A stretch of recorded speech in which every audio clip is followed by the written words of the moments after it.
Almighty God, we give thanks to you, the creator of the universe, and humbly beseech you to direct and prosper the deliberations of the members of this house here assembled for the advancement of your glory and the trust and welfare of the people of Trinidad and Tobago.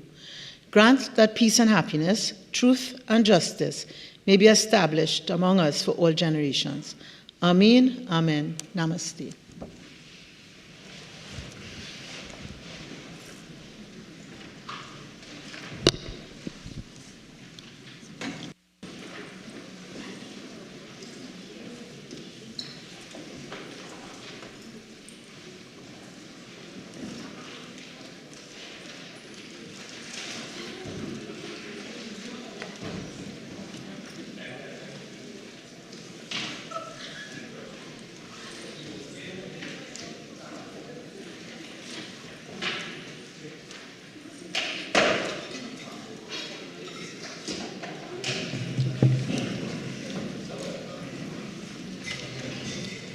Public business, government business, bills, second reading.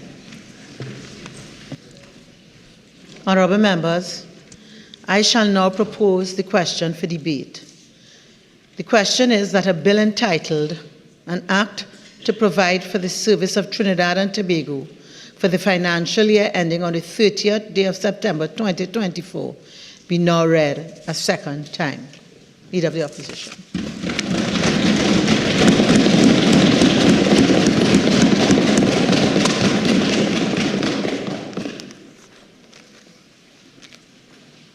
Thank you very much, Madam Speaker. Can I get a mic, please?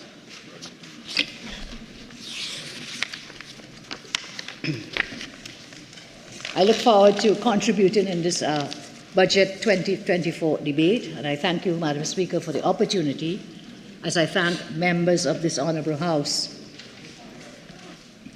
We undertake budget consultations every year, pre-budget consultations, following upon the founding principles and tenets of our great UNC party, to be the true voice of the people and to faithfully represent all their interests and needs in the Parliament, for they are the ones who have put us here.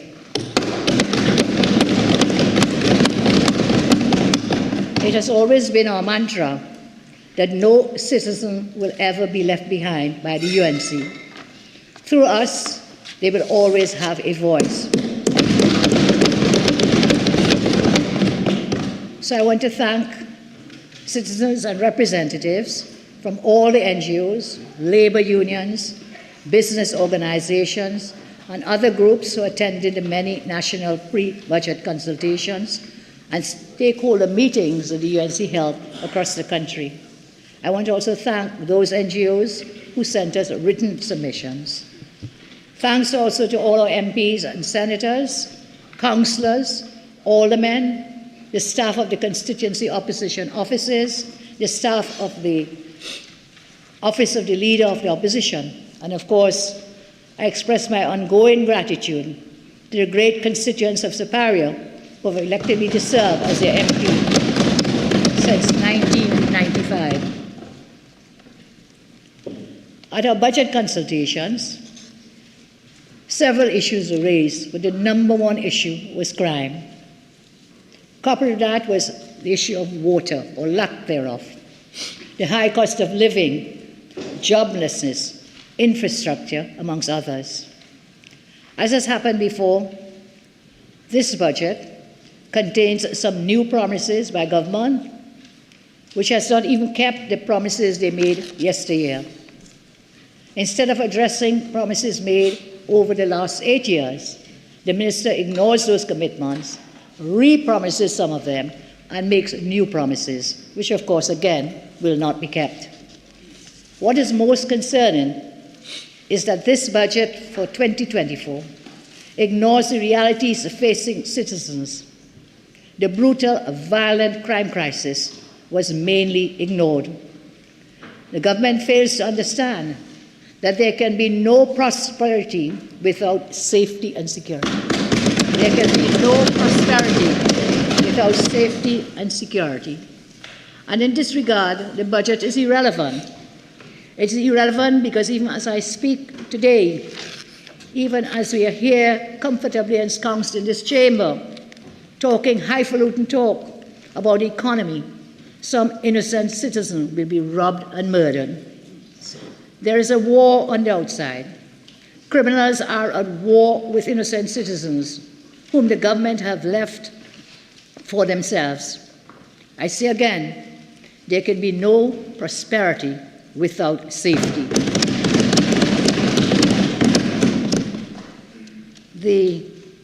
Just yesterday, the TTPS said they solved 13 out of every 100 murders.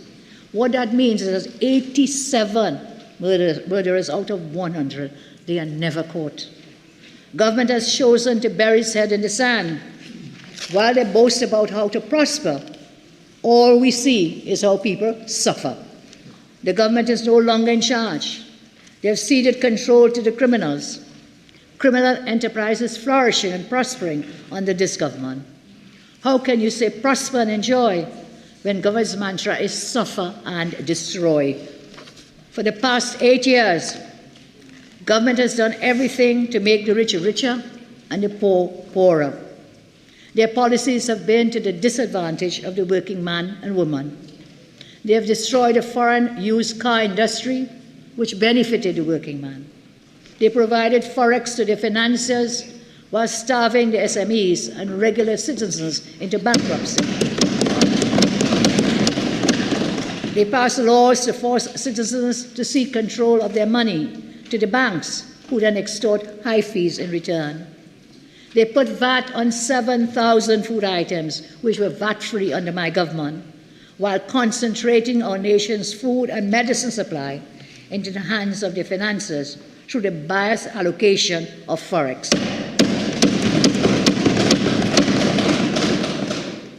They have refused to raise the minimum wage to the $25 per hour or above, comfort to the working class and working people. Shamefully, that minor increase in this budget is being celebrated by some businesses who seem relieved that they would not be required by law to pay their workers a livable wage.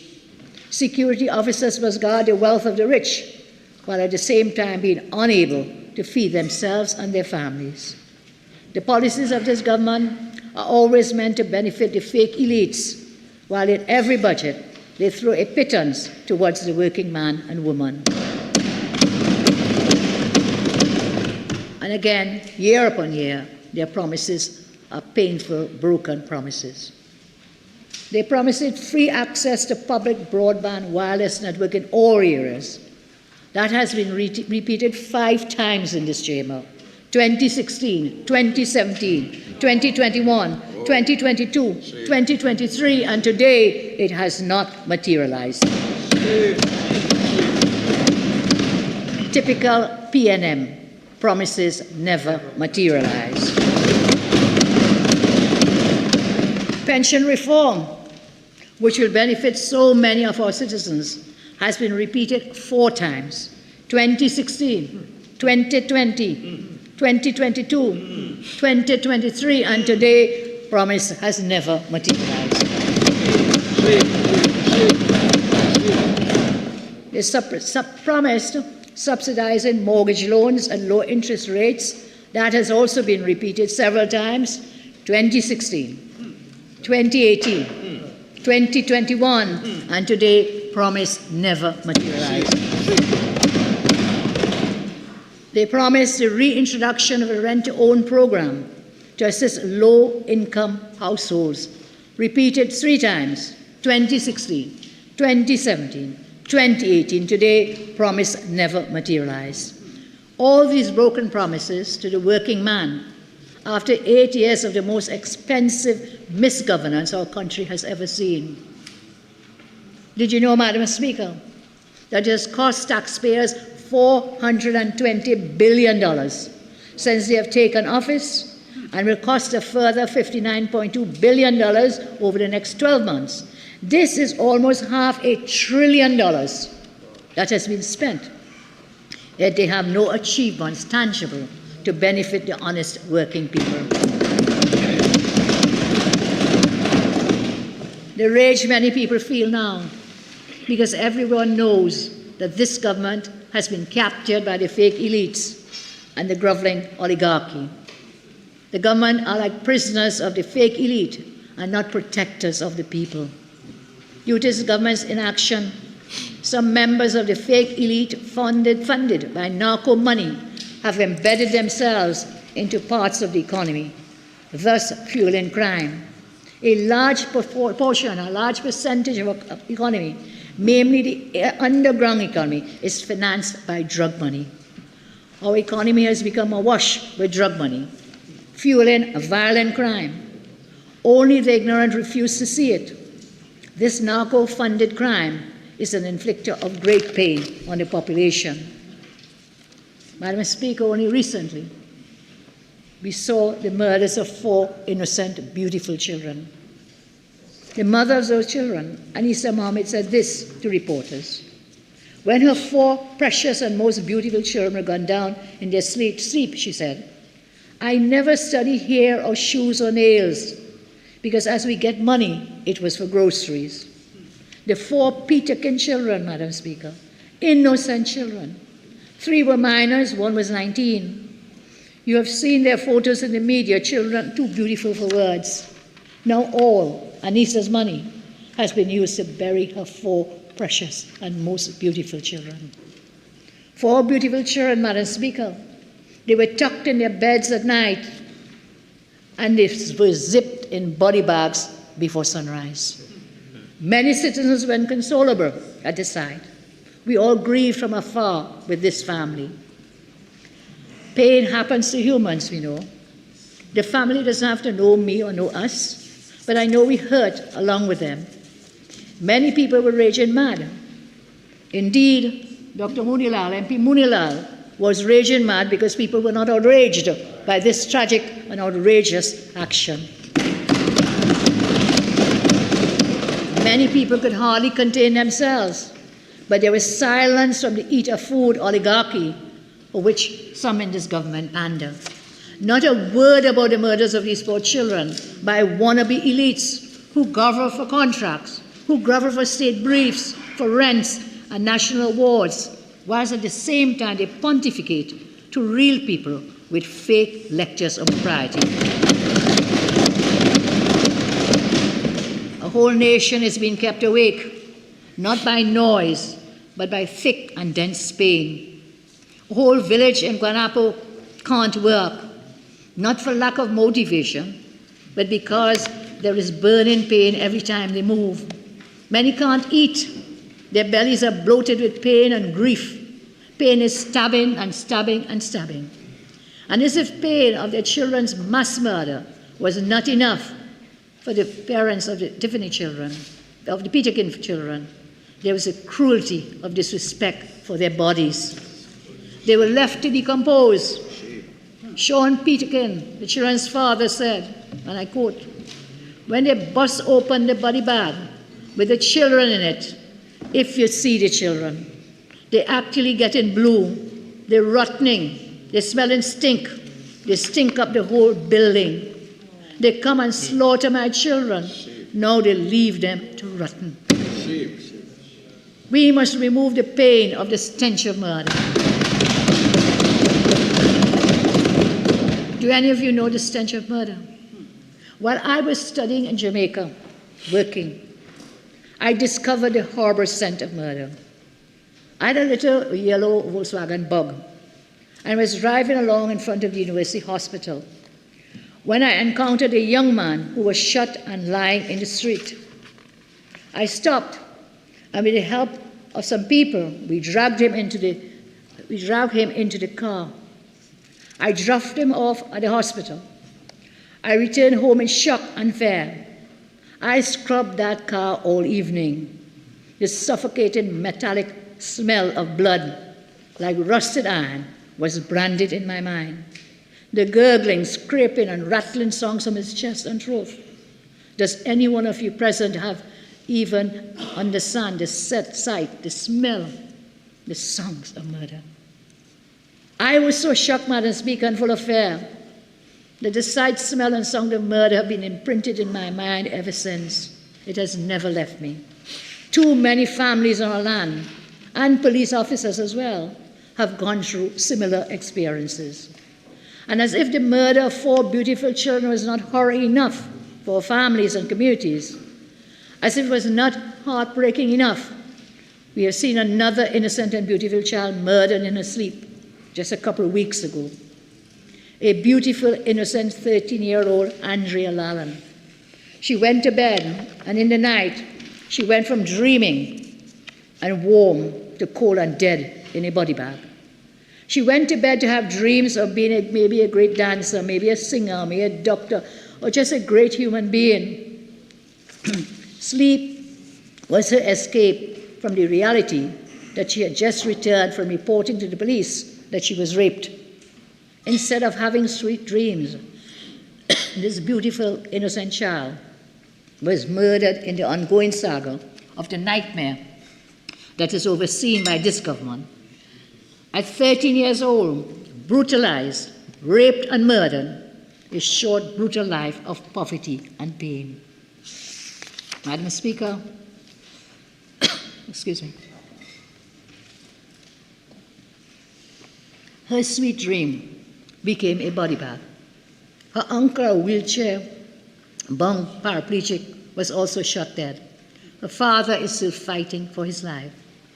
So how can anyone living in this country not honestly believe that the only function of this government is to be handmaidens to the grotesque? The only function of this government is not to function. This is a fact. When will our dreaming, beautiful children stop ending up in body bags? Imagine at 13 years old, after a life of poverty and pain, brutalized, raped, and murdered. Many of you listening do not care because she was not your child. She was not your grandchild. She was not your relative. But be warned that today the rain is falling on the home of the Lallans and the home of the Peterkins, and tomorrow it will fall on yours, because that is the crime scourge in this country. How do you all live with yourselves buying more body bags than book bags for children? The favorite bags of other world leaders are computer satchels and briefcases. Yours are golf bags and body bags. Are you not ashamed that everyone is seeing you doing nothing? This is a government detached from reality, Madam Speaker. I watched on the TV the other night, I think it was TV6, where ministers appeared on a talk show post-budget. And I saw Ministers Al-Rawi and Minister Manning, who from birth lived exceedingly privileged lives, paid for by taxpayers of this country, who knew nothing of the realities of life. They were chosen to speak on working people's issues at the TV6 post-budget forum. How much more detached from reality can this government be? To send a man whose family is collecting hundreds of millions in rent to justify $20.50 and minimum wage? How can this government and their friends justify citizens working for $164? These citizens' lives are paralyzed. This is our paralyzed country. This is our country where tens of thousands of parents sacrifice their personal needs to give their children a fighting chance. And of those thousands of parents, hundreds who are already going without must bury murdered sons and daughters. Ask, why don't you all act to remove the pain these parents feel for their slaughtered sons and daughters? In our country today, there are more murders per year than good local songs. There are more murders per year than bright inventions. There are more murders per year than good paintings. There are more murders per year than concerts. There are more murders per year than gold medals that we win. There are more murders than trophies. Murders made in Trinidad and Tobago are more popular than cultural events, it seems. Murder has become more popular than culture. Indeed, murder and pain every day are the new cultures of Trinidad and Tobago. Blood is our culture. Pain is our culture. Everything is pain. Everywhere is pain. Everybody is in pain, and everybody is in fear. Only some on the other side or their friends and family, the fake elites in this country, see, hear, and feel no pain. Perhaps it's because they're insulated by 10-ply money and power from office. This paralyzing pain did not fall from the sky. And to say, like the Prime Minister said, that we are a violent society is to think that violence is like pollen. It spreads in the wind. If a child had said that, you would have laughed at them because you think their brains are not yet developed to understand cause and effect. We are not a nation of 5-year-olds.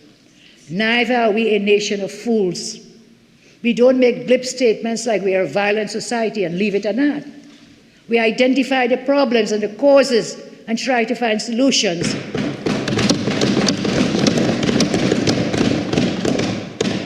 We know problems have been added to more problems. These have multiplied and then shared. Violent crime, Madam Speaker, is like a giant, terrifying monster. It keeps changing shape. A giant monster of which all we know is paralyzing fear, anxiety, hopelessness, and crippling pain. It was only today, Madam Speaker, that the Honourable Chief Justice talked about the anxiety stemming from the increasing murders. And by the way, Madam Speaker, may I thank the Parliament and your good self for accommodating some of our lawyers to attend the law opening, which was this morning. We want to thank you for that opportunity. I'd intended to go, but other constraints prevented me from so doing. So we want to thank you for that accommodation. So as I move on, I say that the crime is like a monster. It's a monster that can be tackled, however. It is a monster that must be tackled.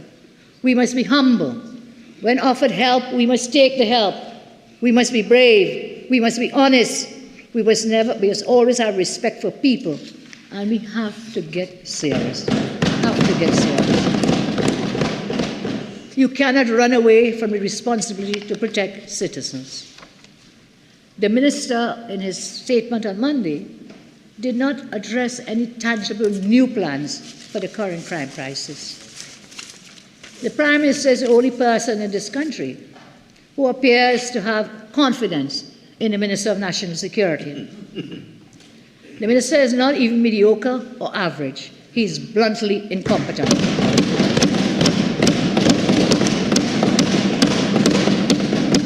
And in being incompetent, the Minister seeks refuge in the claim that he is not responsible for citizens' safety. This is an official admission that a failed government. It represents an abdication by government of the sacred responsibility to protect and defend people and keep them safe. This minister says it's not his duty to keep people safe. And he says that's not his duty. But Minister, you have a statutory constitutional duty which you're also breaching. And that duty, every Minister of National Security since his government came into office has failed in their constitutional duty to file reports in the Parliament pursuant to Section 66D of our Constitution. And so they failed to file.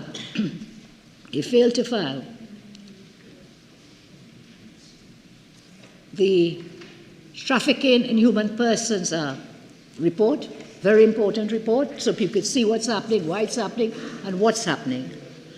They failed to file that for every year since they came into office in 2015. In some critical reports, as I say, Trafficking in Persons annual report, the last one laid was in 2015. The administrative report of the Ministry of National Security, last one laid in 2016. This is a constitutional duty. You are breaching the Constitution, the law of the land, the supreme law of the land, by your failure to file these reports in the Parliament. Outstanding reports for the SSA, outstanding reports for the interception of communication, outstanding reports for the Criminal Injuries Compensation Board, outstanding reports for the Police Service Commission. You have failed to declare these pursuant to Section 66 of the Constitution. So if your duty is not to make citizens be safe, then what is your duty? What is your duty?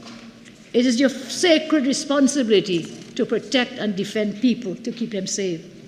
If a government cannot provide this legal guarantee of safety and protection for citizens' lives, limbs, families, properties, homes, then that government is no longer a government for the people, that stands by the people.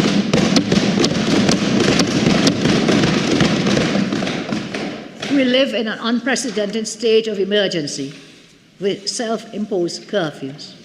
Only the gun-toting bandits and gangs can roam the streets at night as they prey upon innocent citizens.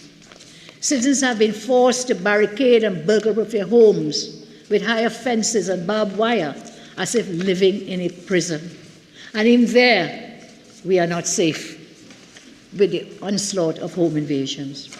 Criminals have become so bold-faced and brazen due to government's incompetence and failure that they're coming with blowtorches to cut through the steel burglar proofing. Make no mistake about this. This is a direct result of government repeatedly saying it is not responsible for the safety of citizens. How do you expect criminals to interpret such a statement? How do you expect them to act when government gives them a free pass to attack and terrorize citizens? The minister in his statement on Monday gave not a single new idea or plan as to how government will rescue the population from the nightmare of crime. And yet they have the unmitigated gall and temerity to blame everyone, to blame the opposition, to blame citizens. The fight against crime must be holistic. It must include prevention, detection, conviction, and rehabilitation. In this regard, failing on the part of the minister to present any new, tangible crime-fighting initiative, I am prepared to share with you some of our plans for national security. I am still awaiting the courtesy of a reply from the Honourable Prime Minister in response to the letter I sent to him some time ago about crime-fighting proposals, which we shared, and the Prime Minister had undertaken to share their proposals. I thought maybe at first they did not share them because maybe in the budget they were coming to share them. But there are no tangible, no new crime-fighting initiatives, no new ideas. As MP Anita Hayes has said to me on Monday, just more money, but no ideas and no plans. Some of these plans can be implemented right away to reduce crime. I call on government to consider these initiatives. 1, strengthen a rebranded highway patrol unit. Properly staff the E99 call center. Currently, it is severely understaffed. I am told there are about 12 persons are supposed to be on the switchboard daily, but there are usually less than 3. So citizens are forced to wait for long periods of time, and no one answers. And imagine this call center is for emergency reports of criminal activity. I say reactivate the community comfort patrols, reactivate them now. That will not take you any time. You can do this now. Reactivate the community comfort patrols. Increase and maintain CCTV cameras throughout TNT. What is so hard about that? Every year we come to this parliament, there's always some excuse as to why the CCTV cameras are not up and running. All kinds of Nancy stories. Look, just get it done. We need it done. Get it done. Get it done. Properly support the transnational organized crime unit. It is poorly utilized. It is understaffed. So there are few good results from it. In fact, nobody even hears about this unit anymore, as government failed to equip and utilize it properly. Increase covert operations at our seaports and airports. The complaint is the guns are coming in, the guns are... Look, don't you point to me, you know.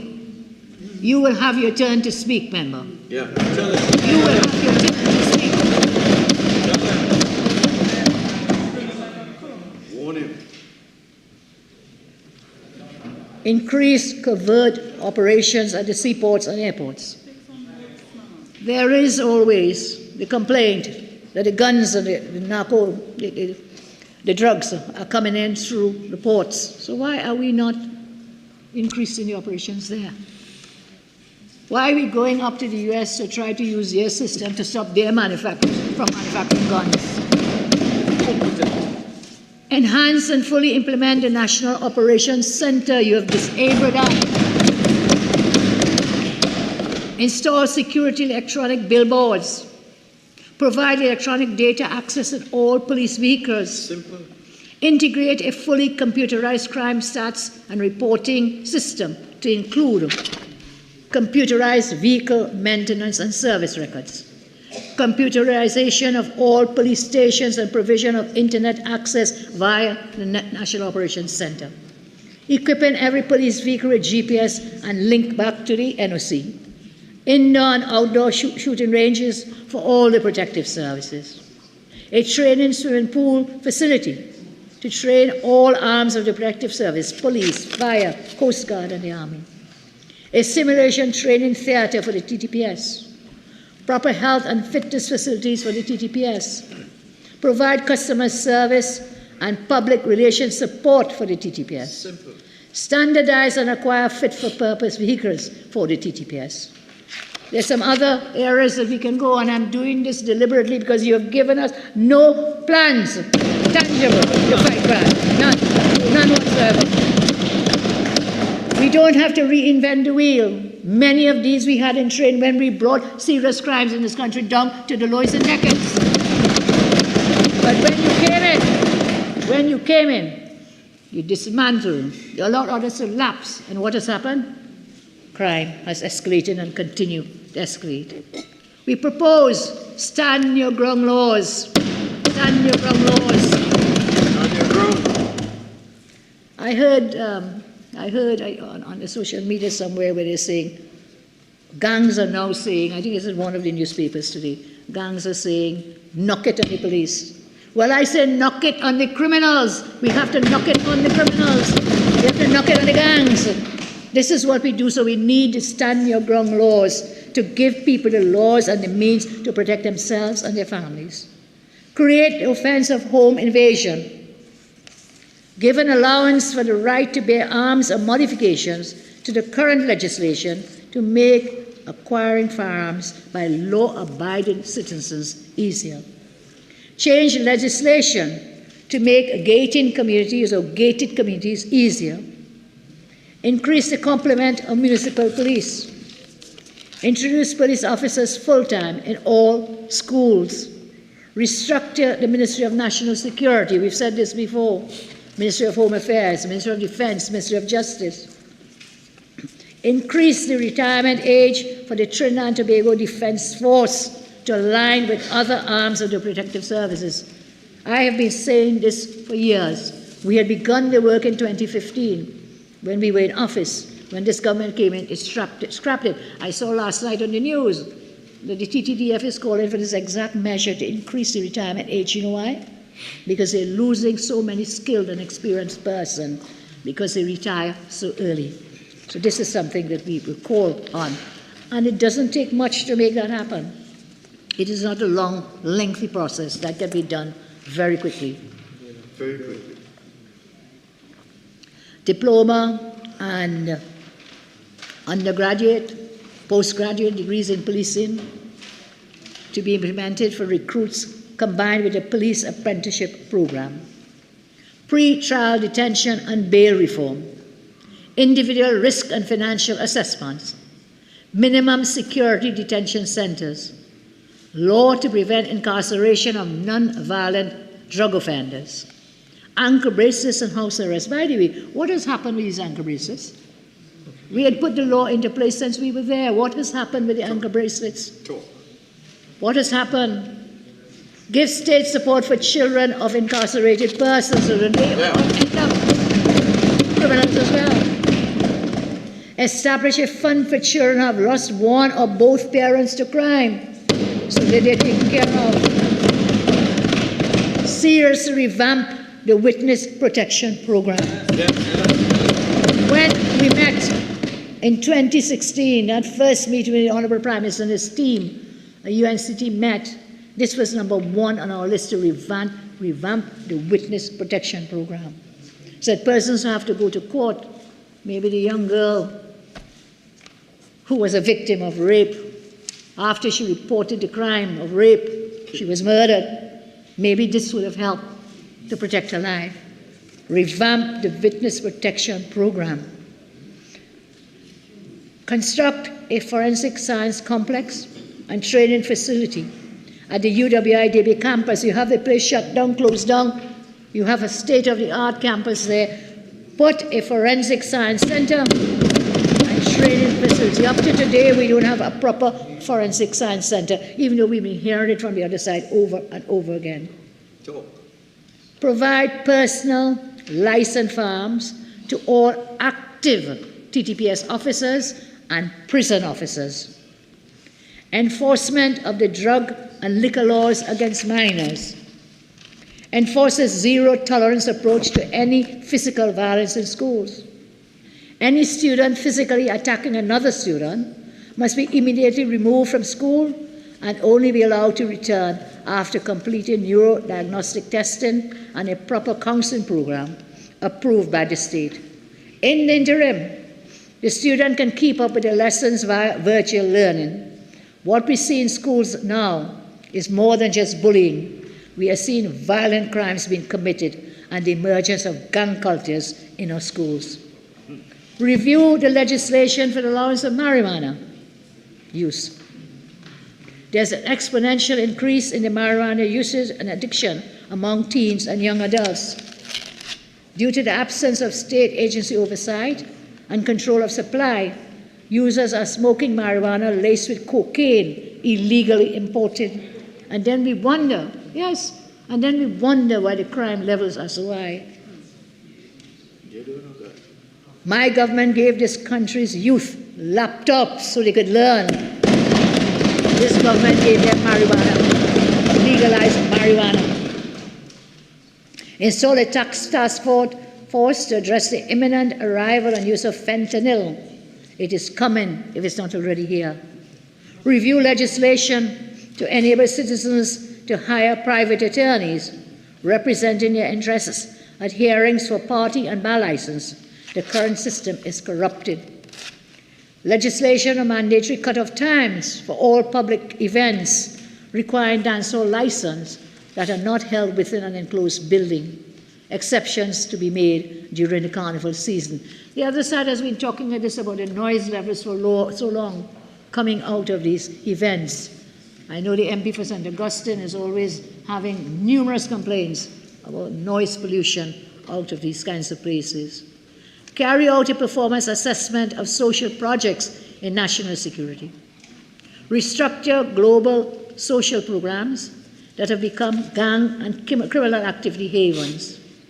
Perform a short-term assessment to identify the scale of involvement of illegal immigrants in criminal activity, so a comprehensive plan can be developed from this data. There are some other measures. I continue because crime is the #1 issue in this country. Measures targeted at children and young persons. There are many social and educational programs to assist to help empower our youth to reach their fullest potential. Madam Speaker, 53, standing order 53, I'm being still, but not here. Yes, constantly talking. Minister Finance. Please, let's comply with standing order. Madam Speaker, for everything is a joke. For them it's a joke. This is serious business. People are being murdered. And you are laughing. It's the same way the minister laughed when he said you raised gas so many times and nobody rioted. You all remember that? Yes. They have no care or concern. This is serious business we engaged in this parliament. And so I continue. Many social programs, educational programs that exist to help empower youth to reach their fullest potential and to guide them away from crime. I remind of the Higher Education Loan Program, the MIC craft programs, the Helping Youth Prepare for Employment program, was commonly known as HYPE, the Multi-Sector Skills Training Program, commonly known as MUST, and my MP to my left, MP Lee, knows of many of these because at one time he was the head of the MIC. Yep. On-the-job training OJT, several high-tech and advanced skills training program, the retraining program for displaced workers, the military-led youth program, MILAT, I think it was, apprenticeship program and reorientation training, YTEP, Metal Industries Company Limited, National Skills Development Programs and the Youth Academy Training. I strongly recommend increasing the financing and monitoring of these programs to keep our young people occupied, educated, and away from life of crime. At the same time, in our schools, all schools should have the full complement of required deans of discipline, security officers, schools safety officers. We had launched, Madam Speaker, the first national student hotline to provide professional counseling to students with confidentiality. Today I ask, what is the status of this? And this program should be reinforced. We also established a Circle of Hope, where students would have weekly special sessions to speak with trained teachers on issues they may have. Again, we need to reinforce this. Government must ensure staffing the full complement of student support services, which constitutes guidance counselors, guidance officers, and school social workers with educational, behavioral, and clinical psychologists looking after our children in need. We had implemented the Retirees Adolescent Partnership Program, RAP, a community-oriented program that utilized the skills and experiences of retired persons to aid and supervise low school performance and out-of-school adolescents between the ages of 12 and 16. Again, I say, what is the status of the RAP? And this needs to be reinforced. We implemented after-school homework and study centers, dialect teacher program, providing free help in math and English for SEA students, and math, English, and integrated science for CSEC students at no cost to them or their parents, courtesy Ministry of Education and TSTD. What is the state of this program? Introduce proper and continuous testing and neurodiagnostic of children to test for special needs. We got some submissions, Madam Speaker, in our pre-budget consultations from the Autistic Society, which I'll share in a short while. Fill out all teacher vacancies, and strictly monitor teacher absenteeism. Introduce a financial incentive program for dedicated and high-performing teachers based on the students' end-of-term exam results across all levels, so teachers are also given an incentive. Introduce the anonymous anti-bullying app for students so they can make reports. Introduce parent patrols in all schools, where a parent of each enrolled student must spend at least one full day at their child's school to help maintain discipline with deans, teachers, and student support services.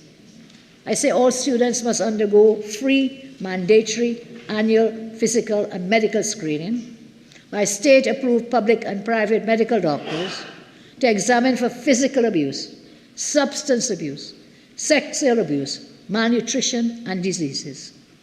After-school meals for children who apply to be supplied by the school feeding program, and after-school meals I'm talking about, not just in school, but after school.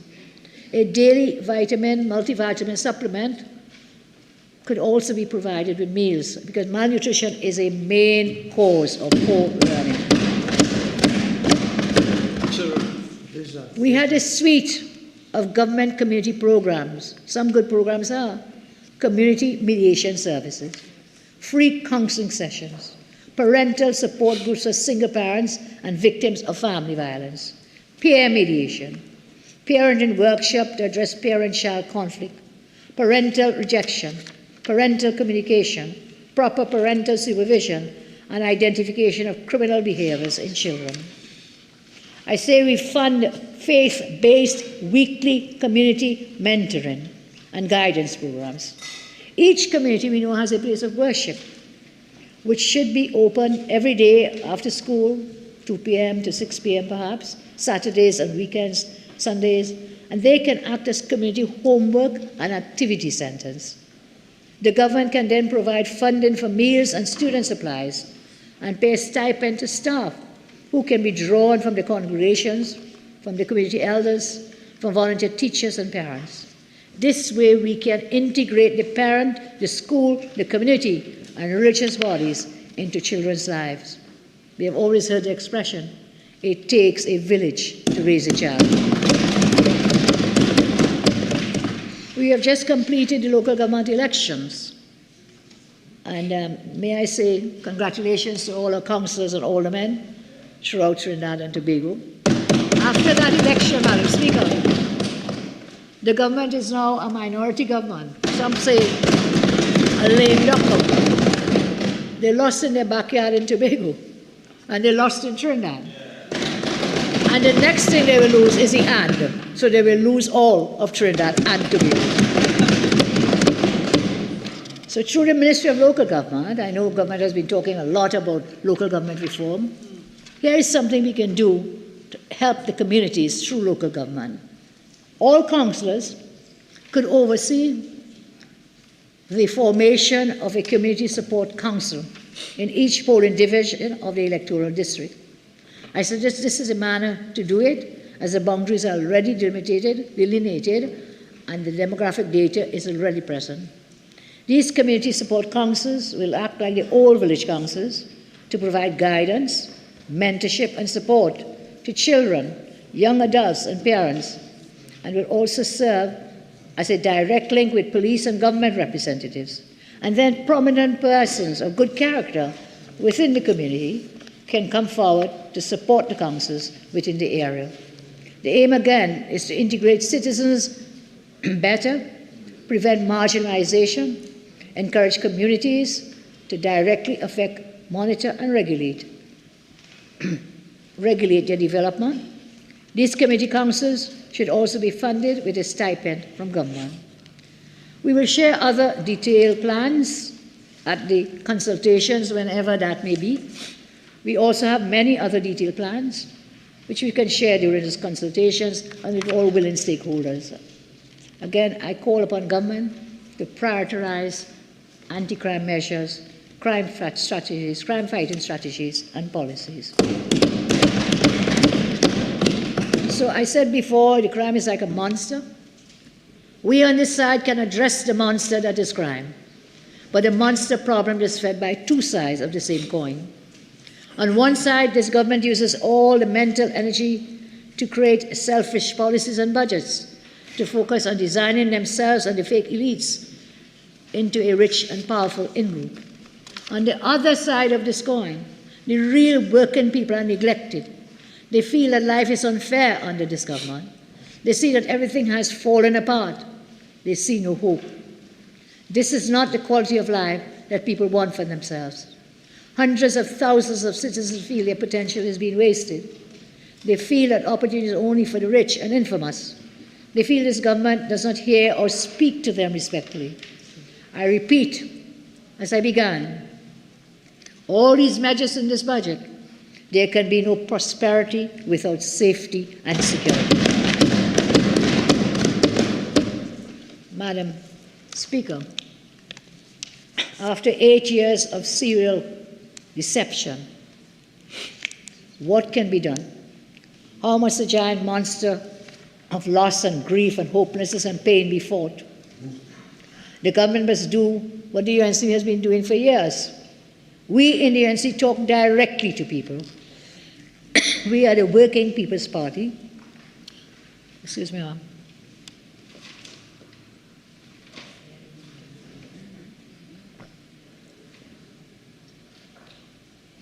We talk directly to people.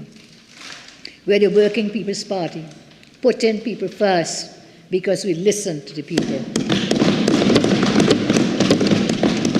The PNM has their consultations in the Hyatt, I believe. And some tell me you have to pay to gain entry. Well, this year they didn't have any. They're having a post-budget exercise, but that's not a consultation. They're going to talk down to the people in a meeting. This government is based in the Hyatt. They only care to listen to those who can afford entry. That is the arrogance of this government. People must go to them. whereas we in the UNC go to the people. We go to where they are in their communities. We go to their schools, their community centers, the church halls, their recreation grounds, and we listen to them. We are in their backyards, their front yards, homes, and workplaces. For the past weeks, that's what we have done. We have engaged people in budget consultations nationwide in the regional corporations. We humble ourselves and listen to the people's dreams, aspirations, and needs to learn what kinds of lives they want.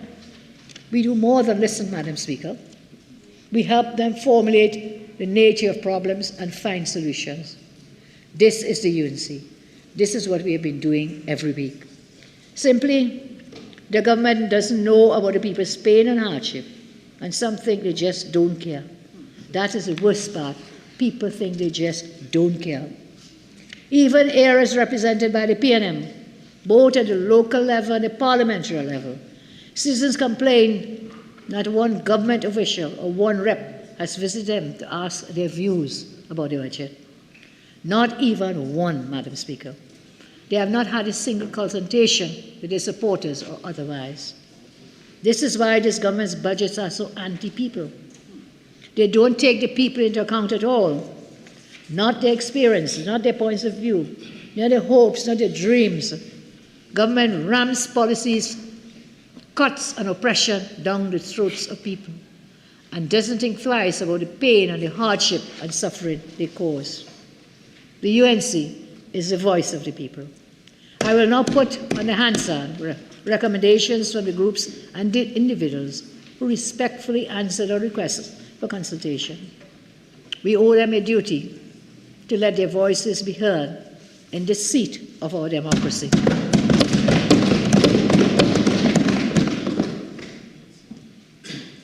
I begin first of all. Time will not permit to give all their recommendations, but with your permission, we will post their entire recommendations on social media. I will attempt as best as I can to summarize, paraphrase recommendations made by the various organizations. I begin with the paraphrase recommendations of the Tobago Chamber through Mr. Martin George, and I thank the Chamber and Mr. George for sending in their written submissions. 1. Immediate and unconditional repeal of the Foreign Investment Act to facilitate the inflow of foreign direct investment. The act, they say, is an absurdity because it prevents what we need, scarce forex and dwindling FDI. 2. Crime and security. Place vehicle scanners at both ports of Port of Spain and Tobago, along with sniffer dogs and undercover officers on the ferry. Officers should have a list of names and photographs of wanted criminals who may come to try to hide out in Tobago. On a national level, they respectfully believe that simply increasing the number of police recruits and throwing more money at the TTPS appear insufficient to deal holistically with the menace of crime and criminality plaguing the nation.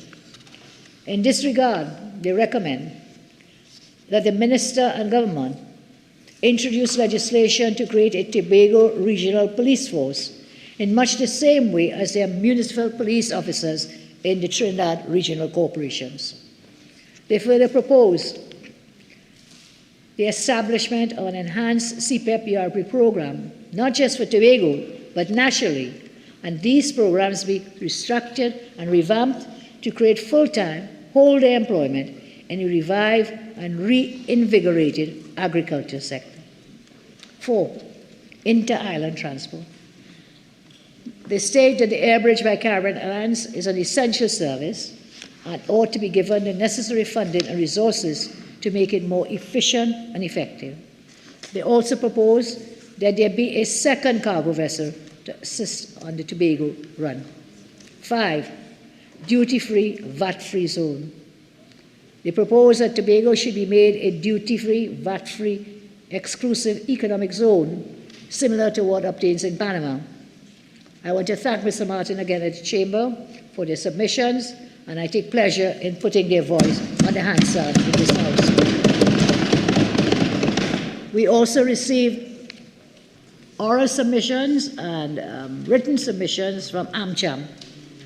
In this regard, I want to thank Mr. Stuart Franco, Mr. Nirad Tiwari, Mr. Stephanie Picari, who represented AmCham. They presented a 27-page document, comprehensive document of recommendations. Again, time will not permit me to put all on the record today. Again, I will paraphrase them. Suggestions from AmCham for stimulating growth in the short and medium term. 1, develop a progressive economic development fund with an independent board to mobilize private capital by providing future tax credits over 3 to 5 years for expenditure in this fund, similar to the art and culture and tax allowance or sports sponsorship for taxes. Similar to the art and culture tax allowance or sport sponsorship tax allowance. Widen the tax net by enforcing the existing tax laws for non-compliant businesses and bringing more people into the tax net by December 2023, but make it clear that no penalties for past periods will be applied.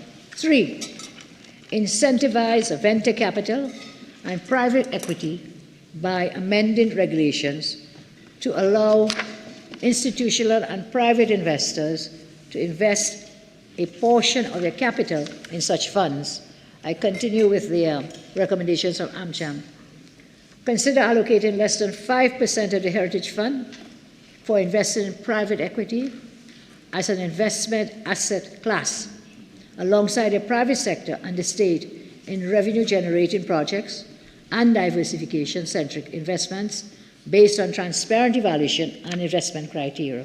5, greenlight approvals for all existing projects awaiting state land, sales, transfers, land leases, operating permits, and construction permits once the State Board or Recovery Committee has approved these. 6, the government should settle its debt to private companies because many are struggling to obtain positive cash flow. You have to vote for me. Oops, sorry. So businesses are crying out. They're suffering and struggling because of cash flow, thereby reducing the very thing you want, their tax contribution. Articulate and share a comprehensive energy sector strategy that addresses the entire value chain for the monetization of our nation's hydrocarbon resources and transition to renewable sources of energy and fuel. Government seems dependent on only on the hydrocarbon sector. 8, develop a nearshoring strategy for Trinidad and Tobago. Recommendations for immediate focus and action. Focus on information technology-enabled services. The government must develop a deliberate strategy for nearshoring to fulfill a national objective of job creation opportunities with ITES as phase 1 and robotics process automation, software development, ICT platforms and services, energy engineering services, education, training and manufacturing in phase 2. 3, implement a national task force with a specialized team, budget and mandate around a 5-year national strategy for the development of Trinidad's nearshoring industry. Formal engagement of the multilaterals during the strategy development is required to secure technical and financial support for implementation. 5, NES should be around quality of labor, pool versus quantity. Develop and promote higher value added nearshoring segments. 6, combined and collaborative government efforts and initiatives to create industry presence and to build strong support for human capital. I take pleasure again in putting some of AmCham's recommendations on the Hansard record. We also received oral submissions from the Joint Labour Movement, as well as a written document, written submissions. And they propose as follows, and again we thank them for their contributions. They were Mr. Ozzie Warwick General Secretary, JTAM, Michael Anisette, General Secretary, NATOC, Ermin Dibik Mead, President General, CAGWTU, Robert Benassier, President, IGSWU, Jared Gordon, President, POA, Prisons, Idley Stewart, President, TTRNA, from the Nurses Association, David Forbes, General Secretary, TTPWU, Cassandra Timothy, General Secretary, AWU, Akiba Wilson, Assistant General Secretary, CAGWTU, Francis Sylvan, Senior Trustee, SWUTT, Benin Mohammed, Deputy Treasurer, FSA. Ma'am, I take the opportunity to put the names on the record because we truly appreciate that they gave up their time, of their energy and their efforts to bring suggestions to the forefront to make a better Trinidad and Tobago. Their recommendations include increase the minimum wage to at least $30 an hour, reduce fuel prices, no NIB penalty for retiring at age 60, continue to pay the NIS retirement benefit at age 60, create decent jobs for young people, and strengthen collection mechanisms instead of punishing persons for retiring at age 60. No property tax at this time. Labor Economic Alternative Plan, LEAP 2024. In this budget, they say the government should provide a control and transformational stimulus package with fiscal injection of 3% of the GDP to be activated annually over the next 3 years. This financing should be used to invest in 4 areas: agriculture, infrastructure, expansion of energy products, special projects in manufacturing, maritime, and tourism. With respect to monetary policy, they suggest establishment of an industrial development fund to finance a comprehensive industrial policy. They propose that there be wage-led growth policy, should be embarked upon. With respect to the petrol refinery, JTAM strongly recommends the conclusion of the sale of Guaracara Refining Company Limited, Paria Fuel Trading Company Limited terminal to Patriotic Energies Services Company Limited. With respect to the steel plant, the labor movement suggests that the steel plant be restarted and then transition to ecologically sustainable systems. They also propose that trade unions actively participate in a just transition in Trinidad and Tobago to ensure decent work, protection for the vulnerable. Programs should target those in need. There should be a proper debate on the approach to address global decarbonization and the solar and economic needs of the people. Maritime industry, they suggest, ship repairs can be developed and used for apprenticeship programs, giving youth opportunities to learn the skill for this industry. Health, they suggest nursing and midwifery personnel being the backbone of the healthcare system, that there should be retention strategies rolled out to strengthen our healthcare system in this regard. With respect to housing, the trade union movement has developed the skills and knowledge in constructing and delivering adequate, affordable housing. The NUGFW Construction Company can partner with the government to build affordable houses for their members. They speak about labor's multi-purpose cooperatives. Through NATOC, the labor movement has embarked on a development program of a multi-purpose cooperative, including a food cooperative. Government is requested to lend support and assistance to this venture by allocating a parcel of land to construct a warehouse and headquarters of the NATOC. They talk about the establishment of an industrial policy. There is a need, they say, to establish an industrial policy team which include government, labor, and business. In terms of tax incentives for trade unions, they propose the transfer of generational wealth for working people and restamp duty exemptions. No T&Tech rate increases. Participatory budgeting. Participatory budgeting is a democratic process where citizens make direct decisions about how government money is spent in their community by identifying and prioritizing public spending projects.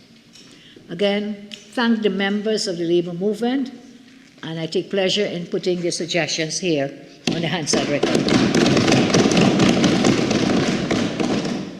The Greater Tunapuna Chamber of Industry and Commerce also sent us written submissions. We thank them through their president, Mr. Ramon Gregorio, for recommendations which I'll share today. They would like to see focus placed in the national budget to reduce operational costs for SMEs, to address access to finance, mainly in foreign exchange, to support growth within the sector, and incentives to get involved in new markets. They would like to see focus placed on, 1, crime. Again, almost every group I'm saying, whether it was in the open-air consultations or in written submissions or in oral submissions, the issue of crime. Boost community involvement with public-private partnerships. Tax incentives should be presented to the private sector to increase this activity. 2, innovation. Incentivize innovation to foster SMEs, to uptrain as well as implement ISO management systems that can bring about greater access to foreign markets. This is against the backdrop. Thank you.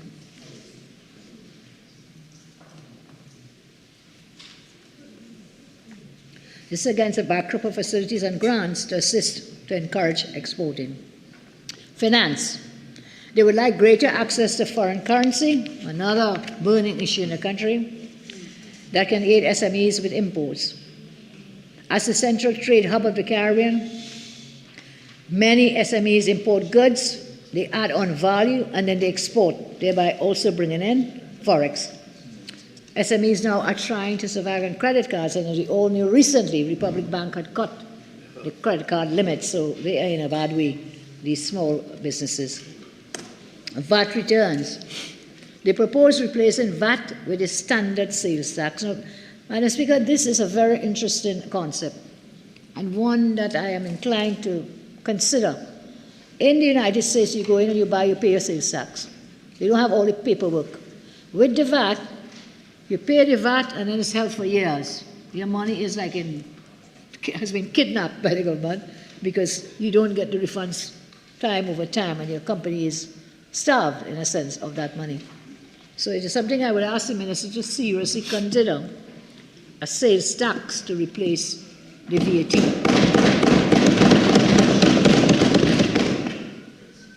5, this is again from the Tunapuna group, agriculture. Incentives to the private sector to adopt community projects to grow and farm. This focus would be to provide opportunities for youths through training and incentives to encourage investment. Again, I thank the members of the Greater Tunapuna group and Mr. Ramon Gregorio, who provided us with these recommendations, and we take pleasure in placing it on this record. We also received written submissions from the Autistic Society of Trinidad and Tobago. We thank this society and Ms. Teresima Siunarine for their recommendations. They claim that families experience problems receiving a diagnosis and high cost of psychoeducational assessment. Madam, let me declare my conflict of interest in this matter. I am not reading this because of that conflict, but I will declare it. My granddaughter is on the autistic spectrum, and many of these things that the society shared with me, I am not a member of the society. Many of it I am familiar with because I know the hardships that the families go through. So they say that they have real problems receiving diagnosis and the high cost of psychoeducational assessments. The earliest appointment appearance given, they tell me, at Monroe Clinic for diagnosing a child, was 2026. 2026, 3 years away. They say that if ASTT is to continue providing services, they must get help for more qualified staff, sufficient funding. Currently, they pay salaries to 10 staff members at 2 centers, Dabney and Point Fortin. The society is thankful for the subvention from the Ministry of Health, but it covers only part of the cost. Fundraising and donations are important to supplement costs. And yes, of course, we all do that for various activities, but they're asking for a reconsideration of the subvention. Some students who are accepted in school require teacher's aid and cannot get one for their child to appropriately access education. Each family should have access to suitable ICT devices and internet Wi-Fi connection. But again, we can't give our children who are not on the syndrome or challenged children, can we give these challengers who really need these devices? They need help repaying property tax and payment of utilities and internet. They only have 2 centers. And it's estimated, I can't remember the exact number, but there's a large number of children on this syndrome, on this spectrum, sorry. They need a building for the Point 14 Center because right now they're paying rent for it. They say it's important for local government to coordinate assistance with NPOs and civil society organizations so that persons will get emergency help regarding funding and provided hampers. They say that an individualized approach is required since specific needs must be addressed. Many of their families are questioning the disability assistance grant form for children with disabilities under 18 years. Children diagnosed in the level 1 of the spectrum are not considered eligible for this grant. However, they also have a lifelong disability and require support services and therapies. But because they are on level 1, they are not eligible for the grant. I call on government to reconsider this position. The Ministry of Social Development. Special arrangements for children with disabilities should be made so that they have access to therapy sessions. And they may also require things like dental care and other services, in-home services, support to be included. Visits by qualified personnel should be available to make sure children on the spectrum are being well looked after. TNT must address poverty. It should be done at the community level. The media has reported many examples of persons and children with disabilities being abused and dying because of domestic poverty issues. ASTT says they provide hampers mainly to families in need and persons in the environs of their centers. They suggest a government-coordinated community response during times of crisis as being essential. In addition to providing needs, the community response will protect vulnerable families from persons who take advantage of others during crises. The society contributes to the Green Fund, but they say they have seen no evidence that it helps their families. As such, they would like funding to set up their own agri-project so that they can sell produce, grow their own produce, and sell produce, and so become more sustainable.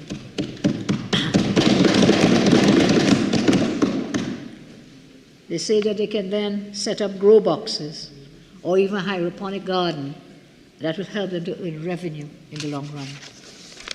The business committee, they suggest be given incentives to assist employees with disabilities and registered NPOs. To reduce poverty, the business community can assist families in learning entrepreneurial skills or even setting up micro enterprises. At this point, as I thank the ASTT for their recommendations and place it on the record, I also want to congratulate Maya Nanan from Claxtonby, who was awarded Commonwealth Young Person of the Year 2023 for her inspirational work within the autistic community. She's a daughter of Dr. Radhika Mahes, who was recently awarded the Shakonia Medal Silver for her life-changing work as a founder of Support Autism TTT. We say congratulations to them. Do you have a time check, please? The business community should be given incentives. I'm sorry, I said that already, ma'am. Moving along, SWAHA board and executive also centers written recommendations through Pandit Ishwar Madhu Maharaj, the Secretary General of the board. That board suggests the following: local government and social development. Increase allocations to local government to facilitate effective infrastructural works and the efficient delivery of essential services to all communities. Increase engagement with NGOs, NPOs for social development programs. 2, on the issue of crime. Focus on developing a crime action plan to reduce serious crimes, including the introduction of nationwide CCTVs, drones to patrol borders, and automation of ports and customs. Seek foreign consultants to plan and execute crime plans.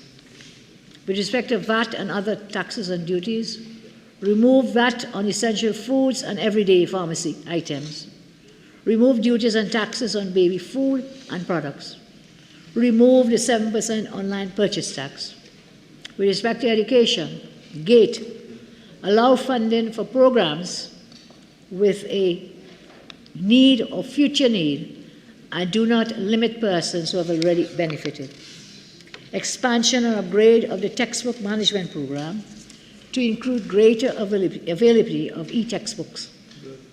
Good, I agree. Complete construction of unfinished primary, secondary, and ECC schools. Legislative agenda: revisit procurement legislation to promote transparency and accountability. Proclaim legislation on data privacy, data protection, cybersecurity, and full proclamation on the Electronic Transaction Act. Property tax legislation to be reviewed in the context of current unresolved issues. Taxation, automation of BIR, including cashless payments and refunds. Revisit the tiered approach to PAYE. Tax incentives for non-institutional investors to increase participation in the securities market. 7, micro, small, and medium enterprises. Public-private equity fund or venture capital fund. Expand NEDCO funding. Government guarantee for MSMEs loans. Reintroduction of the Fair Share program. Further incentivize SME listing on the TT Stock Exchange.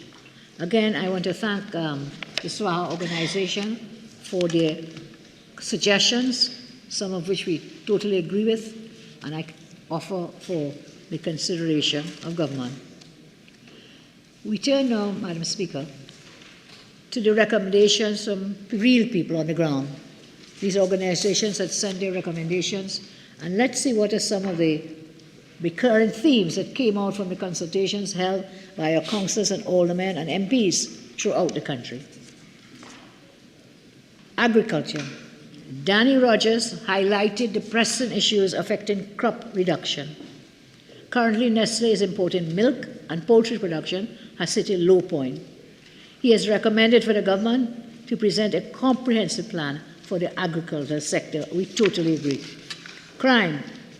Salvon Mitchell from Monroe suggested linking all existing residential and commercial security cameras in Chabonas into an overarching security system that systematically covers areas in collaboration with artificial intelligence to identify criminals as they move from place to place. Culture. Banjela, the 2020 Calypso Young King of TNT, recommended establishment of partnerships with educational institutions to integrate cultural education into the curriculum, fostering a series of cultural pride and identity from an early age. Education. Jasmine Ali recommended the completion of the construction of the Persad Primary School. Students of that school currently are being housed at a community center for the past 5 years. Healthcare for kids, disability grants comes up again. Patricia Lizama asks for the wait time and lack of beds at the nation's hospitals to be addressed. She expressed concerns with the funding given to senior citizens and persons with disabilities. I'm sorry. Thank you. I have some people concerned, madam. Thank you. Thank you, MP. Concerns about funding given to senior citizens and persons with disabilities. And Patricia recommended that the funding for differently abled children be increased, as it doesn't cover their medical expenses.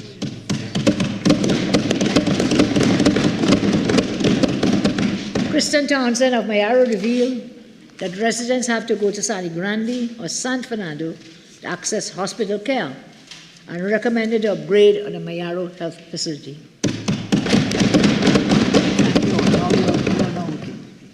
Dr. Narendra Rupnarayan spoke about the need to improve the quality of health care provision and quantity. He suggested maternal health education be part of the curriculum. Legal firearm access. Mr. Rajendra Singh mentioned difficulties in obtaining an FUL firearm user's license and recommended that the process be made easier. Infrastructure. Every consultation nationwide, people highly and rightly complain about the state of our roads and bridges.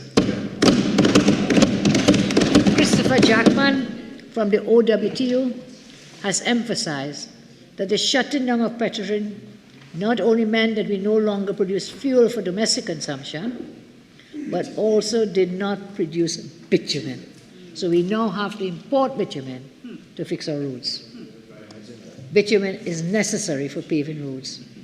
So when we shut down Petrorin, not only did we lose the goose that laid the golden egg, we lost also all the products that the refinery produced. So all the refined products, we now have to pay for them, bring them from outside, including the bitumen. Residents nationwide have complained about the dilapidated state of recreation grounds nationwide.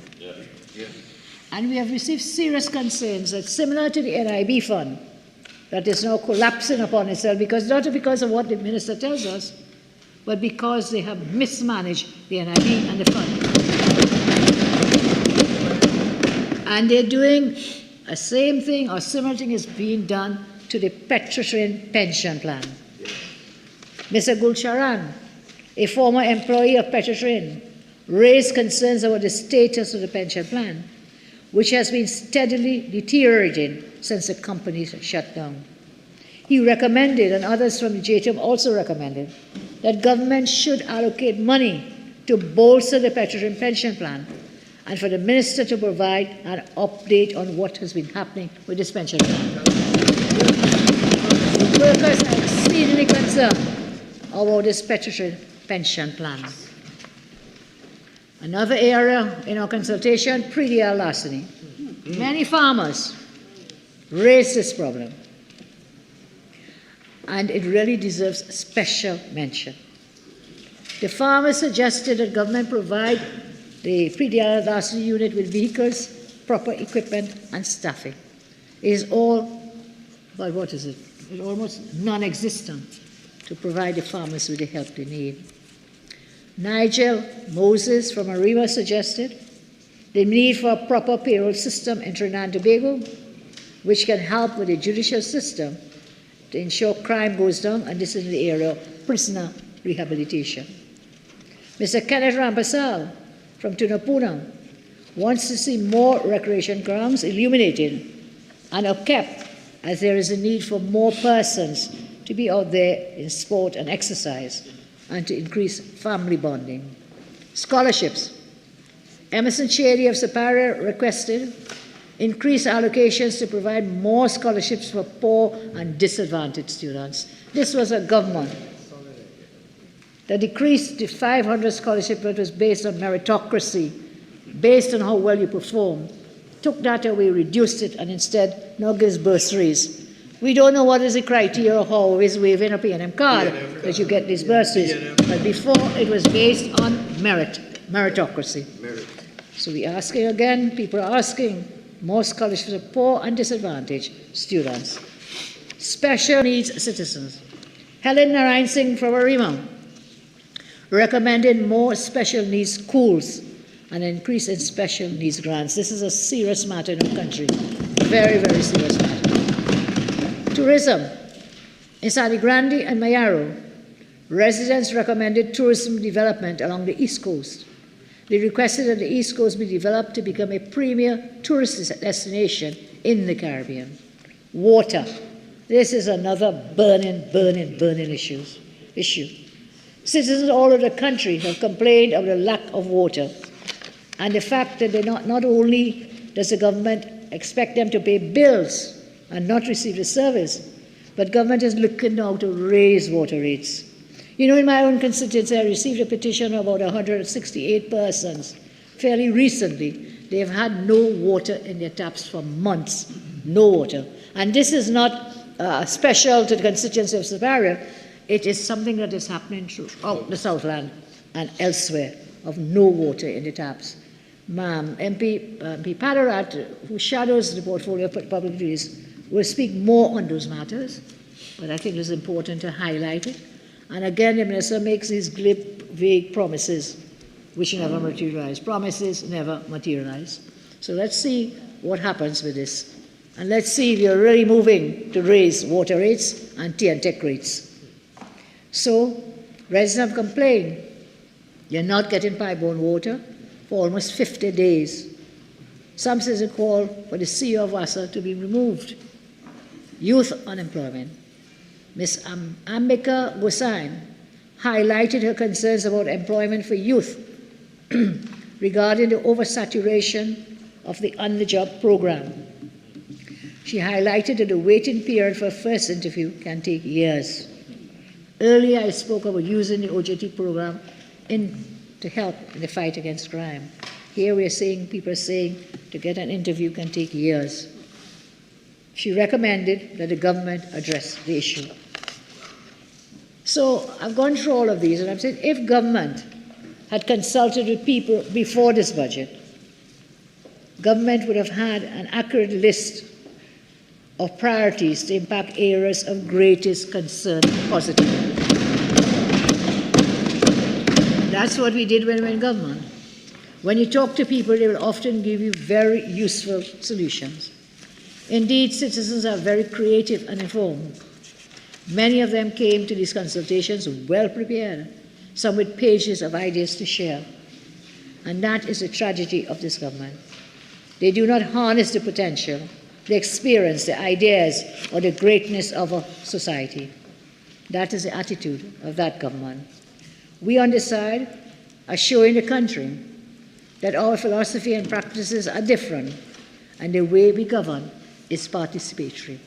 People have given the government endless chances for cooperative participation, but government fails them every time. Year after year, this government comes to this house and delude themselves and the country, or try to delude the country, that the country is doing well, that the population is doing well, but citizens know the truth. It has cost our citizens, as I said before, $420 billion since we've taken office, and will cost a further $59.209 billion. This will be, as I tell you, almost $500 billion. This year, the minister themed the budget, building capacity for diversification and growth. Building capacity for diversification and growth. I wonder if you do a word search and try to find out how many times the word diversification is found in this document. I see the minister giving us his usual grin. How many times is the word found? But even more important, what is inside of that budget for diversification? There's absolutely nothing. There is nothing. nothing to diversify the economy, absolutely nothing. But zero measures during almost 4 hours about diversify when he teams his budget. Why does the minister do this, madam? Every year, every budget theme is not reflected in the actual budget statement. You know, when I was preparing, I've gone through every single one over the past years. And they are all nothing in statement. It's fluff inside here, I'm being told, but nothing in statement to substantiate what the theme says. And once again, it has happened again. Nothing about any new revenue streams. In fact, the minister said that they're going to still be heavily dependent on the energy sector, which is a very myopic view in developing the economy and growing jobs and so on. Okay. Let's look at energy prices, because the minister says we're going to be very stuck on energy. We will still be tied to the energy sector. The minister spent the first few minutes of presentation, as always, trying to convince us that he inherited a country in crisis caused by low energy prices. But he was so good that he was able to reverse the trend and move towards growth. Nothing is further from the truth. Nothing is further. Indeed, the energy prices collapsed when we were in government, and we were able to hold the economy together. So when the minister now boasts that low energy prices in 2014-15, minister, you were nowhere there. Your government was not in government in 2014-2015, that you had to manage those low energy prices. I said nothing is further from the truth. The minister gave us 2 other areas of challenges that distracted him from achieving the growth. One was COVID-19. And let us be fair and remember, this government crashed the economy long before COVID. Long before COVID. And the second, I think he called them headwinds. So one headwind was a COVID. So that, the trajectory of growth was deflected. And the second was the Great War, the Russia-Ukraine war. So the minister complains that the low energy prices was something bad and that he inherited and it was hard for him and so on. And then the Ukraine war, he says the high energy prices now deflected him as well. So what is the truth? There was a crisis with the low energy prices, minister, and then you tell us there was a crisis when you got high energy prices. But that crisis is one that gave you the extra money they came to put into the accounts to have a surplus. It was the high energy prices because of the war. And it was nothing to do, Madam Speaker, with what the minister or his government did. There was no intervention on their part. There was absolutely no intervention. And I challenge the minister to tell me what intervention there was that caused us to get that higher revenue and that surplus in the economy. So when we look at our macroeconomic indicators, again, nothing is further from the truth about the growth trajectory the minister is speaking about that he and his government is responsible for. I mention again, there can be no prosperity without economic security as well. And we will see from the data that this government has decimated the economy. We have no economic security at this time. Let's look at some of the macroeconomic indicators. And I'm using the government's own data. I'll come back to that in a moment when we talk about the National Statistical Institute promised how much every single budget year after year. Again, P&M promises never materialize. Next year? Let's look at the GDP to start with.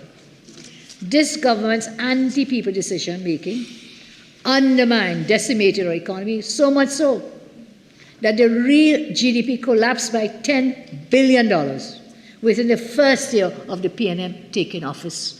So don't cry crocodile tears about COVID. You crashed the economy long before COVID. GDP collapsed by $10 billion within the first year of the P&M taking office, and the country has not recovered to date. When we look at per capita GDP, which grew to $140,000 during my tenure, that has now collapsed to $110,200, a loss of 21% of real value, GDP, per capita GDP. And yet the minister comes here and continues to boast of how well he has managed the economy. Well, bring us the metrics. Bring us the metrics of how well you've done, because the metrics, the data is clearly showing you have crushed and decimated the economy. Bring the data. Instead of taking the country forward, the government policies have regressed the broad-based distribution of the economy back to the 2006 levels of per capita GDP. The data is obvious. The transformation that the minister boasted about last year was a polarization of the economy away from a broad-based, multi-sectoral, multidisciplinary structure to one in which only the factored few mega businesses survive. That was your work, Minister, your government. When the minister boasts of the economy growing, take it with a handful of salt and instead ask him how much the economy has contracted since his government took over the Treasury in 2015. I am proud that my government has the distinction of the highest average national output in our country's history. Let us look at another macroeconomic indicator, foreign exchange. Forex. If the government had continued UNC's sport, education, and health tourism, amongst other initiatives, our country would have generated millions in foreign exchange from new sources, not just from the energy sector, from new sources, to complement revenues from the energy and small export manufacturing sector. The deliberate, unilateral, and spontaneous, and some say already downright malicious, decision to close Petrotrin has deprived us of hundreds of millions of US dollars. The government's laissez-faire attitude to non-energy businesses, even international ones like ArcelorMittal, has seen positive foreign exchange revenue generators leave our shores because of their incompetence or their lack of care. Large foreign revenue earners have left our shores, and I'll come to more when we look at the energy sector of all the plants that have closed. The result has been a dramatic collapse in our foreign exchange reserves, to the point where the government is forced to borrow at higher than necessary interest rates to refinance foreign debt. Refinance foreign debt. In my government's last full year in office, the official data published by the central bank shows that we had approximately $11.5 billion US in reserves. That was about 13 months of import coverage. Where are we today? Boasting that you have saved the country, saving us, we have growth, you've increased the foreign exchange reserves. No way, not true. Under the last full year we were in office, $11.5 billion US in foreign reserves. About 13 months of import coverage. Where's gone? It's true, because they have nothing to show for it. They can point to nothing. You could touch nothing that they have built or done in these years. The central bank puts our net official reserves now at $6.258 billion. Less than 8 months import cover. In practice, about 7.8 months import cover. Where we were at that high level of import cover, good cushion of foreign reserves, as of August 2023 now, 7.8 months import cover. This is even though government has received billions in US dollars. This is so, even though they've received billions in US dollars from traditional sources, including taxes and royalties from international energy companies and local manufacturers. I asked why the minister I remind the Minister, added to that, your royalties and taxes from foreign energy companies, local manufacturers. Added to that is another US 2.5 billion in drawdowns from the HSF. Added to that is another US $644 million received from the IMF via the special drawing rights. More than US dollars 1.3 billion more received from the oil windfall. Net borrowing of TT dollars 33.6 billion over the last 8 years. And millions received in foreign grants during the pandemic. Where has all this money gone? Where has all this money gone? Where has this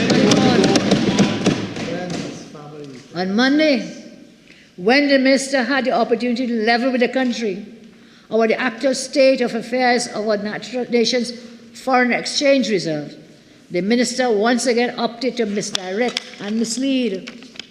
Misdirect and mislead. Serial deception taking place in this parliament in these budgets. I asked the minister, why are you referencing 2022 figures for foreign exchange?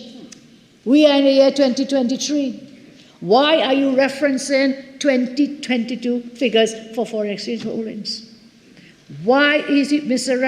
referring to gross official reserves rather than net official reserves? Why? Again, it's to misdirect and mislead. Trickery. We need to know net official, not gross. No business runs on gross, except maybe your government is the only one running gross, or grossly running. The answer is obvious. Why is the minister doing this? Having failed miserably to increase the real level of foreign exchange reserve, the government is now artificially increasing the statistic by adding the foreign exchange held in private accounts in commercial banks, over which they have no control, as well as the savings in the HSF to come up with a new metric. He has made up his own new metric now. Instead of net official, he has a new metric he's calling external fiscal buffers. What? External fiscal buffers.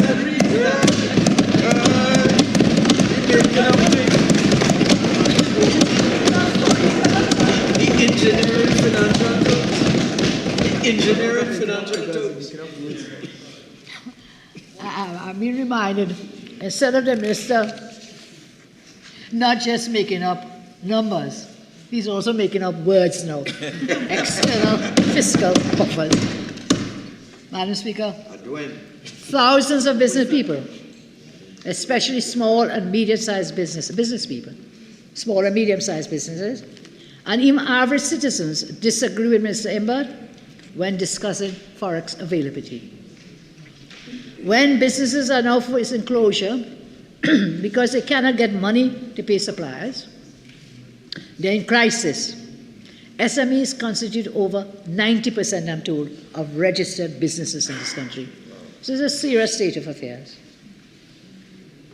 I was being told by several persons in the professional field, for example, not just people in the retail business, the SMEs, but many of the professionals, doctors, dentists. Dr. Rishi was explaining it to me, MP Rishi, about the very supplies that they use in their practice. You have to use forex to buy the various chemicals. You tell us what they are. We don't manufacture those things here. So this will not just affect any retail business. This is going to affect those people running professional businesses and other kinds of businesses like that. And these businesses hire many workers, especially in the retail business. For them, the inability of the employers to get foreign exchange will indeed be a crisis for them. They could end up losing their jobs. The shortage is also a crisis for parents and children who are pursuing education abroad if they cannot get the forex for fees and other things that the children need. Today I call on the Minister to engage in real and meaningful consultation concerning the nation's foreign exchange distribution. This needs to be a public forum in which members of the public and the other small businesses are allowed to participate. But for this to be an open discussion with a real chance of successful outcome, as opposed to yet another talk shop, the minister needs to come clean to the population about who has been getting these billions in foreign exchange over the past 8 years. Who has been getting these billions? It is high time the minister stops hiding behind legislation and provides answers to the population. Citizens being denied access to foreign exchange must be told who is getting that foreign exchange. How much are they getting? And why are they getting when they themselves cannot get that foreign exchange? I also challenge the minister to tell the country what new foreign exchange revenue streams you have piloted and developed over the past 8 years. None. Since you have been in office. None. And how much revenue has been generated? My colleague is saying none. None. None whatsoever. I use this opportunity to direct the minister to the UNC National Economic Transformation Plan. It's online, you can find it, which contains many new initiatives for potential foreign exchange earners, which, Minister, you're free to use. But you will not use it, so when we get back into office, we will have the plan for economic transformation. We have the plans to deal with the monster that is crime. Salvation is here. And therefore, Minister, your only salvation is to call elections.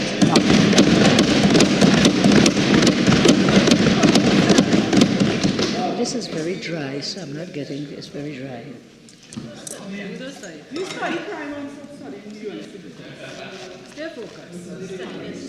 I turn now.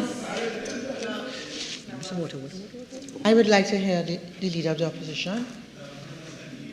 And I'd ask all members to sort of maintain the composure. I think the Leader of the Opposition is about halfway through, given the time. Please maintain yourself. She's doing a good job. Well, thank you very much. Do so, don't like so, eh?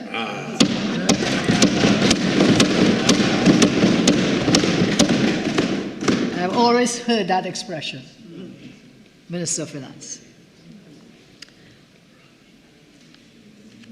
I turn to another metric, the macroeconomic indicator with respect to foreign direct investment. Foreign direct investment. Foreign direct investment is a significant source of foreign exchange, economic growth, and development. Growing FDI is a clear indication of investor confidence in an economy. What is the status of this country regarding foreign direct investment? Now, this is a good revenue stream to earn foreign exchange. According to the most recent data published in the World Investment Report 2023, FDI in Trinidad and Tobago was negative at minus 0.5 billion. Minus 0.5 billion. Instead of investment coming into TNT, investment was leaving TNT. In fact, the data shows clearly that while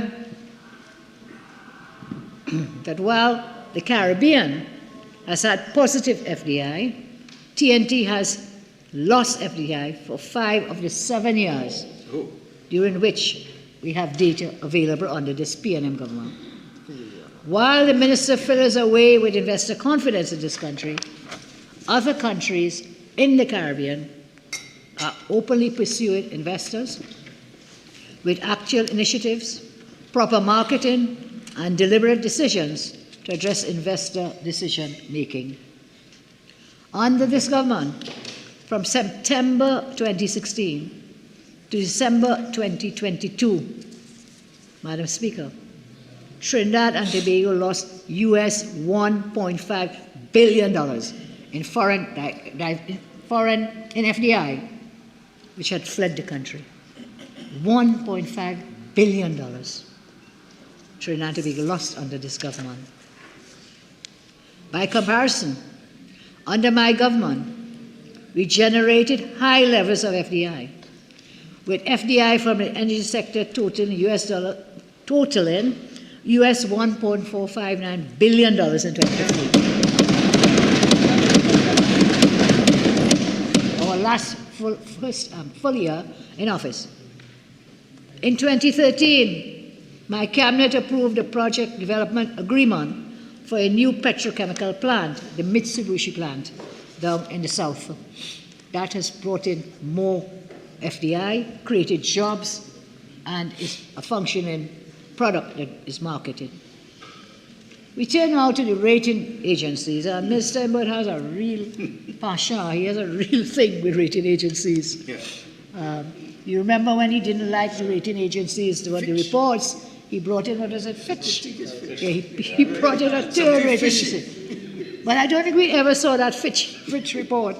So when he wasn't happy with the other two, Moody's and Standard & Poor's, brought in his own. So let's hear what these rating agencies are saying. The minister spent a lot of time patting himself on his back because of Moody's agency rating for our country. Mm-hmm. To be clear, Moody's kept the country's credit rating at Ba2, the same level for the year before. That rating is within the non-investment grade category of junk status. Non-investment grade category or junk status. Let me remind you some indisputable facts.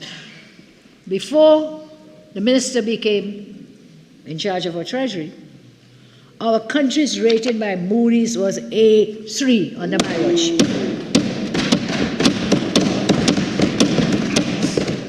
That was prime investment grade. Today, the minister celebrates a collapse to Ba2 junk status rating as a significant achievement. Only this minister can celebrate achieving a lower score than his predecessor and claim that as an improvement. Only this man. You get a lower score and you're patting yourself. Great, well done, hunky-dory. The minister has a long way to go to recover the ground and international credit rating and reputation that he has cost our country. This is nothing to celebrate. A stable or positive outlook does not matter when you are 5 levels lower on the rating. That's something. And then even the outlook itself is speculative.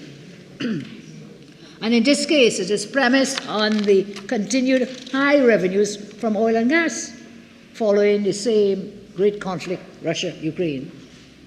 Premised on improved oil and gas production, as well as government adopting specific harsh policies, include further cutting of transfer subsidies, implementation of property tax, high electricity rates, higher water rates, issues with severely compromised standard of living of much in our country. Back in July, the minister announced that the new rating would have positively impacted the cost of borrowing by government. However, again, nothing is further from the truth. In the recent bond issue of US $560, the government was forced to offer rates of interest, higher interest rates than other similar instruments on the market to attract investors, and again, Minister announced this as a reason to celebrate. Offering higher interest rates because your rating has dropped otherwise. Remove the value-added tax.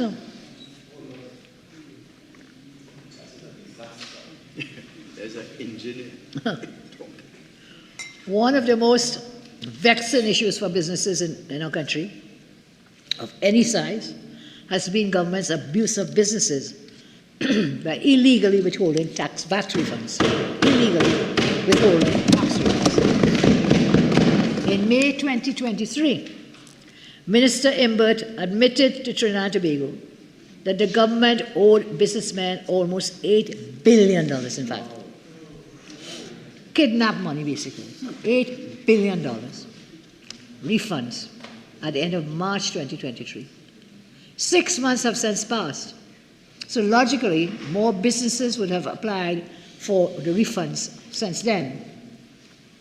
The minister advised a combination of bonds and cash payments would be used to settle a large portion of these arrears, and suggested repayment would have started between June and August 2023. Those days have come and gone. I know businessmen listening to the Minister President's last presentation last Monday would have been very disappointed that the minister avoided any mention of settling the VAT refunds. No mention whatsoever. The hijacking of VAT refunds by the minister means that critical operating funds of businesses are inaccessible, and this directly affects the ability of these businesses to invest in stock, to pay staff, meet debt obligations to financial institutions, and it affects the business's credit rating and viability. This multi-billion-dollar outstanding and overdue VAT rebate is tantamount to the government forcing struggling businesses, already burdened by crime, lack of access to forex, and many taxes to pay, to provide tax-free loans to the government. This is, in effect, a tax-free loan to government, because when they keep your VAT refunds and they do not pay it, whenever they pay at some point in the future, you don't get any interest on them. It is an interest-free loan that you're forced to do.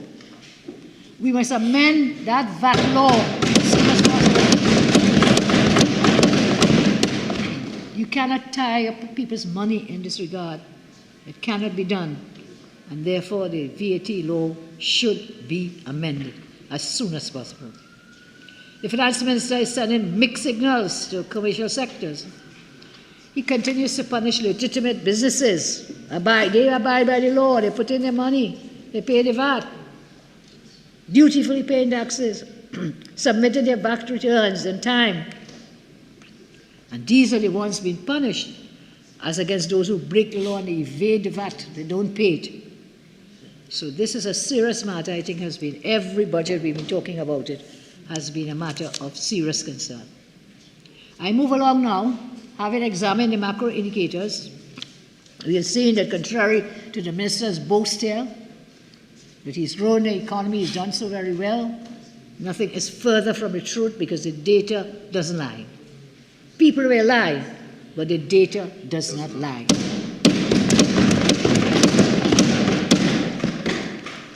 In the last budget presentation, the minister boasted that Phoenix Park Industrial Estate was in the process of being commissioned, and MP will well know about it. This is the same Phoenix Park Estate that the minister promised since in the 2020 budget. Said it will be commissioned in September 2020. Come back in 21, 22, come back in 23, maybe 24. And will still be coming, but never arrived. 4 years later, the country still awaits this promise to materialize. So one would have reasonably expected the estate would have been fully occupied by now. On Monday, the minister boasted that his government has already closed 14 investments at the park. The fact is there are 78 lots, and 5 factory shells in this park, developed with taxpayers' money. If we believe the minister, it would mean that after 4 years, despite repeated assurances that the government had secured investors for this park, more than 3/4 of it is still unoccupied. I look at the minister's growth predictions. Again, minister has boasted about growth and how well we are doing. Again, the data gives a lie to those idle boasts. The minister made bold predictions about the economy's growth. On Monday, true to form, openly ignoring the facts in front of him, minister announced an economic growth rate of 2.7% for 2023 and a similar projected growth rate for 2024, 2.7% growth. This minister is a serial offender. He's a serial offender. And I call him out today. Because each year he predicts a growth rate and it never materializes. It never comes forward. Serial offender in this regard. In 2016, the minister predicted a growth rate of negative 2.9%. The actual contraction for that year was what? Negative 7.5%. For 2016-17 now, he predicted a growth rate of negative 1.9%. The actual contraction was negative 4.8%. This is not just once, you know. This is twice, and going thrice. For 2018, the minister predicted a positive growth rate of 1.9%. And the economy, a positive growth rate of 1.9%. And what happened? The economy fell by 0.6%. So you can't believe this, Minister? I don't believe it. Every year. 3 times. No, it's more than 3 now. We're going on 4. Oh. In 2020, the minister, perhaps he was too unsure or afraid to give an estimated annual projection. He didn't give this time in 2020 an annual projection. What did he do? He gave a quarterly projection in that year. And in that year, the economy contracted in 2020 by negative 9.1%. No.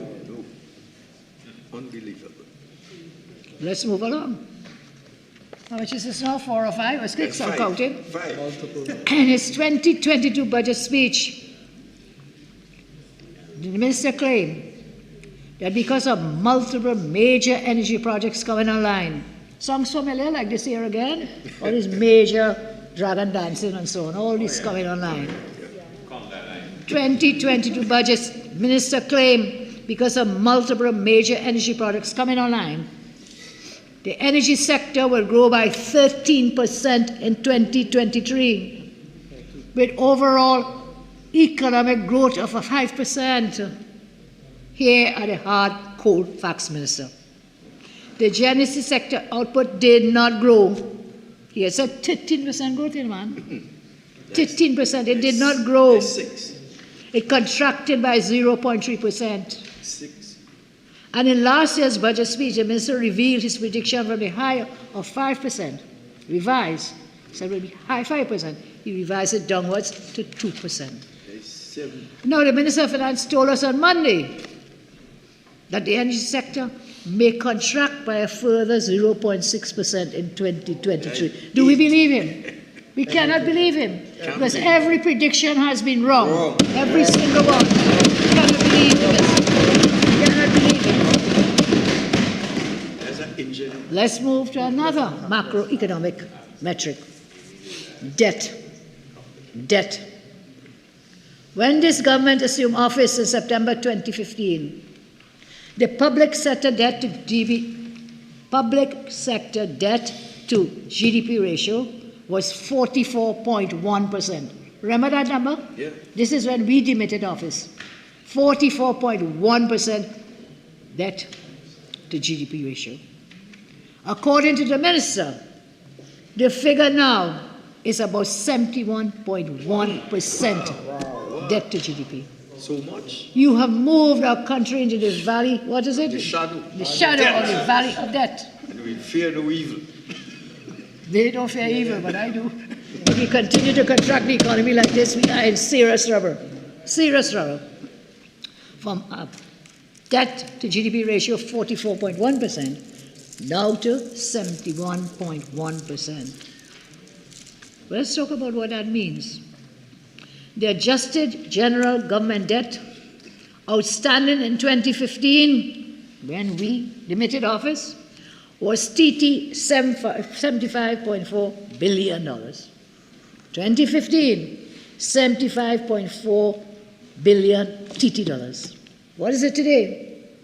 As of March 2023, that figure is TT $129.1 billion. $1 billion.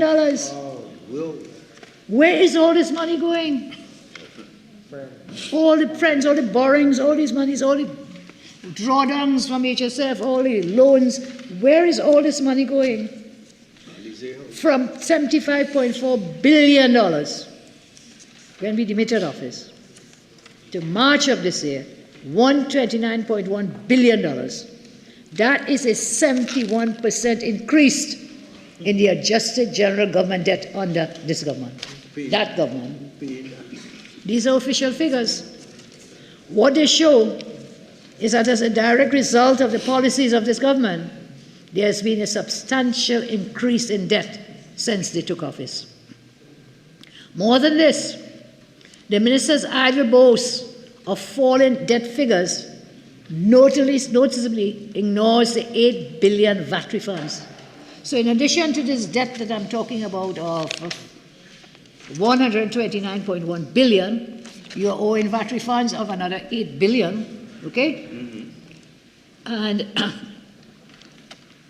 their money is owing to contractors and suppliers of goods and services to the government. So you add that to the debt. And I note that the minister had committed to disburse TT 1.5 billion government guarantee loan. So you had to add that to the debt. Okay? For everybody. So amongst other things, to reduce monies owed to contractors and so on. In fact, given the minister's failure to provide accurate outstanding debt figures, we have had to resort to inquiries under the FOIA Act, Freedom of Information Act, which has revealed government owes billions to WASA, billions to TNTEC, and billions to NIB. Come crying about NIB underfunding and don't have money when billions are being owed by the government to the NIB every year. By withholding VAT monies owed to contractors, the government is deliberately skewing the public debt while suffering the business, strangling might be, you're right, strangling businesses that provide goods and services to the government.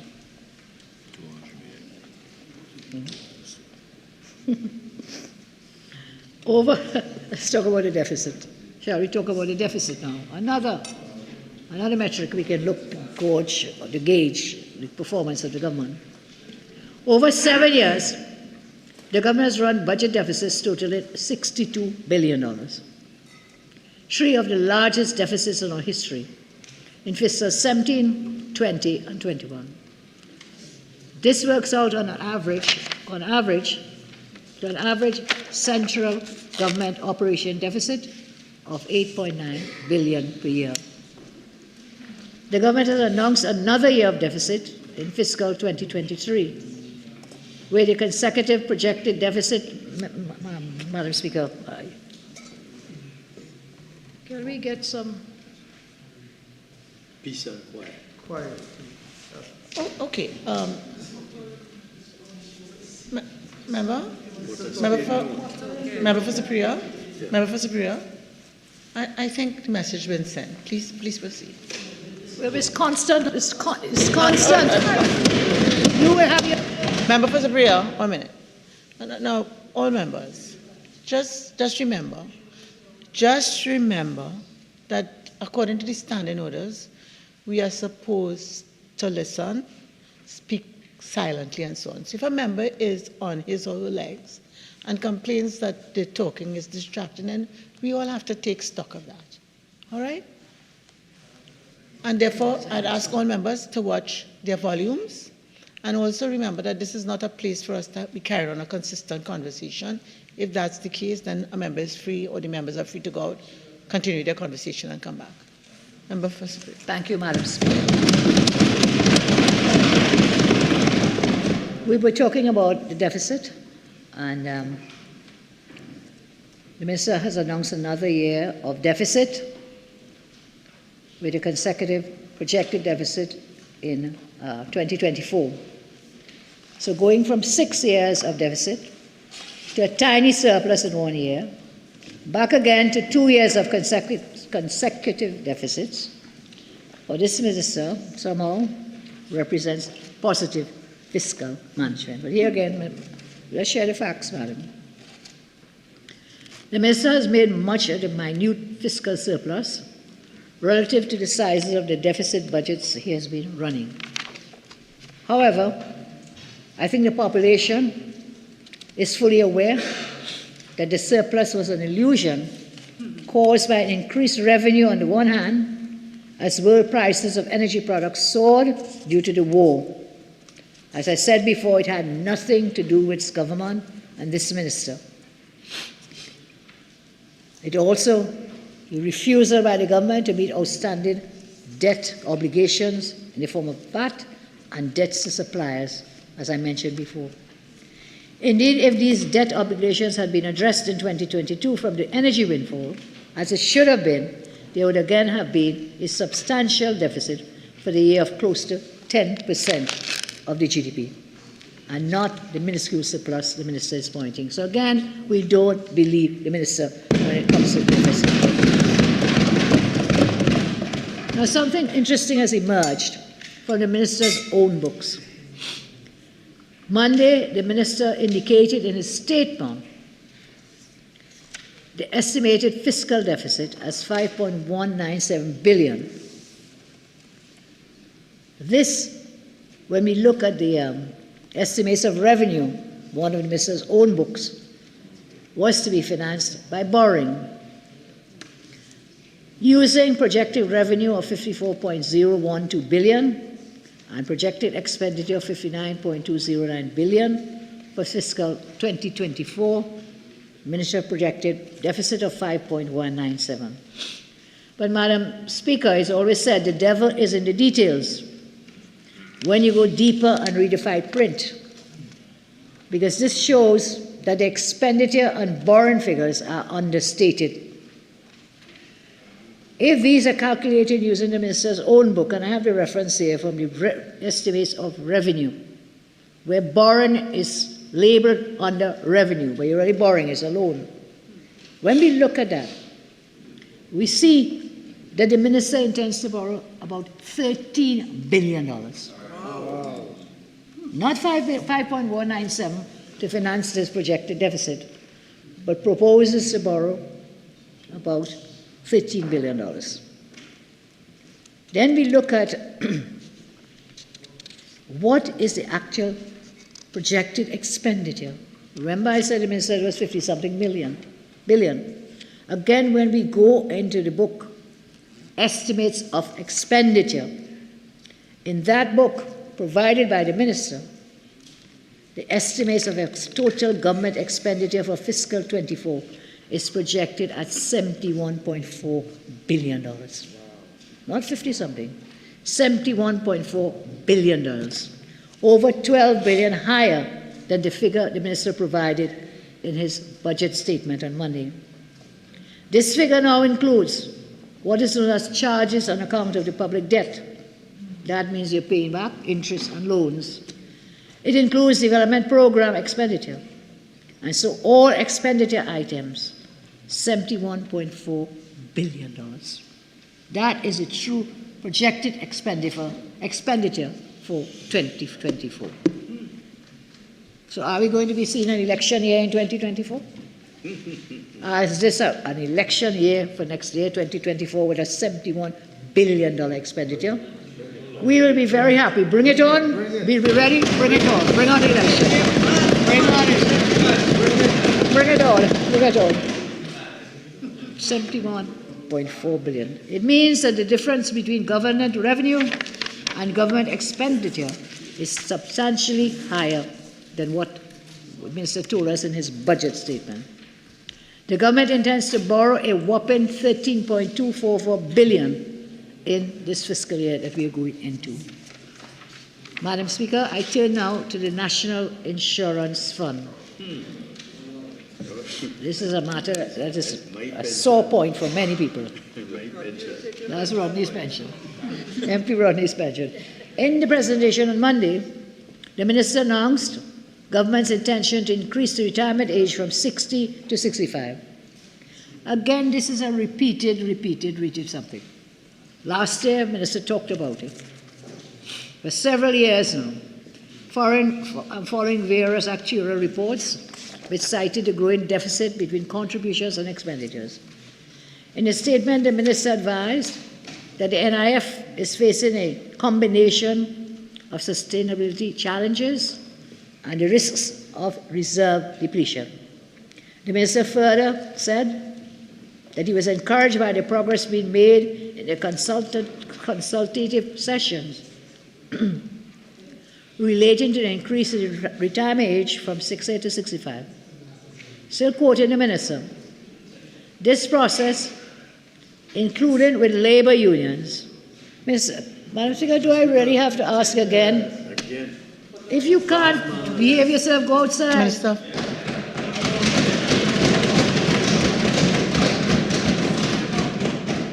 Minister Finance. Minister Finance. There was a little outburst that was really a little loud. Please remember, I heard it. So, I heard it and I saw it. Okay? So, Minister Finance, Minister Finance, Minister Finance, Minister Finance. Let's just please give to others as we like done to us. All right, so I have seen it and therefore it won't continue. Continue. Thank you, Madam. Thank you very much. Still talking. So basically what the minister was saying was that he's been engaged in this consultative session relating to the increase in the retirement age from 60 to 65. He said the process, including with the labor unions, is at an advanced stage of conclusion, with majority support for increasing the retirement age. Minister, I'd like you to tell this House and tell the country which union. Which union? Not just which union. When did you have these consultations? Where did you have these consultations? Because I found it very curious. I remember in his budget speech last year, the minister said, we in the Ministry of Finance have recently completed our consultations on the retirement age held by Minister Manning. I hope you're not throwing Mr. Manning in the bush, or under the bus. We have completed our consultations on the retirement age held by Minister Manning with key stakeholders, including trade unions and business organizations. So this is in last year's budget. Minister is saying he has completed the consultations last year. And then he comes this year now, and he says, well, the process including is of an advanced stage, being made, progress being made. But last year he said what? Completed. So which one is the truth? Which one is the truth? Additionally, the minister told us, in our consultations with the labor union, trade unions firmly oppose any retirement age increase. So which one is the truth and which one is the untruth? In our consultations, ours, the unions firmly opposed any retirement age increase. So, Minister, which one is the truth? Which one is the untruth?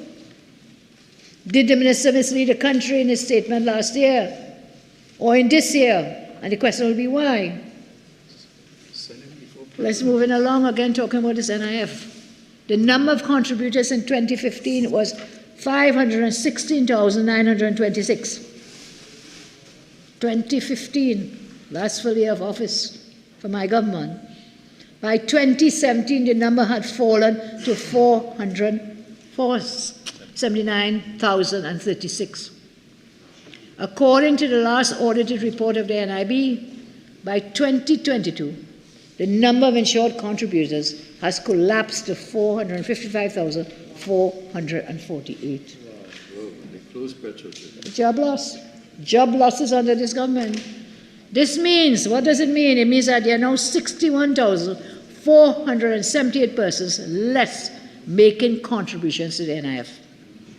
Less than they were before they took over, resulting in lower contribution value than would have occurred had these persons still been employed. What this points to, it points to a factor that government has not considered in treating with the difficulties in the NIF. The obvious need to increase employment levels and significant job creation will generate a roll-on benefit of increasing contributions. Increasing contributions. Increase contributions. And how you do that? You create jobs. Tell the engineer that. People want to earn a living, they don't just want handouts, they don't want to be lazy. People want to have a livable job that they can live and take care of their families. But when they do that, it will increase your contributions to the fund. The more people get jobs, the more employed, the more contributions they will get. Has the minister considered that? No. He only considers, we wonder, what is what? Increase the retirement age. To 70. The unions are opposed to increasing the retirement age, and I am opposed to it. If you want to go that route, people should do so voluntarily. Should not. And if they go voluntarily, you still have to pay them their retirement benefits. Don't punish them. So here we are again. Contributions to the fund reduced. A comparison of the NIB reports reveal that 2,194 employees have stopped contributing to the fund between 2015 when we were there and 2022. 2,194 employees. Why? Why have they stopped contributing? Have they gone out of business? What has happened? That's a large number of contributors, again, depleting the fund. Why? How can you resolve that? Is it because they don't have forex to run their business? Is it you're not giving them back their VAT refunds so they can't run their businesses and they're forced to shut down? Tell us why 2,194 employees have stopped contributing to the NIF. Can't, sir. That suggests a substantial amount of business closure. This also means increased job losses as businesses go out of operation. Has the government assessed why they have stopped contributing? Has the government assessed what is the effect on the viability of the NIB? Instead of widening the contribution base, which government policy should have focused on, this government seems to have deliberately and illogically contracted the contribution base. So that is another fiasco waiting to happen. The unions have called for the government, the labor movement, for government to bolster the fund as well. But is it also mismanagement and incompetence? Who knows how running the NIF? Where are they investing the funds from the NIF? Why is it that the funds are being depleted in that manner? So partly because of reduced contributions from employees and employers. And it must be poor investment choices and poor management. Poor management of the NIB. Whose ministry is that? I turn now to another macro indicator, inflation. This is one that everyone in the country is crying. Everywhere we went for the consultation, the high cost of living. What is inflation then? The rate of price increases. Citizens have been confronted by continuously rising prices, particularly of food and transport, over the last few years, caused directly by the actions and inactions of this government. Again, madam, let's share the facts from the Central Bank Data Center. The most recent data is from July 2023. But it is known that since then, prices would have continued to rise over the last 2 months as well. Let's again look at the data. From 2015 to now, again our last full year in office, from 2015 to now, transport prices have increased by 27%. The price of food in general has escalated by 47%. This minister, and they gave her, 4%. This minister raised diesel by 194%. Wicked. Premium by 36%.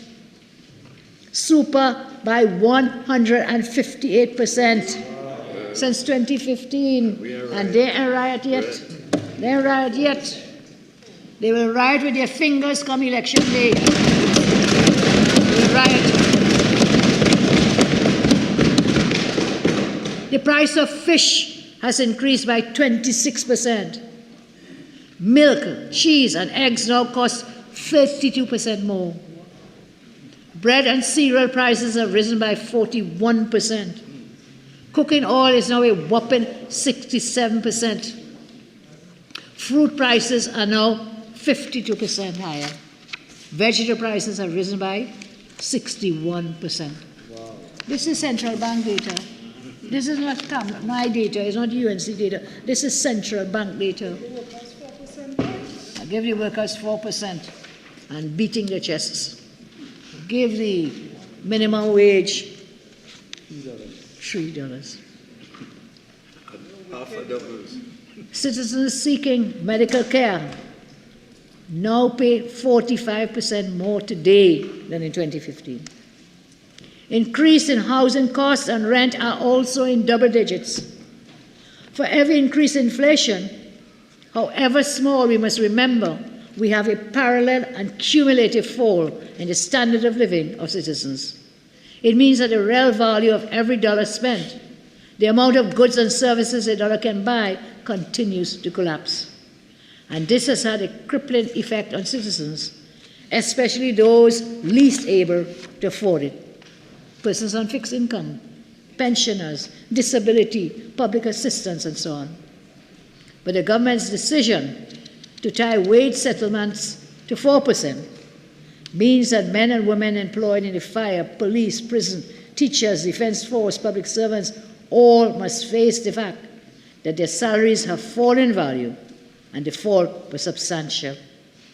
The minister on Monday projected continued price hikes in 2024 and 2025. Things will get worse. Further price hikes, so that the cost of living will increase even further.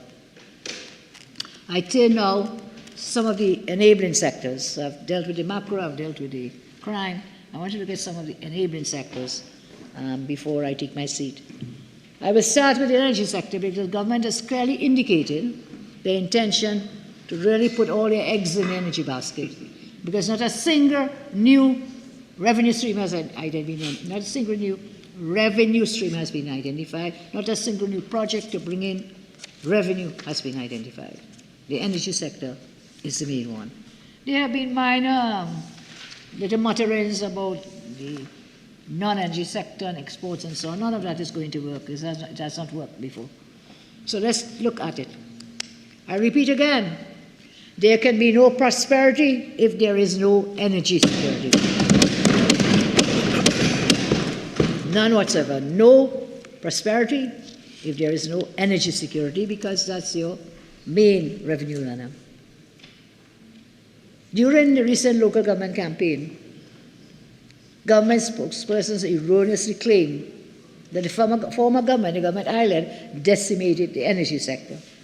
Nothing is further from the truth. It is this government who is dismantling the energy sector.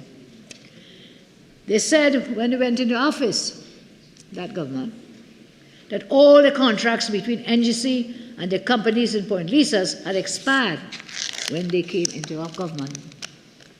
And every budget debate, ad nauseum, they repeat, all the NGC contracts expired under the UNC. Ad nauseum.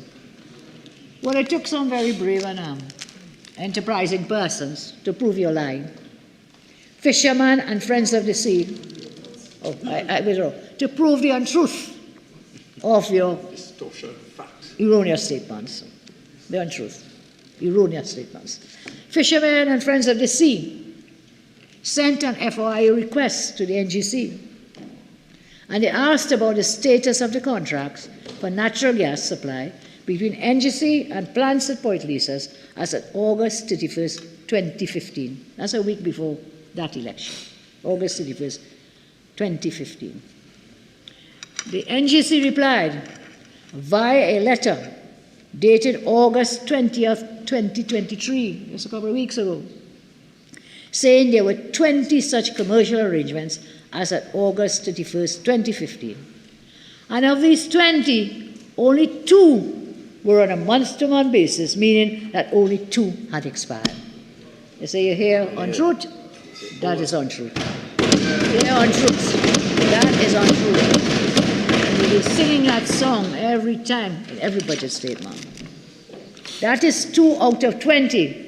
But every year in this debate, we hear about how they found all the contracts expired. I wonder who was the minister who found that? Who was the Minister of Energy then?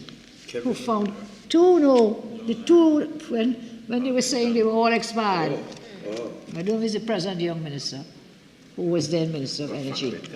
But it was a PNM minister giving wrong information about those contracts. So, again on the campaign trail, in the budget debates, repeat this erroneous statement.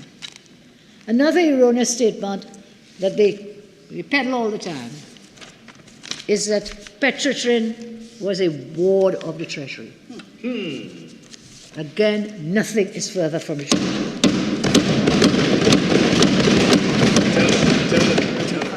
When they were prosecuting the case for the closure of Petrotrin, they went all over the country bad-talking the company.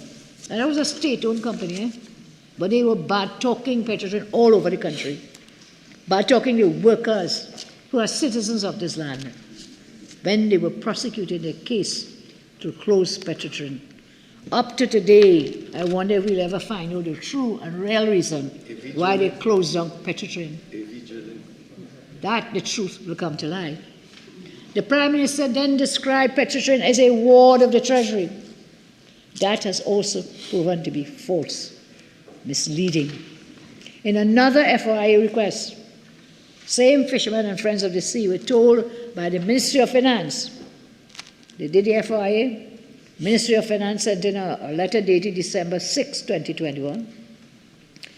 And the minister in the FOIA reply stated, for 2016, 2017, 2018, Petrotrin received no government subvention. Wow. None. Wow. None whatsoever. Wow.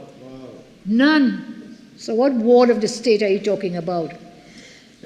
There was certainly no subvention made to Petrotrin from 2010 to 2015. Under watch, none. No subvention. So where this ward of the state came from? Why did we fabricate this kind of misnomer? Because why? They wanted to close down Petrotrin for some reason or the other. Some reason or the other.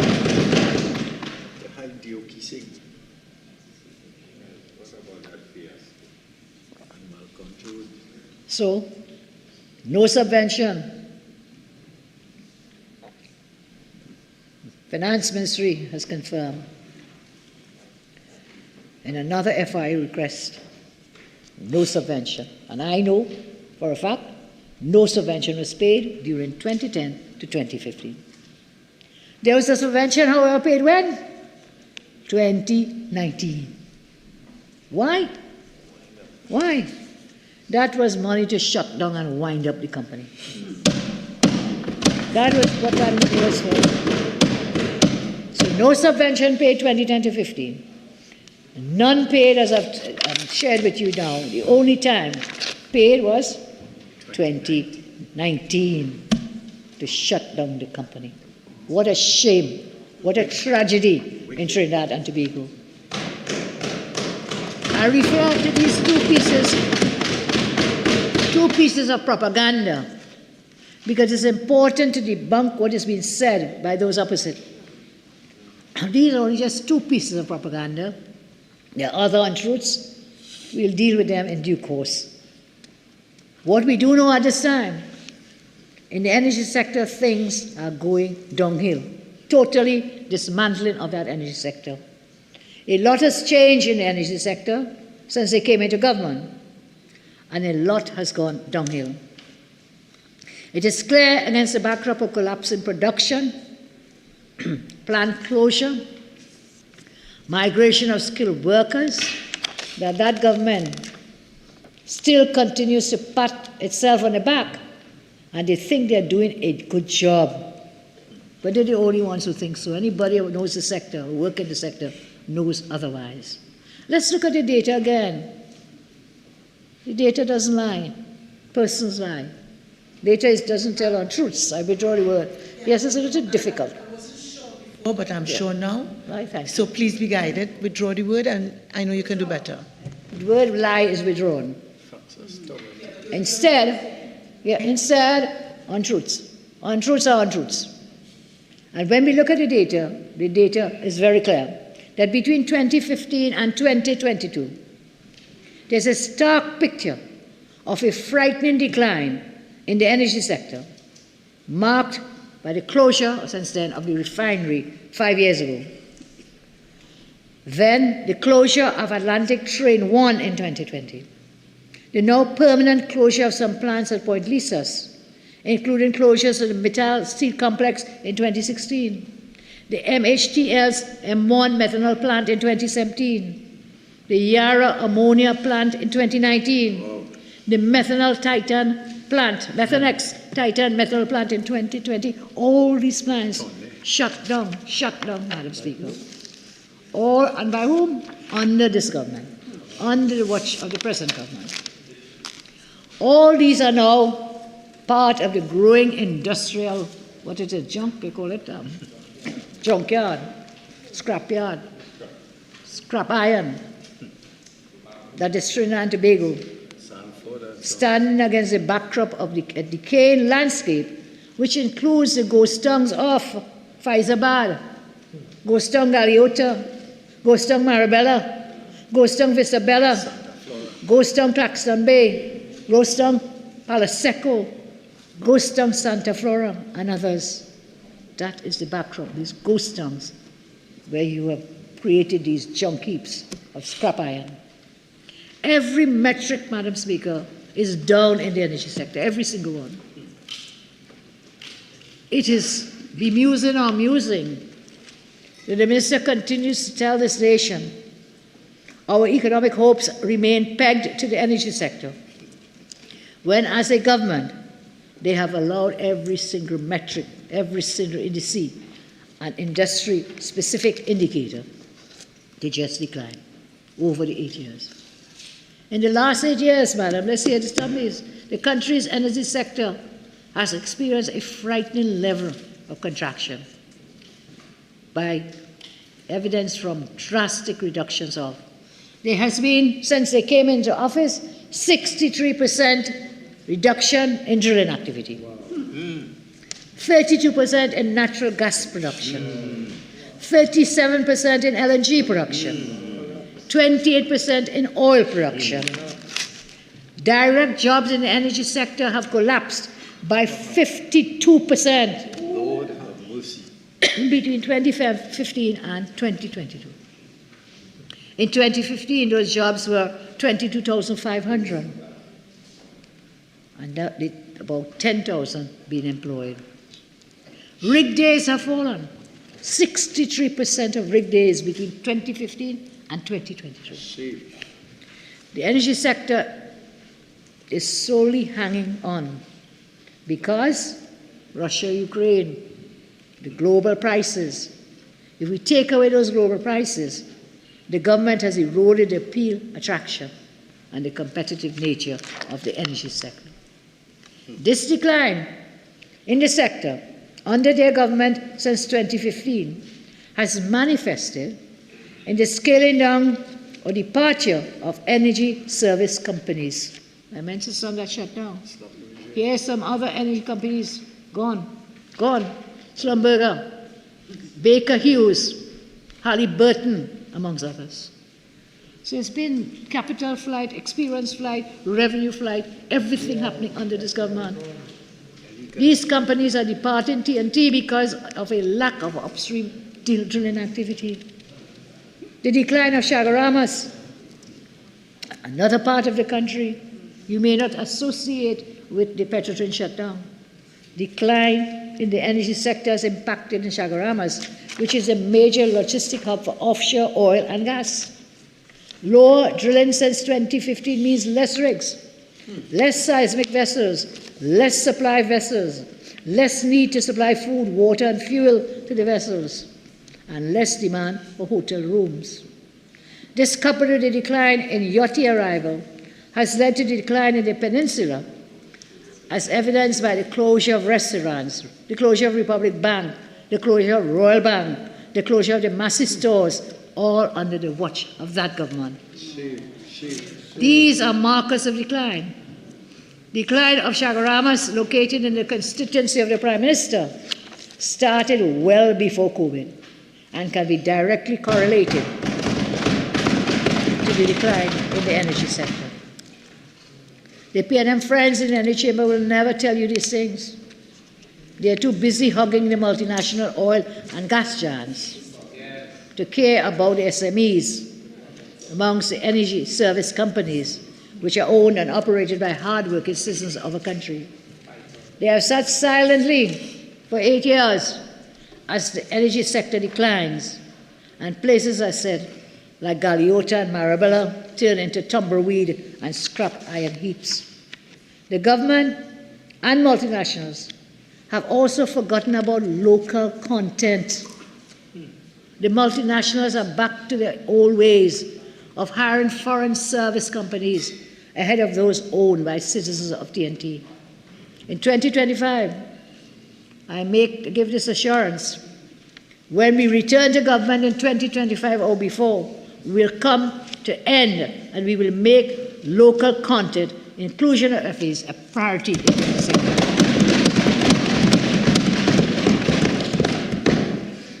Natural gas production. I turn now to natural gas production.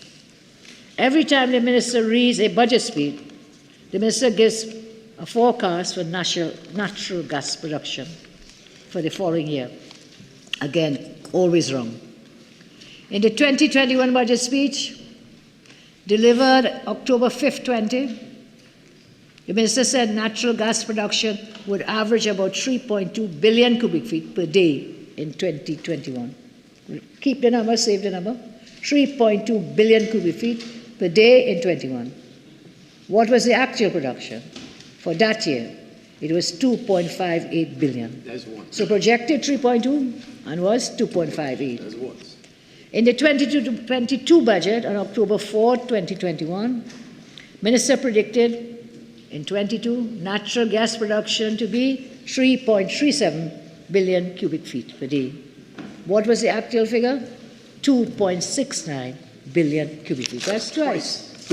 In the 2023 budget, Minister said production will increase in 22 to just under 3.0 billion cubic feet per day.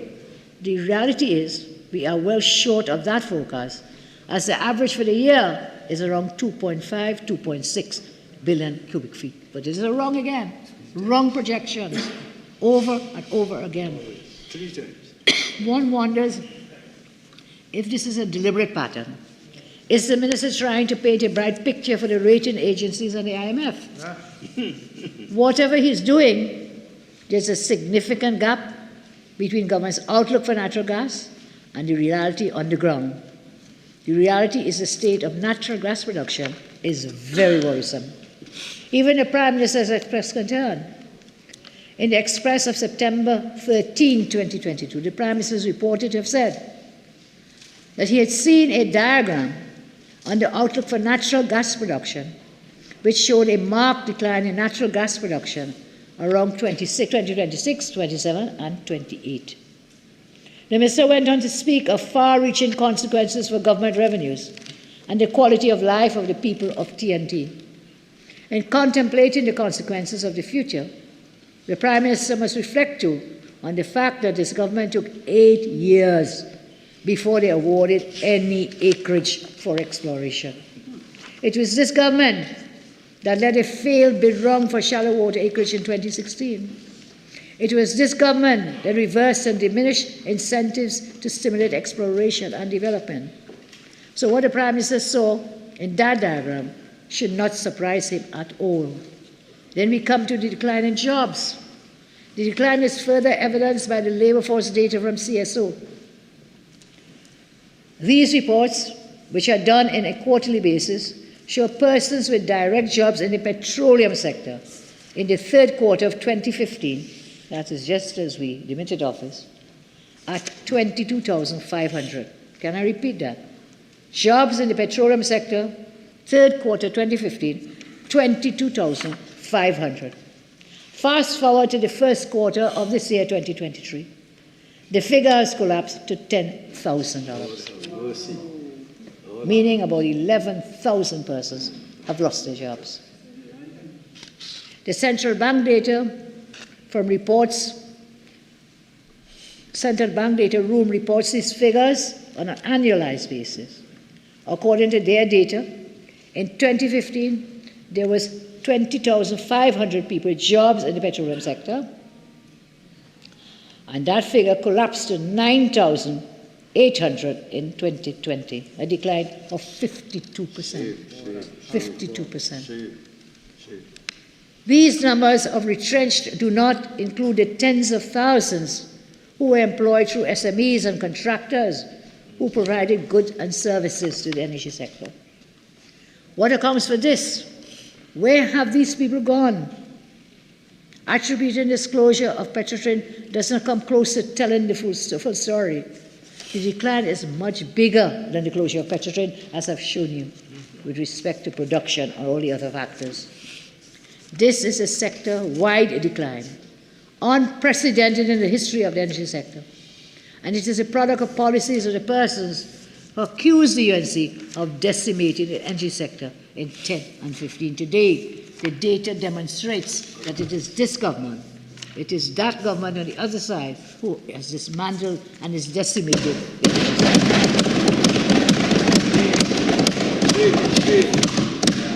sector. Just a quick comparison, 2015 to 2022. When we look at drilling, rig days have collapsed from 63% 2015 to 2022. Oil production fell by 26%. Natural gas production by 30%. LNG production by 37%. Ammonia production by 8%.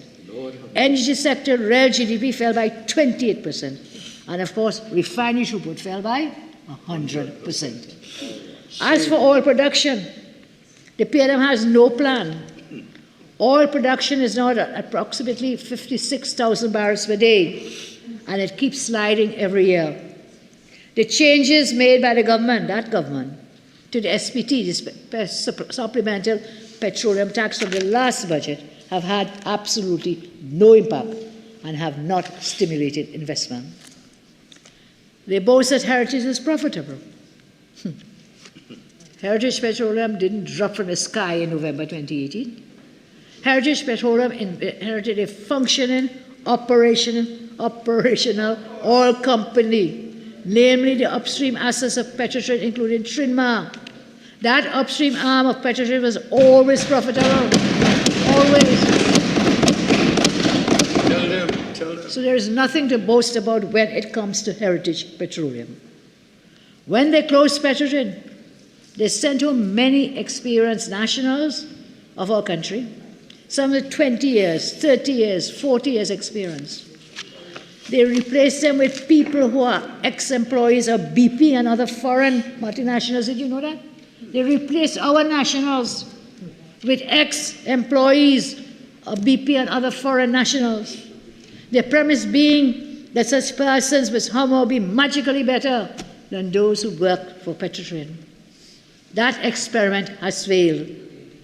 While we await the report of the Commission of Inquiry into the tragedy at Paria, we cannot help but wonder whether what happened at Paria in February 2022 was a result of the loss of institutional memory of the facilities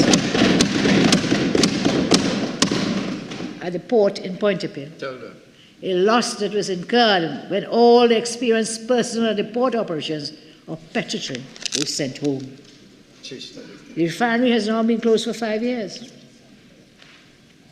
The government simply has no plan, just like crime. They have no plan. The chairman of Petroleum Holdings has thrown his hands in the air and says, "Make me an offer." No one is making an offer.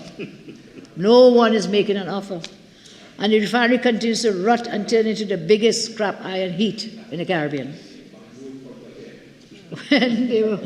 When they were prosecuted a case for the closure of the refinery in 2018, They described Petrogen, I told you, the ward of the Treasury. I've demonstrated that was not true. The closure of the refinery has decimated the economy of South Trinidad and all these fence-line communities. That refinery is there rotting away. And typical arrogance, Prime Minister says, he boasts, we have exited the refinery business. Simple. Simple. End of story. End of story. I turn now to great promises for the future made by the Minister. Dragon. The government has made this the central pillar of their energy policy. In fact, 5 years ago, budget speed delivered October 1, 2016, it was listed as the first game changer. While we support any initiative to get natural gas to our alien plants at Point Lisas and to the 3 LNG trains at Point 14, there used to be 4, if you remember, now there are only 3 LNG trains. The public ought to know the details of what was signed in Caracas last month. Details by the Minister of Energy and how this is different from what was signed by the Prime Minister in August 2018. The opposition notes that there has been no change in the position of the US as regards the provision of the license which Venezuelans have objected to. There are many more questions which we hope the government will answer in this debate. When, for example, is this natural gas from the Dragon field estimated to arrive in Trinidad? Good question. Tell us. What will this project cost the people of our country? I want to repeat, we are not opposed to the project, but there is need for transparency, especially where commitments are being made on behalf of T&T. I'm not done with the energy sector yet, but there's more to come with the dismantling of this sector. A few weeks ago, the Minister of Energy signed 3 deepwater production sharing contracts with a consortium of BP and Shell. They were the only companies that participated in that round. Overall, bids were received on 4 blocks out of the 17 that were put out. The signing of the contracts was done without the presence of the media. The media was not invited. We wish to remind the Minister that the acreage he's awarding does not belong to him. It belongs to the people of the country. Further, no information was put out as to what BP and Shell's minimum work obligations in these 3 blocks were. Is that not in keeping with the principles of transparency, which I'm sure these companies are required to subscribe to in Europe? So where is the transparency here? Like the Dragon deal, the public does not know what was signed with BP and Shell and what these companies have committed to. At the signing, the Minister of Energy went on to speak to the importance of the deepwater frontier to the country's future. And exploring the deepwater province is so important. Why then did it take the PNM 8 years to award 3 blocks in the period during our time? It took 8 years to award 3 blocks. In the period 11 to 15, our government, my government, awarded 9 deepwater blocks for a combined 1-2 hectares of acreage. This resulted directly in the discoveries off the north coast of Tobago that make up the Calypso project, which is being hailed as a possible savior of this country. If Woodside can make a commercial case for its development. And let's go on to Naiquan. Naiquan has brought no value to TNT. As our energy sector struggles for oil and gas, this government must state why millions of state assets have been abused and misused in sweetheart deals for Naiquan. From the very start, we in the opposition told this government not to waste valuable billion-dollar assets on a company like Naiquan that had no track record or skill to deliver on its mandate. But what did government do?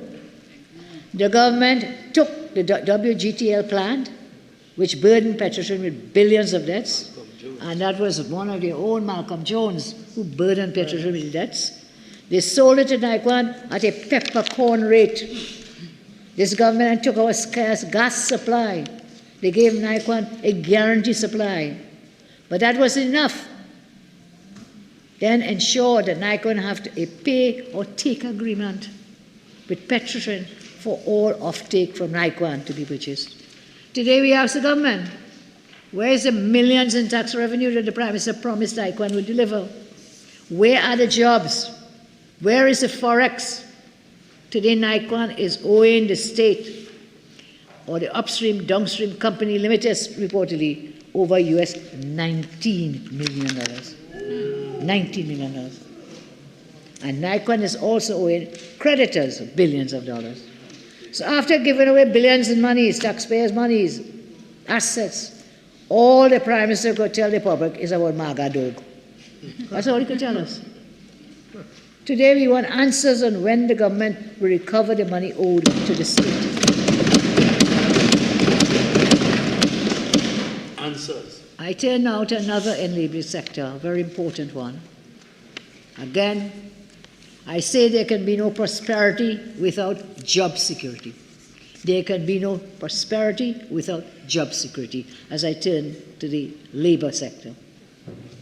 Over the past 97 months and continuing, government had unleashed a reign of terror and brutality against organized labor, the working class, and their representative trade unions, as never before. I call on the government. My colleague MP Nursing will delve more into the labor sector, but there are some areas I want to set out as policy guidelines. I call on government to immediately effect a fair resolution of all collective agreements in the public sector, to initiate the requisite comprehensive actioning of all recommendations and conventions advocated for by the ILO, and the incorporation of same into domestic law. A UNC government commits to ensuring that the following broad policy positions are enacted: the repealing and replacing of the dreaded Industrial Relations Act, the repealing and replacing of the outdated Severance and Benefits Act, the significant simplification of the registration process for trade unions, incentivizing trade union movement to encourage workers to become financial members of trade unions, a greater recognition and space for the role of trade unions in promoting income and wealth equality in the society through the free collective bargaining process, the resolution of all collective agreements in the public sector, a comprehensive actioning of all recommendations and conventions advocated for by the ILO, and the incorporation of the same into domestic law.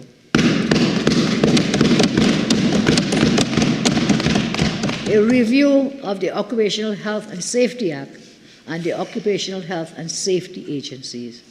These and other priority areas will form the basis of UNC's focus for the benefit of trade unions and the working class, and be subject to widespread social dialogue with stakeholders and partners within the country before implementation and execution of same. I turn now to a very important sector, because if you're dead, you cannot enjoy anything else. If you're dead, if you're not alive, you can't enjoy any prosperity, you can't enjoy anything, good food or otherwise. So I come now to the public health care system. No.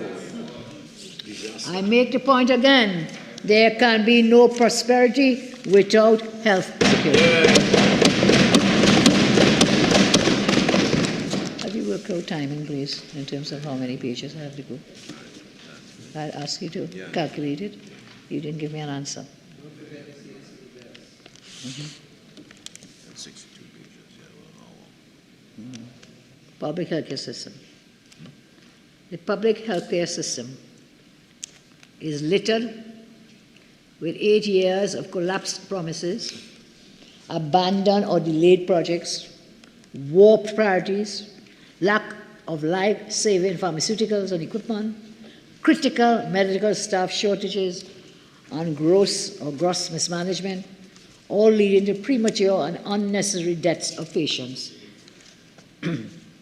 These circumstances, Madam Speaker, have led to patients having to wait for long periods of time for surgery. Mr. Padis, since 2019, Ms. Drupati Kamal has had her cataract surgery postponed so many times that she's almost blind now. She has been awaiting cataract surgery since 2018. Wow. I could give many more names, Madam Speaker, of patients who have been waiting on the waiting list and who continue to suffer because of rank ineptitude and negligence on the woeful mismanagement of this government. The poor health care includes a lack of medicine, insufficient nursing and senior medical staff, non-hiring of junior medical staff, shortages of surgical supplies, lack of operating theatre time and space for surgeries, and labs not functioning because of a lack of reagents. And yet, the Minister comes to this Parliament on Monday. The Minister boasts about state-of-the-art hospitals, and yet these are so severely understaffed, patients' lives are perpetually at risk. Let me remind the Honourable Minister, all these hospitals you're boasting about, they will be begun under the watch of the UNC partnership. We build it. We build it. We build it. And we completed the Scarborough Hospital that you could not complete. Let's talk about the state-of-the-art hospitals that you boasted about, the Minister boasted about on Monday. The new Point Fortin Hospital and the Rima hospitals lack so many doctors, nurses, other staff, that patients will suffer when they go to these hospitals. Let's look at some of the numbers of these hospitals. Arima Hospital, out of 95, out of 115 on the establishment, there are only 95 doctors on the establishment.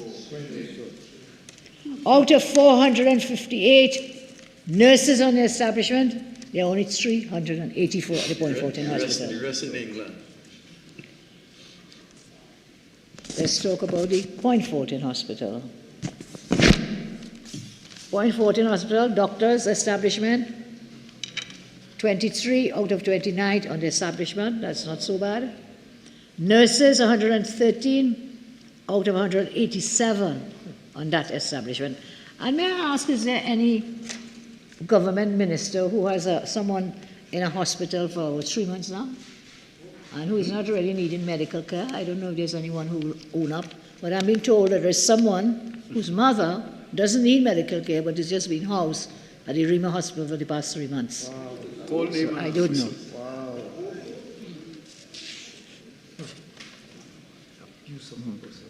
So that's the state of staffing at these great new hospitals, beating their chest and everything, but people know the truth. Families of patients often must do blood tests outside the hospital, return with the results sometimes 2 to 3 days later, and the patients have become critically ill and end up dying. Patients sometimes must waste precious hours for ambulances, and all of this in a public health sector that receives a large chunk of taxpayers' money each year under a government that claims to care. FAO and WHO have identified TNT as being at a crisis point when we come to the NCDs. NCDs account for 3/4 of deaths in the country. The minister's much touted national strategic plan on NCDs is a hopeless failure. In successive budgets, government promised in vain to expedite surgeries, address shortage of medical personnel, collaborate with the private sector, investments for an appropriate health insurance model. But thousands of patients cannot get cataract surgeries, shortages of CDAP medical items. At A&E, there are sometimes 50 or 60 critically ill patients hoarded like animals in a pen. Some patients die in overcrowded emergency departments while awaiting urgent medical care and attention. It is like a national horror story. The government recently launched a 133 million car park at the San Fernando Hospital, while it is still to construct the much promised $72 million, what is it, Doc? The cath lab, the angioplasty and angiogram lab at the hospital. That is a project that has been repeated year after year to set up the cath lab in San Fernando. Cannot, again, promises never. PNF promises. 8 years ago, the Prime Minister said he was waiting on the Welsh report to open the Couva Hospital. After the report, we were told a partner was needed to work with government. No partner came forward. It appears no one wants to work with this government. The government then recommended an offshore medical school to be facilitated there at the Couva Hospital. 8 years later, PNM promise never materialized. There is no offshore medical school. You remember the Minister of Health saying there were insufficient doctors to open the Couva Hospital. Today, hundreds of young, qualified doctors are awaiting jobs, but no employment is being provided by this failed administration. There are almost 1,300 nurses missing from the establishment of the RHAs. Among those who are working, many are given 3 months or 1 year contracts, and so are unable to meet the requirements for obtaining loans, the terms and conditions of employment, and the insufficient number of nurses in the system make an extremely demoralizing situation. In addition, there are insufficient specialized nurses in areas of accident, emergency, cardiac care, renal failure care, or other specialized areas of medicine. Despite speaking about the St. James Cancer Center and the Augustus Lung Hospital, again promises not materializing, being assigned as a cancer center, the whole management of chemotherapy across the country is totally inefficient. There's a lack of proper chemotherapeutic drugs, which are first-line drugs to be used. So when patients will be continuing to get the chemotherapy in cycles every 2 to 3 weeks, they find out there are no more of the drugs available. What's going on in the health sector? What's going on? Remember, they boasted this was the best healthcare in the world, but when they fell ill, they were flying out of Trinidad and Tobago to go to the United States for treatment. That's the best healthcare in the world. No more. At public hospitals, severely ill patients are still being kept in emergency departments, sometimes for days waiting for a bed on a ward. The Couva Hospital remains closed to medical care, except for COVID patients. This is a modern $2 billion institution that we built with hundreds of millions of proper medical equipment, being left to become what? Scrap iron as well, another junk heap. The government has simply abandoned a state-of-the-art hospital where we could be treating patients, as I say, who cannot get a bed in other institutions. Let's look at the COVID now. The death of thousands of patients rests squarely on the shoulders of that government and its COVID propaganda team. You remember them? COVID propaganda team. We had called for a commission of inquiry into this whole COVID mismanagement. After persistent calls, a committee was set up and it reported negligence in the management of COVID-19 patients. The committee made 19 recommendations in a 103-page report. Not one of those recommendations have ever been implemented, not one. We wish to assure the nation that when we get into government, we will make sure there is a full and independent commission required into the mismanagement and deaths of more than 5,000 COVID patients. We will do it. I turn to another enabling sector, one that is very close to my heart, and this is the education sector. Education sector. What is that, relaxing? Disaster today. Decline in national administration is most evident in the all-important education sector. There has been a deterioration of standards. There has been a lack of modernization. There has been a fall in the provision of appropriate and essential resources. Thank you. So let's reflect briefly, madam. You know, sometimes you have to reflect for where we were and how far away we've come from that position. 2015, Trinidad and Tobago is at the forefront of the world.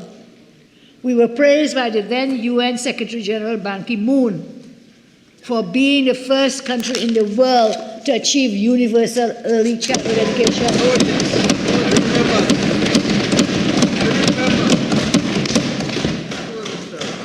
And whilst I take credit for it, I take credit for the whole government and to the then Minister of Education, Tim Gopi Singh.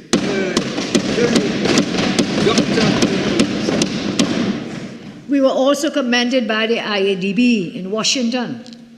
We were also commended by then US presidential candidate Hillary Clinton for our work in education. That's where we were. We received international global awards for the positioning of TNT in education as a world leader in ICT education. We became one of the strongest leadership teams in Latin America and the Caribbean. The GRULAC group, leading alongside Uruguay. We were head of the US President Barack Obama, with greatest respect to him. He was asking ICT companies in the US to provide about $100 million each so laptops could be provided for children in underprivileged areas in that country. Russia introduced laptops 1 year later. I say again, we were world leaders in ICT in education. Within 1 year of this PNM government coming to office, most of the successful policies were reversed. They scrapped the laptop program. Yeah. The Prime Minister went so far as to say that laptops brought no value to education. Imagine that position from a leader in the modern world. Under his administration, computer classrooms became a thing of the past. We had, my administration, at least 50 computers each in most secondary schools, along with ICT technicians. The technicians were dismissed, and audiovisual rooms went into decay. The PNM scrapped the 21st century smart classrooms, in which we had partnered with Samsung. Could you imagine such a policy position now in a world of artificial intelligence, and one in which ICT is taking nations to the moon? The e-learning was scrapped by that administration. They soon had to confront the outrageousness of the decision when the COVID pandemic hit us in 2020, when more than 100,000 students were left without education for almost a year and a half. They had no devices, and the IT platform was not functional. They scrapped the purchase of textbooks for students when our administration had purchased more than 2 million textbooks over our 5-year period. 2 million textbooks. Every child in every school, in every class, in every subject received a textbook so they could receive their education. That was an example of our emphasis on education and learning. We filled all vacancies for teaching positions. All teachers in primary schools are certified with at least a first degree in education. We had moderators, facilitators, substitute teachers, and we worked with the Teaching Service Commission to ensure that almost all vacancies were filled, including the positions of deans of discipline.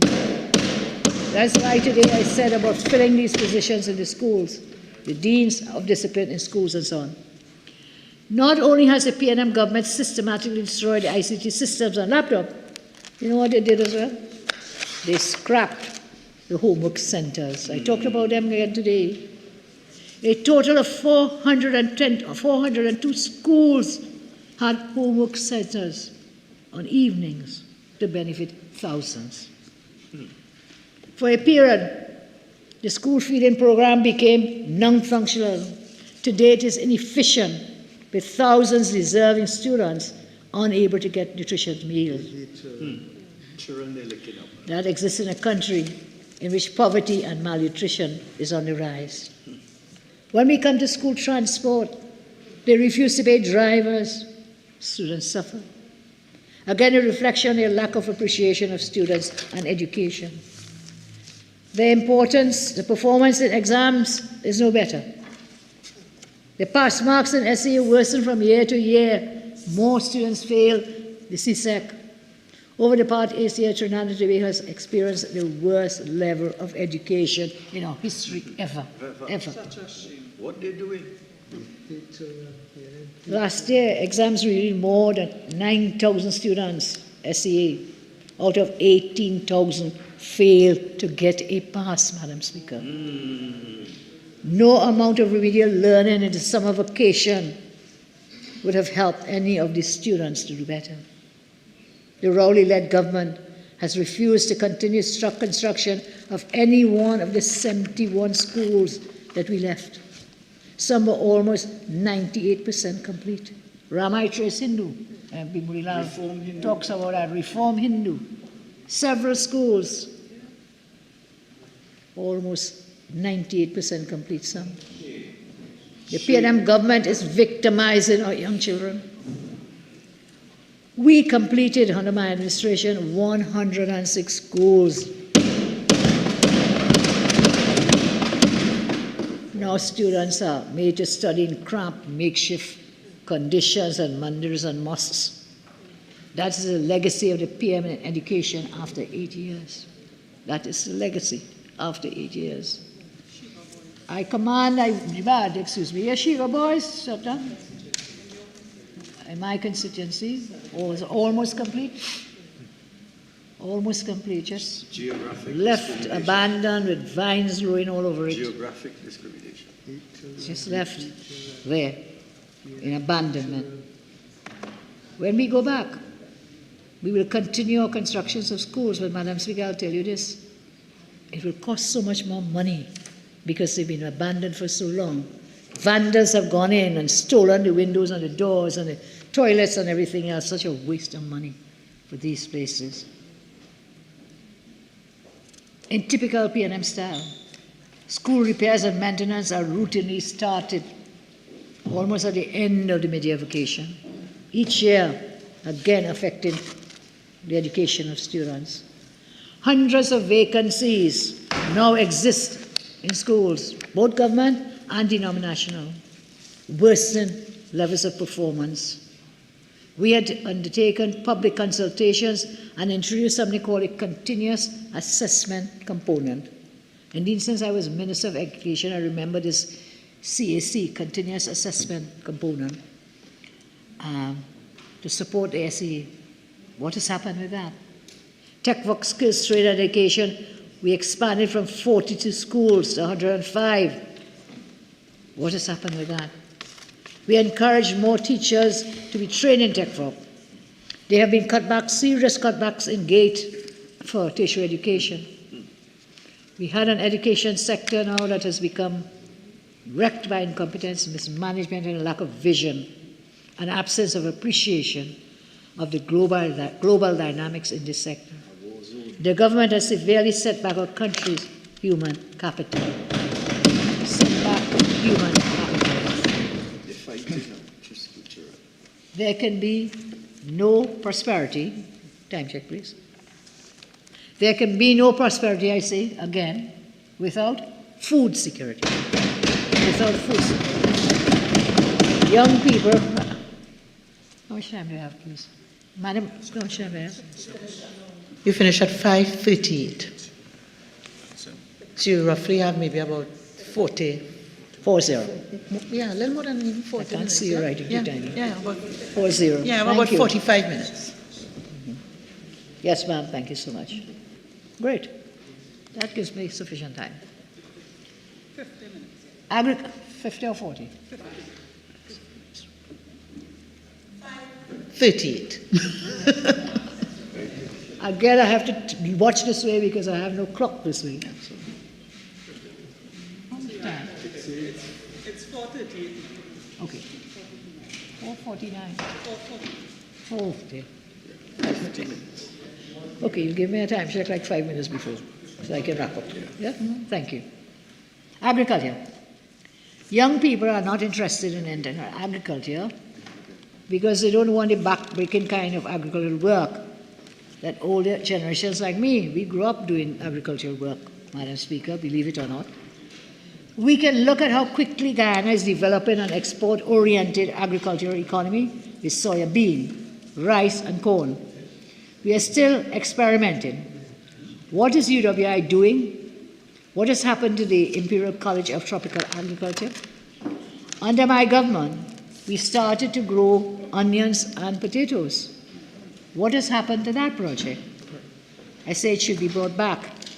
What has happened to the potential we have for tropical flowers for export? Another revenue earner. Foreign exchange, we can export our tropical flowers. We have beautiful tropical flowers.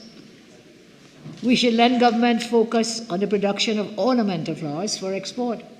The minister says that more local girls for meals will be used in the school feeding program.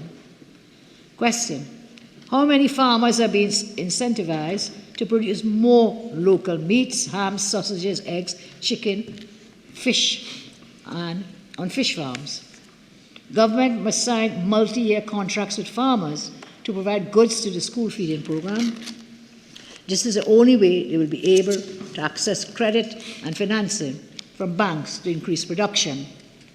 Under the PNM, food imports went from $5 billion to $7.3 billion. Is this because we're eating so much more?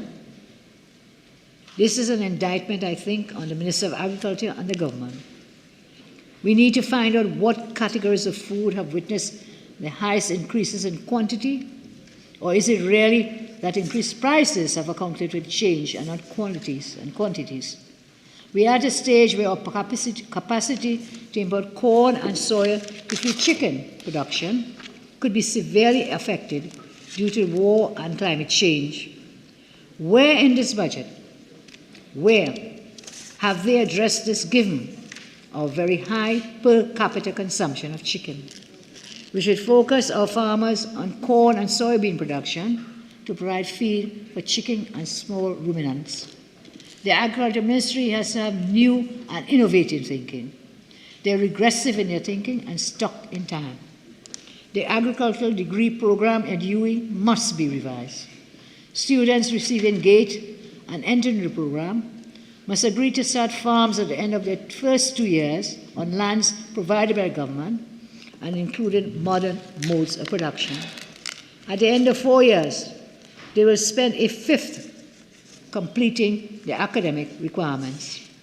They will be trained as agri-entrepreneurs from the classroom itself. This is making learning not only relevant, but adding jobs and food for the table. This type of program will find private sector participation. In a similar way, community farms can be established and achieve production within 12 to 18 months. With respect to the question must be asked as to whether the technical people in the ministry share and better yet are able to push such programs to success. You know, Madam Speaker, wooden furniture made of high-quality teak, pine, mahogany, sip are woods that are in high demand. We can get the lumber here or in Guyana, and we can do this kind of work and export it again, earn foreign exchange. Currently, we are importing Malaysian rubber wood furniture. With a little vision and retooling of the youth program, what prevents us from using high-quality furniture for local use? As we grow exports, youths can earn when they learn, while they learn. This is not the kind of imaginative minister that currently exists. So there is the opportunity for entrepreneurship is real, but it requires seeding and mentoring. Ways in which the government has dismantled the sector. One, they fail tax and duty concessions. They have neglected to introduce a comprehensive program of tax concessions, subsidies, and waivers for agricultural needs like chemicals, vaccines, fishing vessels, equipment, and pest control. 2, inadequate compensation for natural disasters. In November 2022, you remember, there was unprecedented flooding affecting farmers significantly due to government's failure to manage waterways properly. Despite this, almost a year later, government has not compensated these farmers, discouraging potential entrance to farming. 3, wholesale market modernization. Promises of improving and expanding wholesale markets have remained unfulfilled for years. Land acquisition. The failure to conduct a meaningful GIS audit by the Land Administration Division has led to an increase in squatting on agri-lands. Land lease delivery. Over 2,000 farmers with expired leases or awaiting 2-acre agricultural plots from Caroni 1975 are still waiting for government action. Promises to honor this arrangement since 2015 remain unfulfilled. 6, access roads and drainage. Government has neglected to develop proper access roads or drainage for agricultural lands, exacerbating flooding during the rainy season. Farmers have had to resort to crude irrigation methods due to irregular water supplies. Technical assistance and extension services. Again, these have failed to address locust infestation, the spread of the giant African snail, and there's another disease with a name, a Chinese name, but I can't pronounce it right away, harming crops throughout the country. Financial support for farmers without any land leases tenure. Small farmers cannot access government support or assistance, limiting their ability to recover from crises like theft, flooding. Neglecting rehab of estates is another failure on the part of the government. 10, ineffective measures against pre-deal larceny. This is a repeat cry from farmers. The unit has been virtually dismantled due to inadequate funding and resources, resulting in rampant theft of produce. So these are some of the problems in the agriculture sector. I can't see what in this budget, and I hope the Agriculture Minister will come to speak to us. We do have a shadow agriculture MP Minister here who will go deeper into this program. On another note, Madam Speaker, the institutional quality that the Minister boasts about, we have here a repeat every year. Promises of a gambling commission, promises of National Statistical Institute, promises of so many others. Here they are. The TIT Revenue Authority. Madam Speaker, not to be controversial, the Minister has promised this to come on board. I know we raised the issue of it being sub judice. It is in fact sub judice, but I will not go into what is before the court. But it's a promise PNM never materialized. TTRA in every budget has been promised. Minister is now telling us it will come on board by sometime later this year. Matter the court hearing is in November of this year, so it could never come on board before November. And of course, we know how court matters are. There are always steps further forward. So I don't see it again as a promise that will materialize. Procurement legislation, another step in institutional quality the Minister talks about repeatedly. We have seen the total gutting of the procurement legislation, and we know that only recently another exemption notice has been filed in September 2023. So in addition to all the other notices, another one has recently been filed. I believe the motion has been filed before the Parliament to negative it. Gambling Commission, repeat, PNM, promises never materialized. The Statistical Institute, you know, there's one said that Stalin loved to have or not to have statistics because he believed that statistics was the best way to control and manipulate the minds of people. And I wonder if the reluctance to have this institute taking place is due in part to that if we don't have the statistics, the true statistics, we can be misled. Another thing that has been promised over the years, transfer pricing, still hasn't happened. The Minister has come back again to offer us transfer pricing. So these are some of the areas my colleagues will go deeper into, and I want to thank all of you as I close my contribution today. Thank you.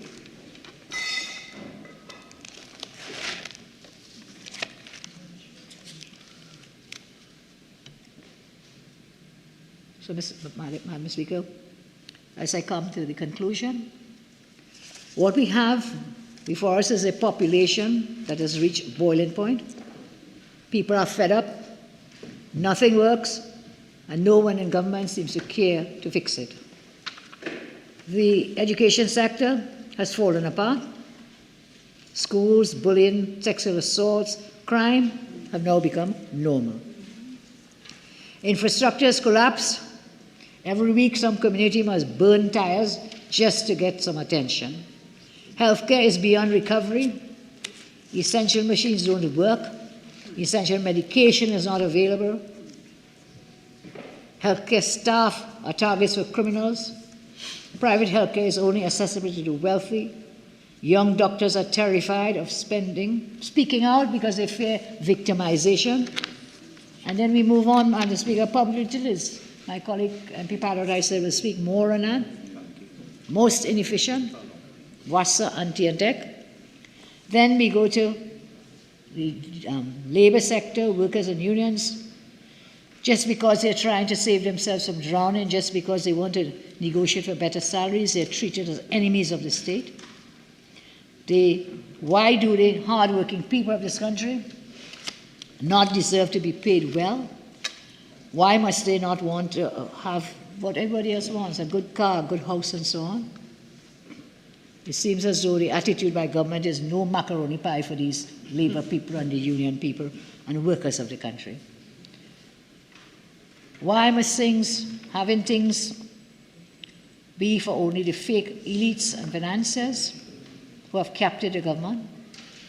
And why, to all the pain I've sketched out earlier o'clock about the crime and the suffering in the country, this is what causes our national anger. Everywhere you look, people have reached raging frustration. They're fuming mad. They're short-tempered. Many have a constant angry facial expression. Every day there are home invasions somewhere. There's murder somewhere. There's vandalism somewhere. And now extortion, Madam Speaker, is becoming the order of the day. Every day, reports of extortion. Every day. Why is this normal? Everyone has run out of patience with this government. And I dare government to tell us otherwise. I dare government to challenge me when I say people have become psychologically downtrodden, beaten, and abused because of all the social problems they are facing on a daily basis. This government appears as an architect of pain. People now believe that to get ahead, there must be some form of skullduggery. And the government is leading by example. Let them challenge me on this. Government has literally driven working people to the point of fatigue and exhaustion. The finance minister continues to make poor decisions and even poor projections and expects people to believe him. I don't believe anybody believes them again. I said before and I say it again, this budget is irrelevant.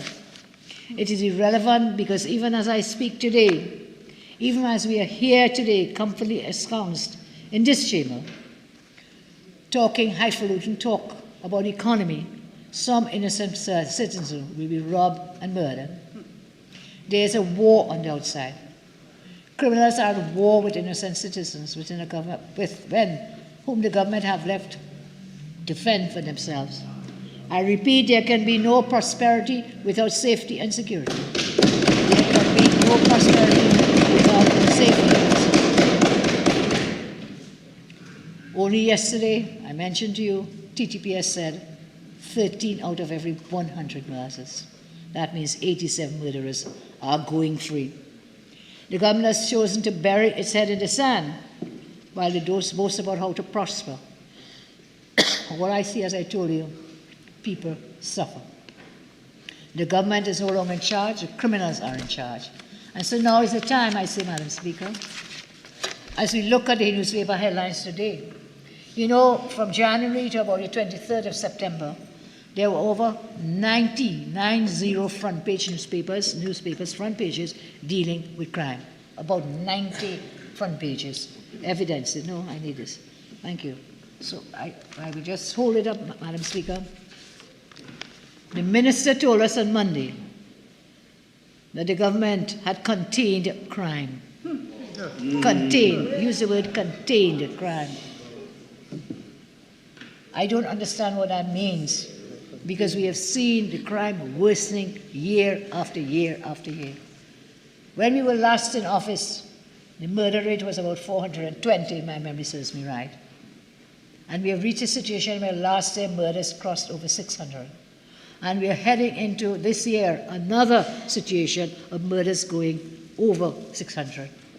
And the newspaper today gives us no hope. The Newsday today, Friday, October 6th, murder rate worsens. 60 killed in September. More people killed than the days in the month. 60 people killed. 80 more murders in September last year. So where is the containment, Minister? Where is the containment in these murders? Lack of evidence, they say, hampers investigation. And then in the Guardian of today, extortion caught on tape. Extortion caught on tape. A whole new crime industry is growing in our land. And then when we go to the Express of today, contained within it more horror stories about crime and about the police now. Police now in a situation where the gangs are targeting policemen. So it's just getting, as the Trini would say, wassa and wassa and wassa. I don't see any containment in any of this. Today, Madam Speaker, I just close. I speak for the people who are paralyzed with fear. Some ask why are civil society, business groups, validators, and large swathes of the country so silent and numb about the violent criminality and the government's persistent, blatant economic and social destruction. It is a deep fear of this government which terrorizes people. It is because people know that we lived under a wannabe dictatorship that will stop at nothing to punish and destroy them for standing up for their livelihoods. Ours is a country fearful of violent crime, fearful of the government that is supposed to protect us. Remember, bad governments have always inflicted the worst evils that mankind has ever had to endure. The root causes of poverty is social injustice and the bad government that abets them. So when your government, whom you employ to work for you, has chosen to cruelly and deceptively abandon you to the whims and fancies of criminals and economic parasites, I say to citizens of our country, you must stand your ground. You must get up and stand your ground. Now is not the time to wither and fade in the background. Now is the time for every right-thinking citizen to stand together, to band together, to remove this incompetent and wicked government. Madam Speaker, I thank you for your time and the patience of this House. And before I go, I just want to say today, our beloved Clerk of the House, some of us have worked with her for so long. When I entered the Parliament so many moons ago, Miss Jackie Sampson Miguel was the Clerk of the House. And I'm told that she will proceed on pre-retirement leave. And we want to say thank her and to wish her all the best.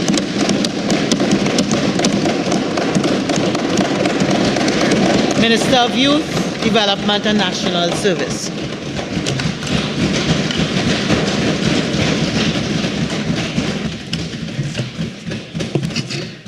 Thank you, Madam Speaker. And I'm grateful to contribute to the budget debate 2023-2024 as we stand at the forefront of an era and a time in our nation's history. Firstly, let me commend the Prime Minister for his leadership and for leading this government and country over the past 8 years by taking the necessary decisions in the best interest of our country and our citizens at large. I wish to also thank the Minister of Finance and his team for what was certainly a budget that prepares us for what we are about to embark on, and to also express our thanks to the Minister of Planning and Development and the team from that ministry.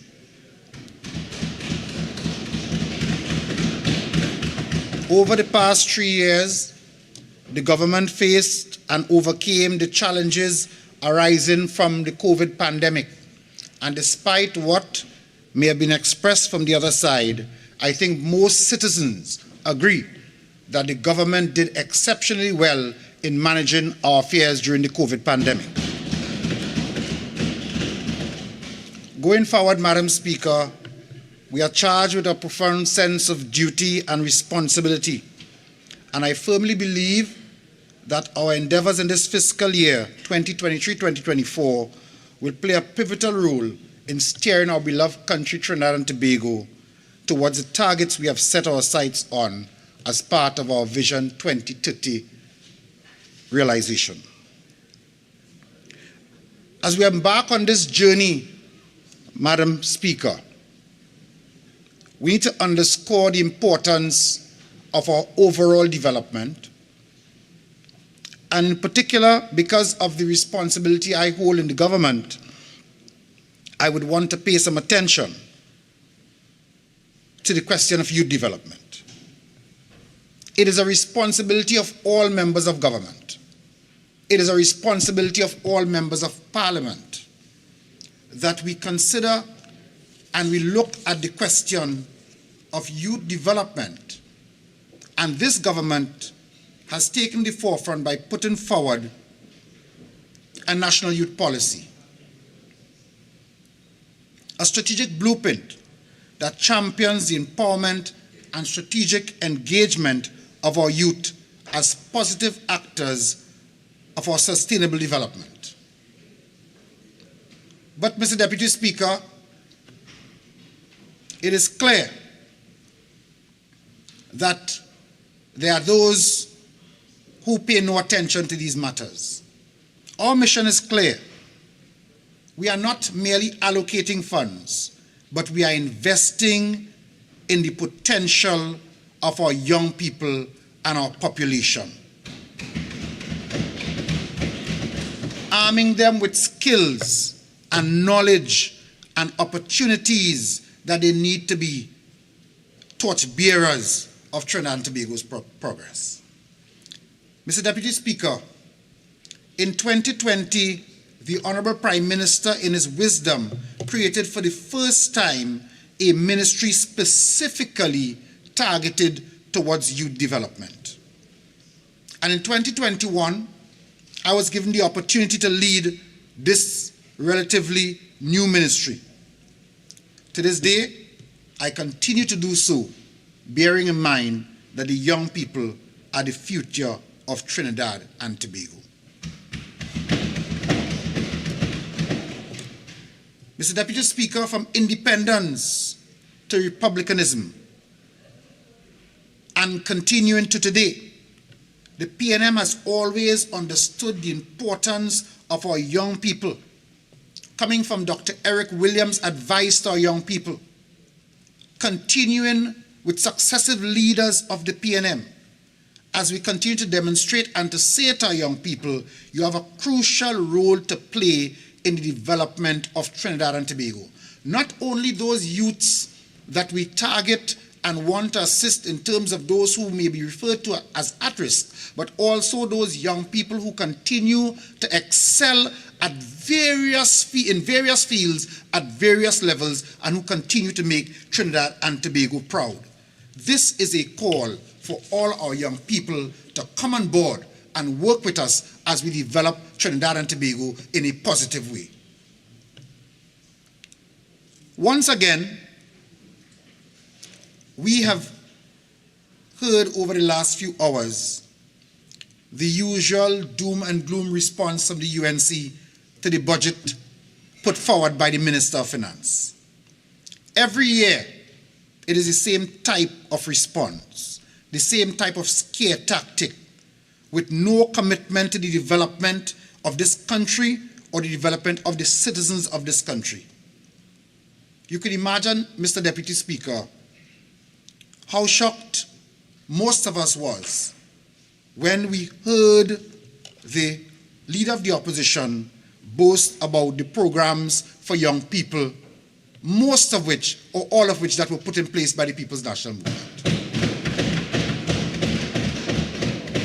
But it is good to see that somebody is paying attention and that they have finally recognized that instead of when coming into government, you close down these programs, that you support the programs for the young people and for the development, because it is not just about crime detection on the one hand, it is also about making sure that there are programs in place for the development of our young people to steer them away from a life of crime, Mr. Deputy Speaker. Imagine us having to listen to a lecture on crime.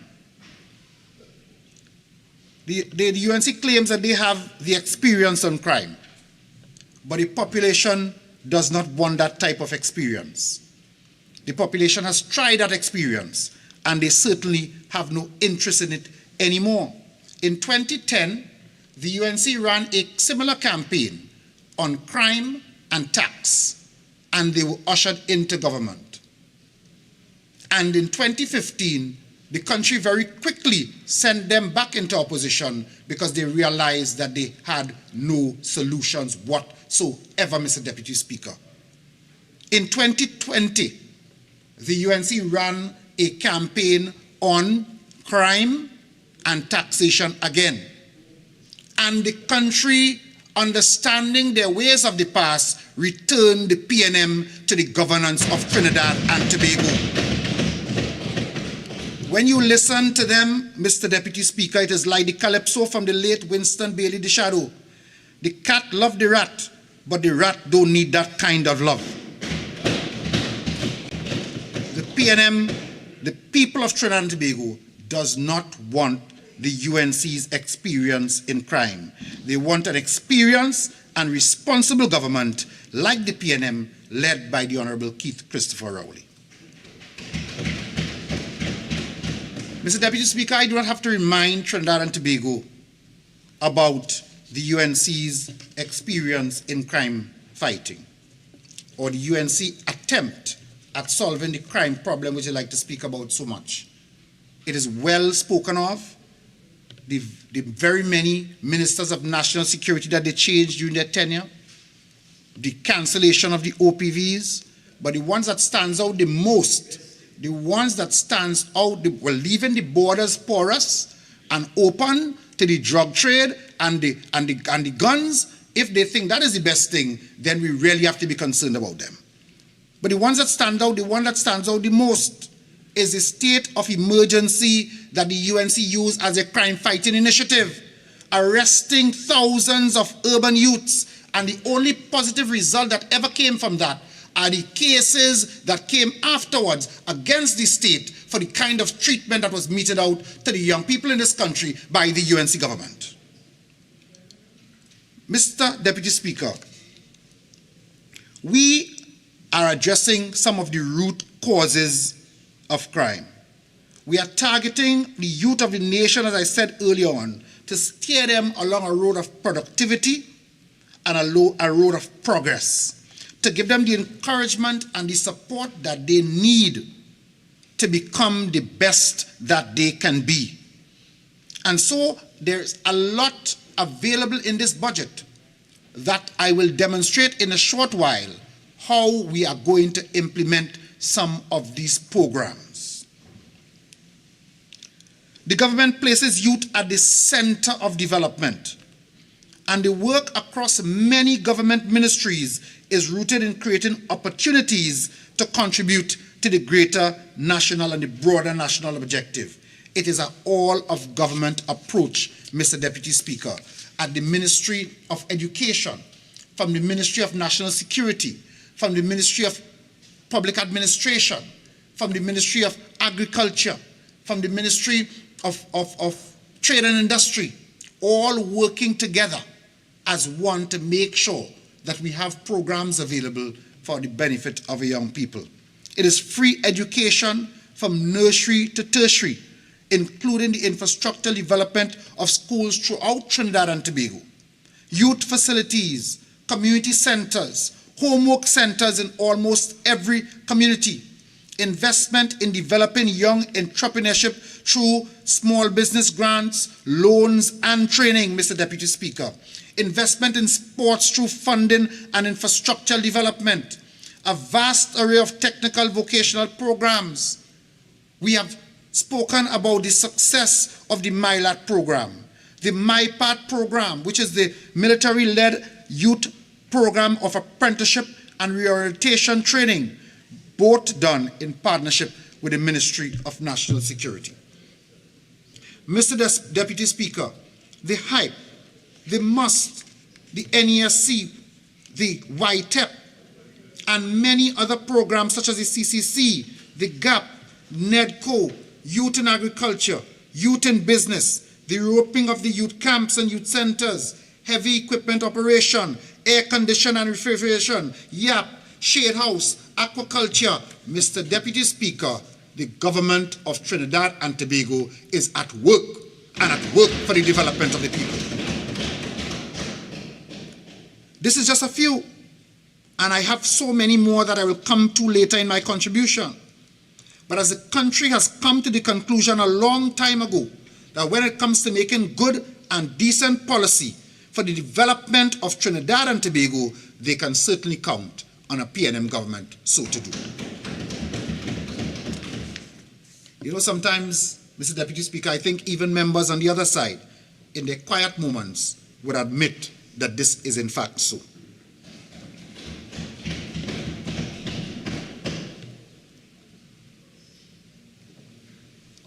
Madam Speaker, as a servant of the people of this country, Mr. Deputy Speaker, I am duty bound to account to the young people of this country. I'm duty bound to account to my constituents of La Hokata Talparo,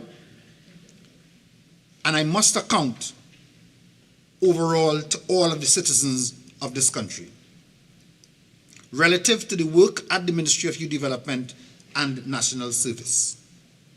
I would say that my task in this presentation will focus on the ministry's achievements and the current programs and initiatives that we are currently embarked on. I will also focus some attention on the plans with our budgetary allocation of 192 million for recurrent expenditure and 200 million for capital expenditure. That is certainly an investment, and an investment well worth it in the young people of this country. You see, Mr. Deputy Speaker, we on this side don't just talk the talk, we walk the walk. We put our money where our mouth is.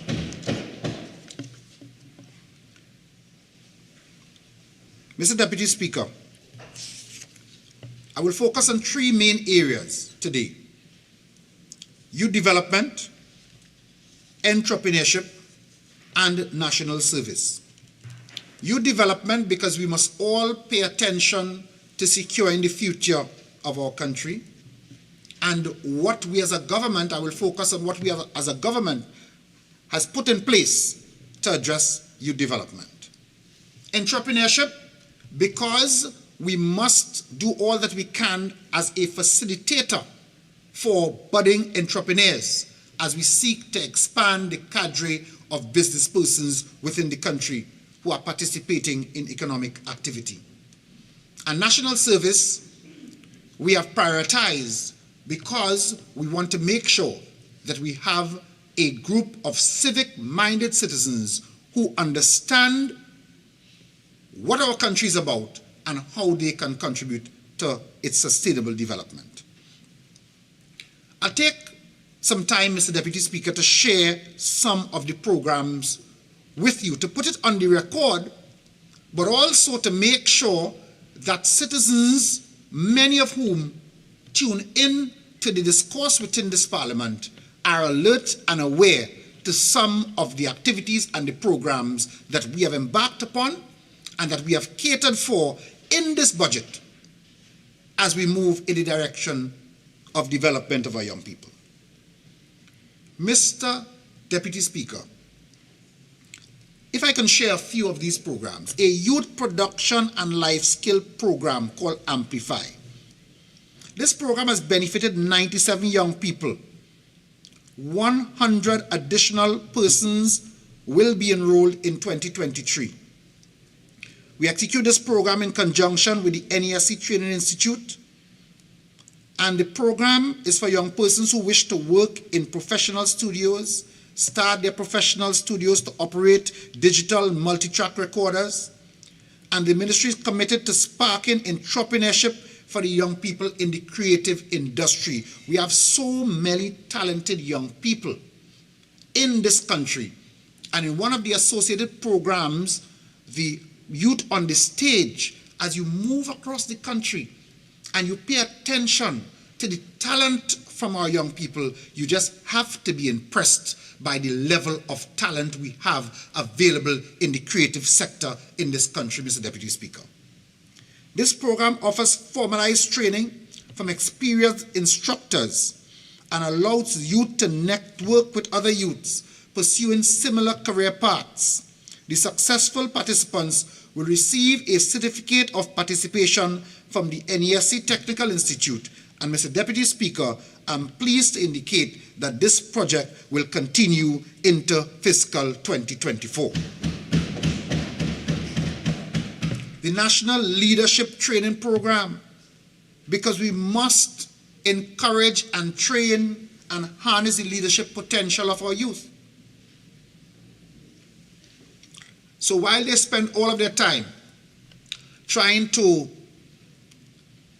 scare the population, yes, we must pay attention to the crime situation, but when they open their mouths, all they can do is try to whip up fear among the population in the hope that the population will take that on and return them to government so they can once again empty the treasury as they have done in the past. Another program, the National Leadership Training. Mr. Deputy Speaker, I rise on Standing Order 48.6. Thank you. Okay. Overruled. Proceed. All right.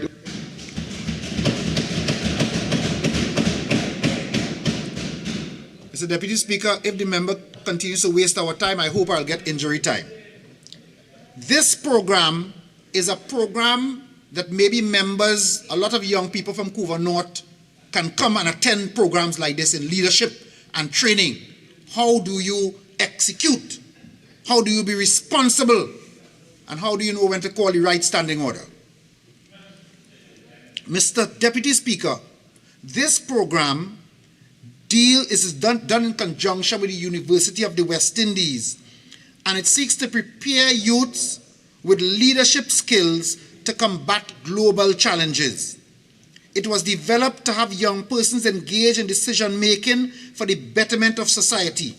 It also seeks to develop and strengthen the leadership capacity of our youth within the executive arm of youth-led organizations and youth-serving organizations. So we also promoting training for those young persons who are involved in voluntary organizations, training them and equipping them about how to lead. I know a lot of members on the other side did not have that opportunity, may not have served in groups in the past, but it's not too late. As long as you're 35 and under, it's open to even members of the opposition to come and get some leadership training. Participants in this program will receive a certificate of participation, and I am pleased to announce, Mr. Deputy Speaker, that we will continue during this fiscal. This program will be continued in fiscal 2024. Project Trending benefits 320 young business owners. Now, Mr. Deputy Speaker, you know that the UNC just does not have these ideas. It takes a PNM government to come and put these ideas in place. Because all you can hear them talk about is crime, crime, tax, tax, crime, tax, crime. They will not put forward to the country what Again, members at the lower end of the chamber. Again, proceed. Instead of coming up with plans and programs, what they can do is mobilize their members to come in front of the parliament, to disrupt the business of the parliament, and to interfere with members as they come into the parliament. That is what they're about. I saw a large number of constituents from Caroni Central packed up outside the parliament for the budget. Mr. Deputy Speaker, and we have Project Trending. What does Project Trending afford to the young people of this country? All of the young people, including those from Maruga, Pointe-a-Pierre, Tabaquite, Chaguanas, Mayaro, Couva North. All of the young people who are involved in business and you want to use social media to expand your reach. You want to do some business online. This program will certainly assist you, but legal businesses, Mr. Deputy Speaker.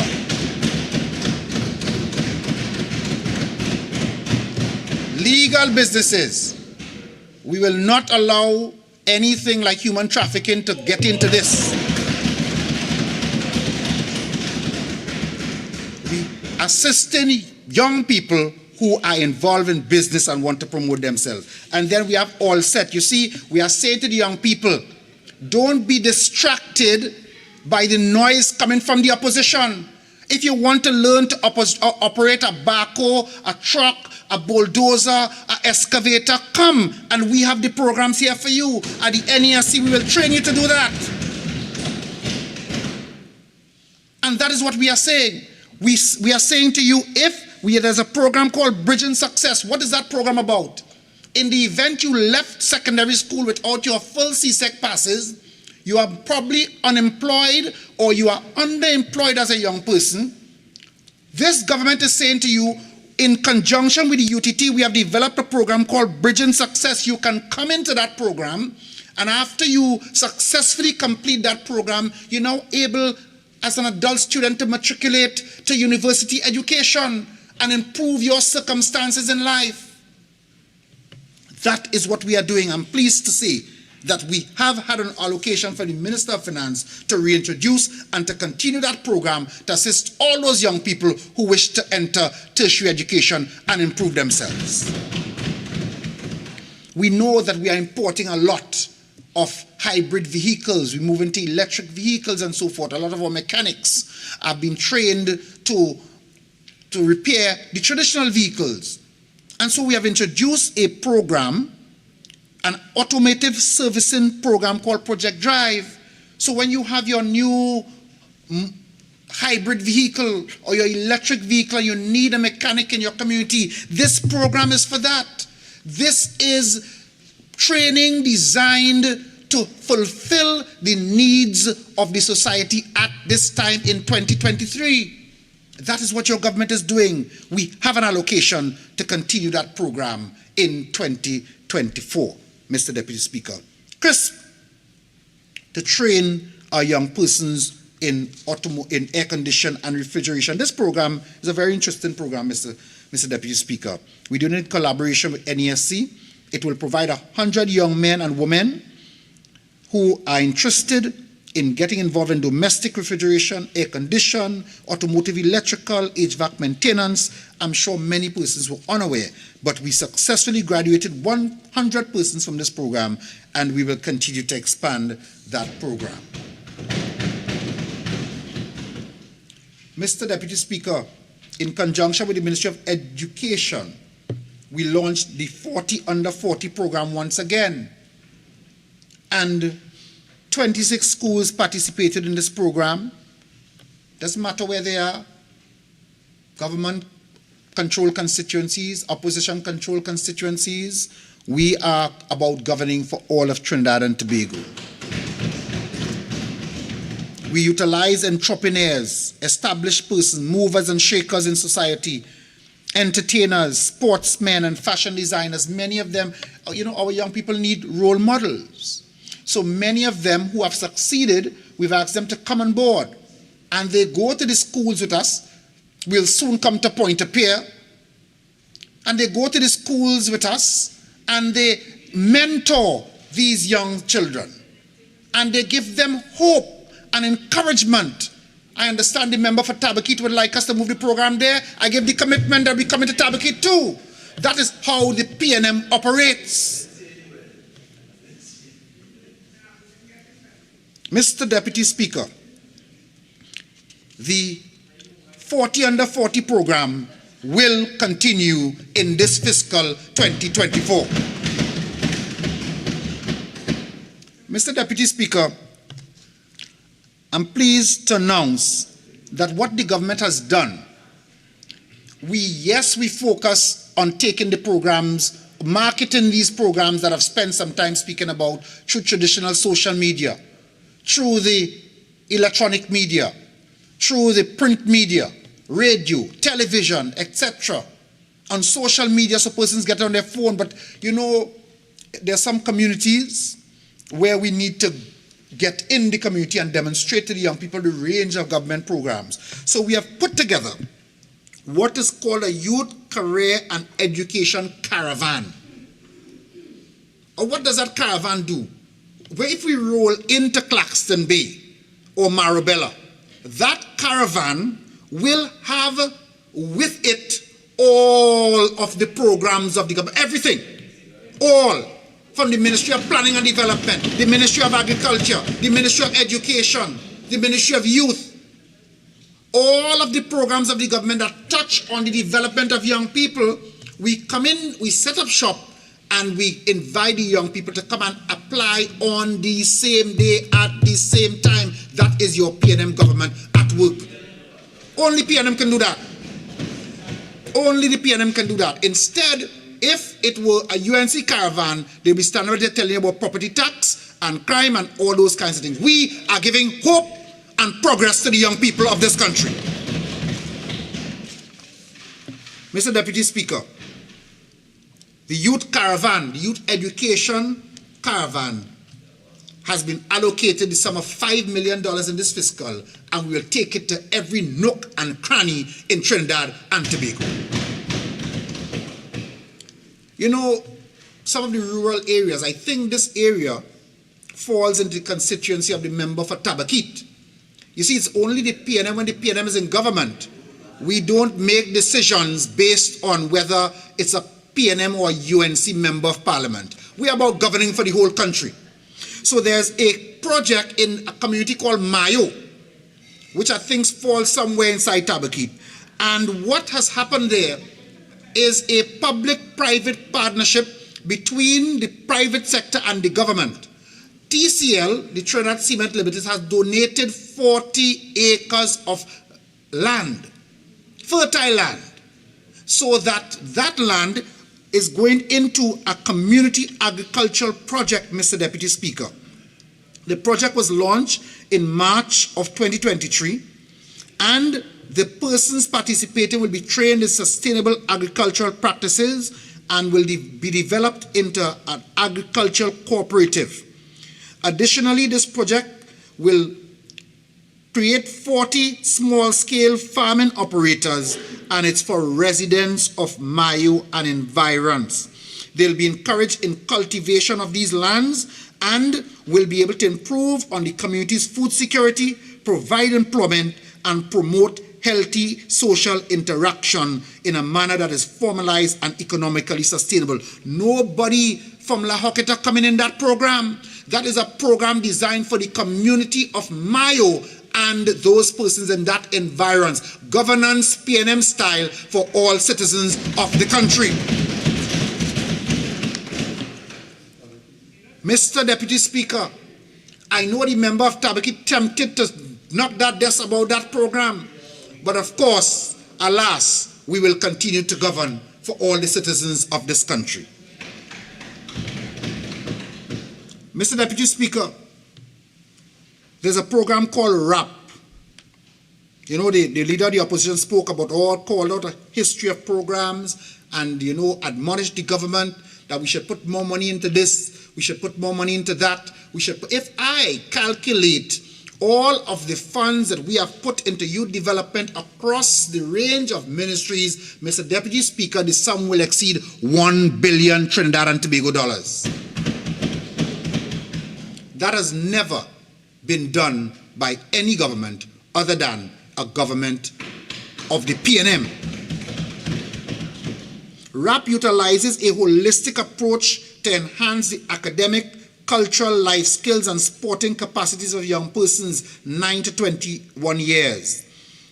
That program is a nurturing program. So what happens is the persons who have retired, a lot of them teachers, they want to give back. They want to mentor other young persons. And this program seeks to encourage that. We currently have 5 centers, one at Couva, one at Belmont, one at Laventil, one at La Hoqueta, and one at Valencia. And we intend to look at this program with a view to the expansion of this program in this fiscal, Mr. Deputy Speaker. The GAP program, which is a program that is designed to build a bridge between the youth and the elderly, thereby enhancing the human and skill development of young people. The goal of this program is to provide elderly care and empower young persons to respond to the growing and complex needs of the aging population, as well as providing the elderly with companionship and geriatric care. We intend to improve and increase the training component of this program so that we have more young persons available and trained in geriatric care. This program is tied to the SDG 11, Sustainable Cities and Communities, Increasing Urbanization and Industrialization. Via these 2 programs, Mr. Deputy Speaker, our youth will play their part in assisting our citizens who are now in their golden years. Mr. Deputy Speaker, the programs will also support our march to these targets by engaging the elderly in participation in the process of knowledge sharing and engagement with our youth. Under SDG 11.4, it will help to strengthen efforts to protect and safeguard the world's cultural and natural heritage. You know that natural transfer of information based on the experience that you have. A lot of our older citizens will share that information and transfer that knowledge to younger people while they're interacting with them. So, you know, it's a sharing care coming from the young people and a sharing of information coming from the more elderly persons. And then we come to the question of national service. And may I just indicate, Mr. Deputy Speaker, that this is not compulsory national service. It's a full voluntary program. And very soon, we will be coming to the Parliament with legislation to develop or to set up the Youth Development Agency of Trinidad and Tobago, which will be charged with the youth development and national service arrangements of the government. We are working diligently to promote national service among our citizens, particularly among our young people. The concept of national service develops civic-minded citizens who will become fully productive members of society and to make meaningful contributions to national development. In view of this, we've embarked on a number of programs. I would have announced before publicly that the government has intended and has started work on the Mausika National Service Complex. That's a former teachers' college in Mausika. And Mr. Deputy Speaker, that campus will benefit over 300 cadets when the work is completed. The ministry initiated upgrade and construction works at that campus, and the upgraded facility, when completed, will create an enabling environment which promotes and encourages youth participation. It is a residential program and would allow for aspiring youth to benefit from a pool of programs designed to inculcate important values and aid in the acquisition of essential skills and support and development to become successful individuals. Mr. Deputy Speaker, the second such complex is located in South Trinidad. I say this to debunk the normal rhetoric that comes from the opposition that we concentrate our efforts on the East-West corridor. Last time I checked, Palo Seco is not on the East-West corridor. That beach camp complex in South Trinidad will accommodate over 500 cadets in South Trinidad, Mr. Deputy Speaker.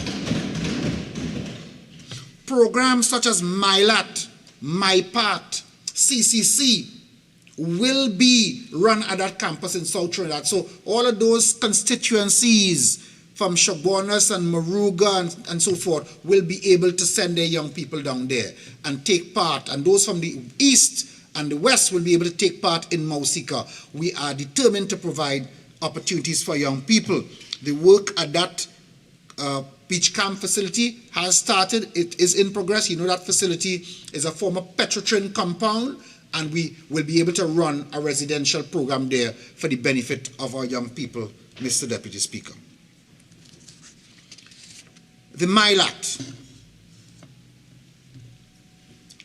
I was so pleased to attend the graduation of MyLat. When I went to that graduation, I was joined by some of my colleagues. I think Minister Hines was there, Minister Leonce was there, Minister Gonzalez was there, and we felt so proud to see young men who entered this program with 0 CSEC passes, graduating out of this program successfully with 1s and 2s. One particular gentleman who was the valedictorian, he scored 4 1s and 2 2s. He went in there with 0. And therefore, this program is one of the programs that we will enhance and expand no matter what the UNC says. We have in this budget an allocation to expand that program. And therefore, the sister program to MyLat, which is MyPart, which is also a residential program, and these 2 programs are run in conjunction with the military, with the Defense Force. This MyPart program is a program of apprenticeship and restorative training. And it is a social intervention program, a residential program in technical vocational learning. So the MyLat deals with the academics and the MyPart deals with the technical vocational. That's information I'm sure all members of Parliament will be interested in to make sure that you can get your young people into these programs.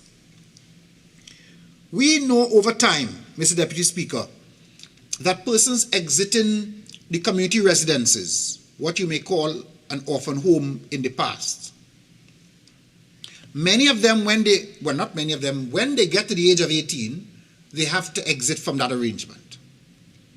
And in the past, there was no real arrangement in place to accommodate them, so many of them ended up on the street, became street dwellers, fell victim to the criminal underworld.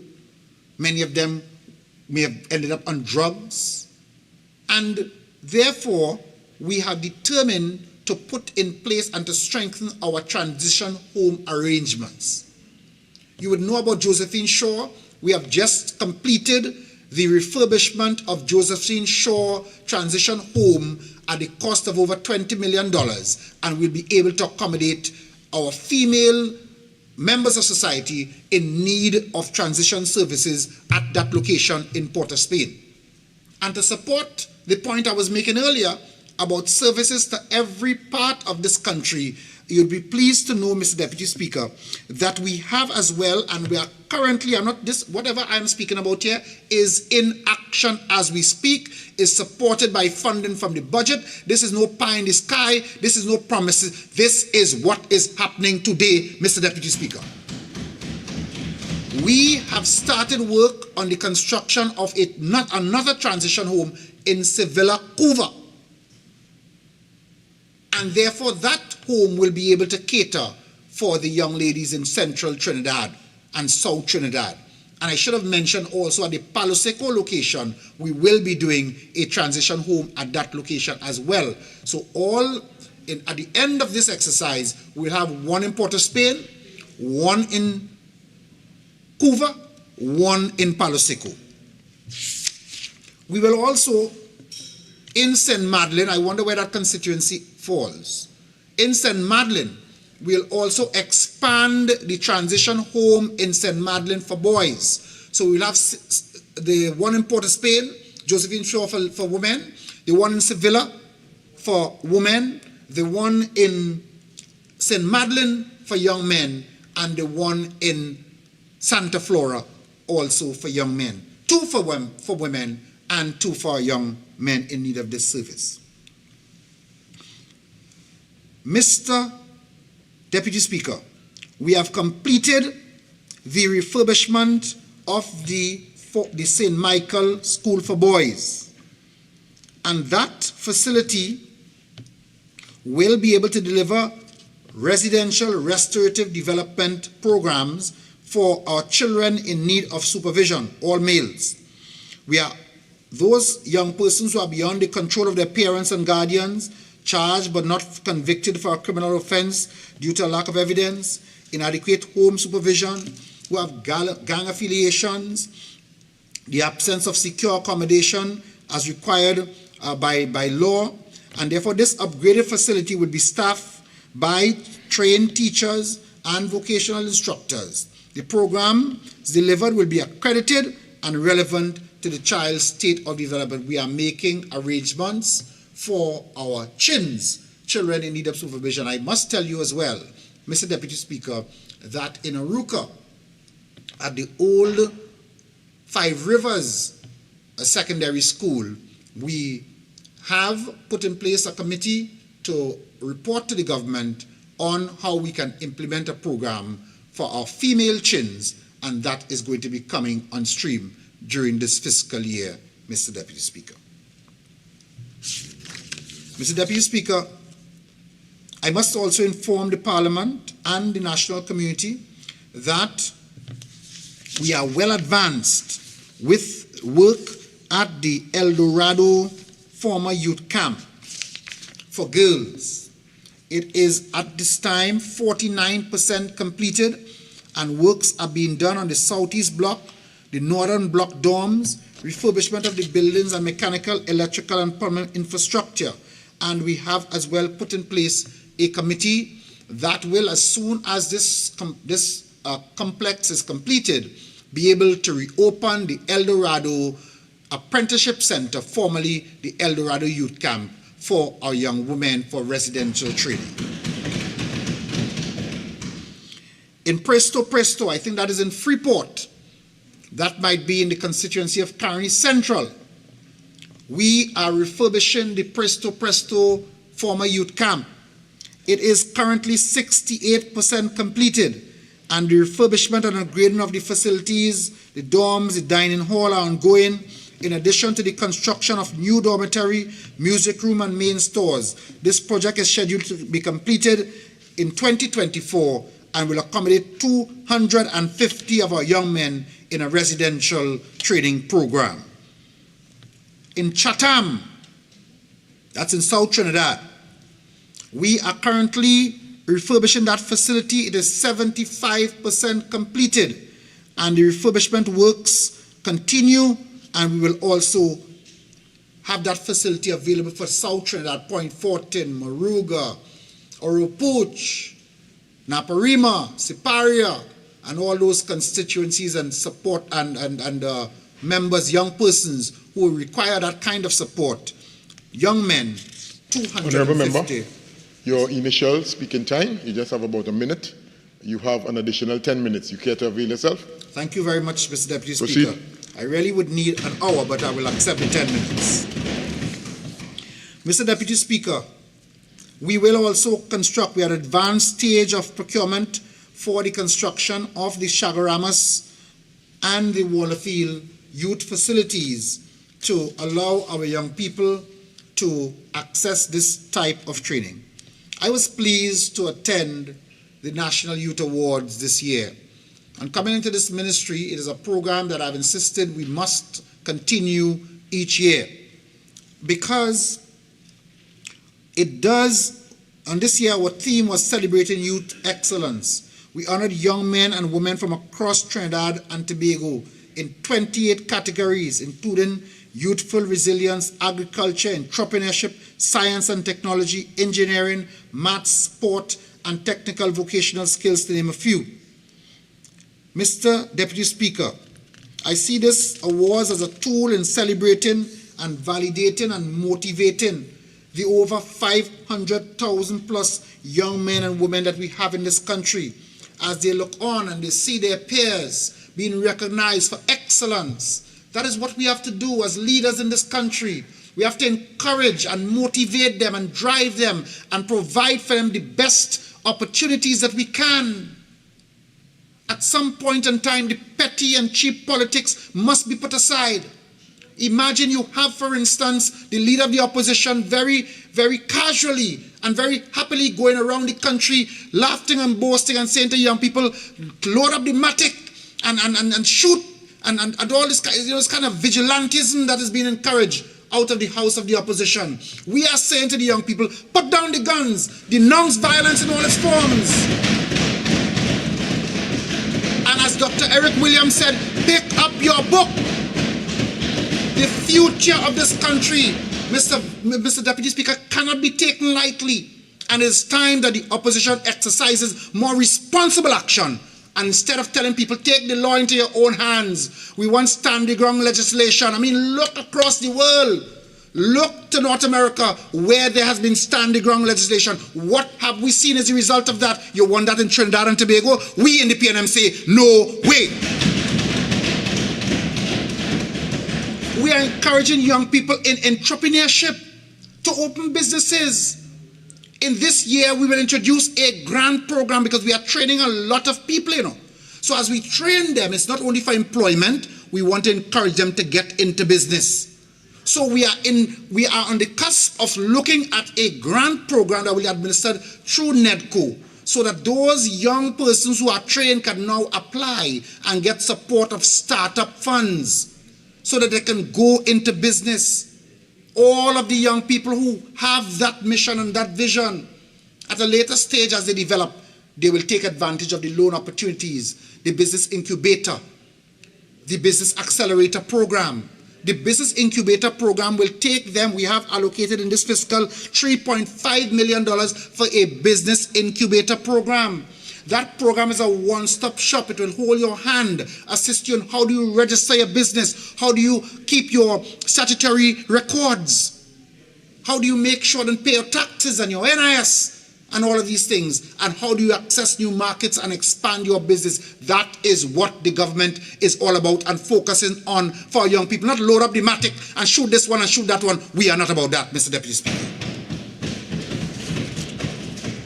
And then, in the time I have left, I will devote to the youth in agriculture programs, because a lot of noise comes from the opposition when you talk about agriculture. Mr. Deputy Speaker, as a government, we have put policies in place to make sure that we increase our farming stock, our farmers, by 1,500 by 2025. How will we do so? We have put in place a youth in agriculture program in conjunction with the Ministry of Youth Development and the Ministry of Agriculture.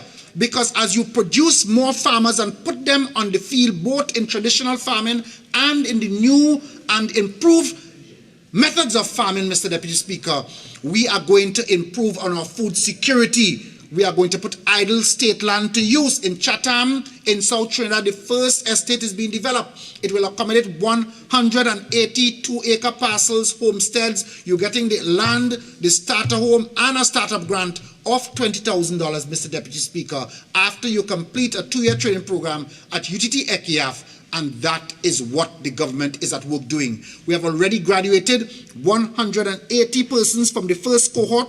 We have taken on another 200 in a part-time program. We'll take on another 200 in a full-time program in September of next year. And all together, we will have 1,000 homestead farmers by the 2025. Mr. Deputy Speaker, we have also launched a shade house program, a protective agriculture program, in conjunction with the University of the West Indies. So the first program is with UTT. This program is with the University of the West Indies. So you are getting training, but you are getting certification so that you can expand and move on and matriculate to other programs, but you're also getting involved in food production. The shade house program is training 100 persons annually, and we will train over 300 by 2025. We launch as well the aquaculture program. And the aquaculture program will train 100 persons per year, 100 between 2023 and 2024, another 100 by 2025, a total of 1,500 new farmers in Trinidad and Tobago. Mr. Deputy Speaker, the NEDCO, we continue to support NEDCO to improve what is available, because the entrepreneurship development is another platform on which we intend to promote youth development. Presently, as I indicated earlier, we are in the progress of looking at a grant to support these small business owners, startup grant of $20,000. In addition, we also have the NEDCO Business Accelerator Program, and I'm pleased to indicate that we did get funding for that program in this budget, and we'll continue the NEDCO Business Accelerator Program, which supports loan funding, training, advisory, mentorship, networking, and other support businesses, because that is what our young business people need. So, Mr. Deputy Speaker, we are very serious on this side about making sure that there are opportunities available for our young people. We will as well launch, in addition to the Youth Business Incubator, a Youth Business Park, one in the north and one in the central or south central. And what that park will do is that it is going to encourage light manufacturing and other trade-related activities. We have in this fiscal amount of $3 million allocated to start the planning of that program. In addition, we will introduce the Youth Entrepreneurship Hubs. And what does the hubs do? What we do is we identify, business is all about location sometimes. We identify different locations where the government will refurbish and outfit these facilities and therefore create affordable retail and office spaces for young persons involved in business so that they can ply their trade. So to the dynamic youth population of Trinidad and Tobago, I extend an invitation to you, because many of you are doing very well. I have not today, because the Minister of Education, I'm sure when she speaks, will indicate the amount of graduates coming out of the St. Augustine campus, and indicate the amount coming out of UTT, indicate the amount coming out of YTEP, out NESC, of MIC. Remember, you just have about 2 more minutes. And all of these agencies, many of the programs that are being implemented, because it's an all-of-government approach. We'll also continue to support junior cooperatives, and Mr. Deputy Speaker, we intend to reintroduce the Junior Achievement Program in this fiscal to be managed in conjunction with the Ministry of Youth Development and the Ministry of Education. We are catering for all our young people, even those who are at primary and secondary school. Mr. Deputy Speaker, that is a PNM productive, proactive government at work for the benefit of the people of Trinidad and Tobago. And so, Mr. Deputy Speaker, it gives me great pleasure to say to our young people, as I was saying earlier, we ask you to come on board and to work with a progressive government. Don't be distracted by empty noises that only focus on the negative in this country. There is so much productive and brilliant minds in this country, and we ask you to come and work with a government that is concerned about your development and keep the UNC in the opposition benches in Trinidad and Tobago. I thank you, Mr. Deputy Speaker.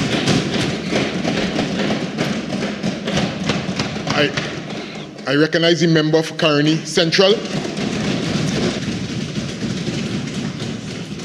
Thank you, Mr. Deputy Speaker, for the recognition and the opportunity to contribute this afternoon on this finance bill for the financial year 2024.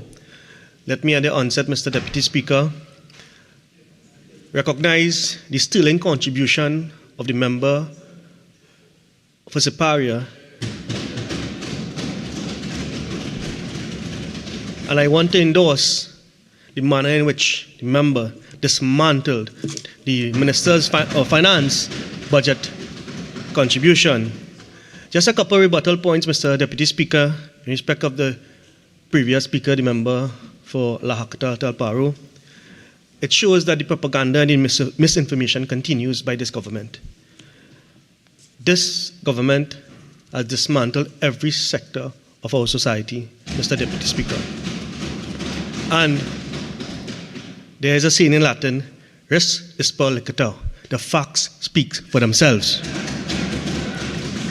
When you look, Mr. Deputy Speaker, when you look at the decline in the energy sector, the 63% in drilling activity decline, the 32% in the national gas production, the decline 37% in the LNG production, and others, which was highlighted by the Honourable Member of Parliament for Siparia, that speaks for themselves, Mr. Deputy Speaker. When you look at the uncontrolled murder rate in this country, Mr. Deputy Speaker, that also speaks for themselves. When you look at our porous border, we have a nation in crisis, Mr. Deputy Speaker. So I want to reiterate the point made by the opposition leader that there can be no prosperity without safety and security.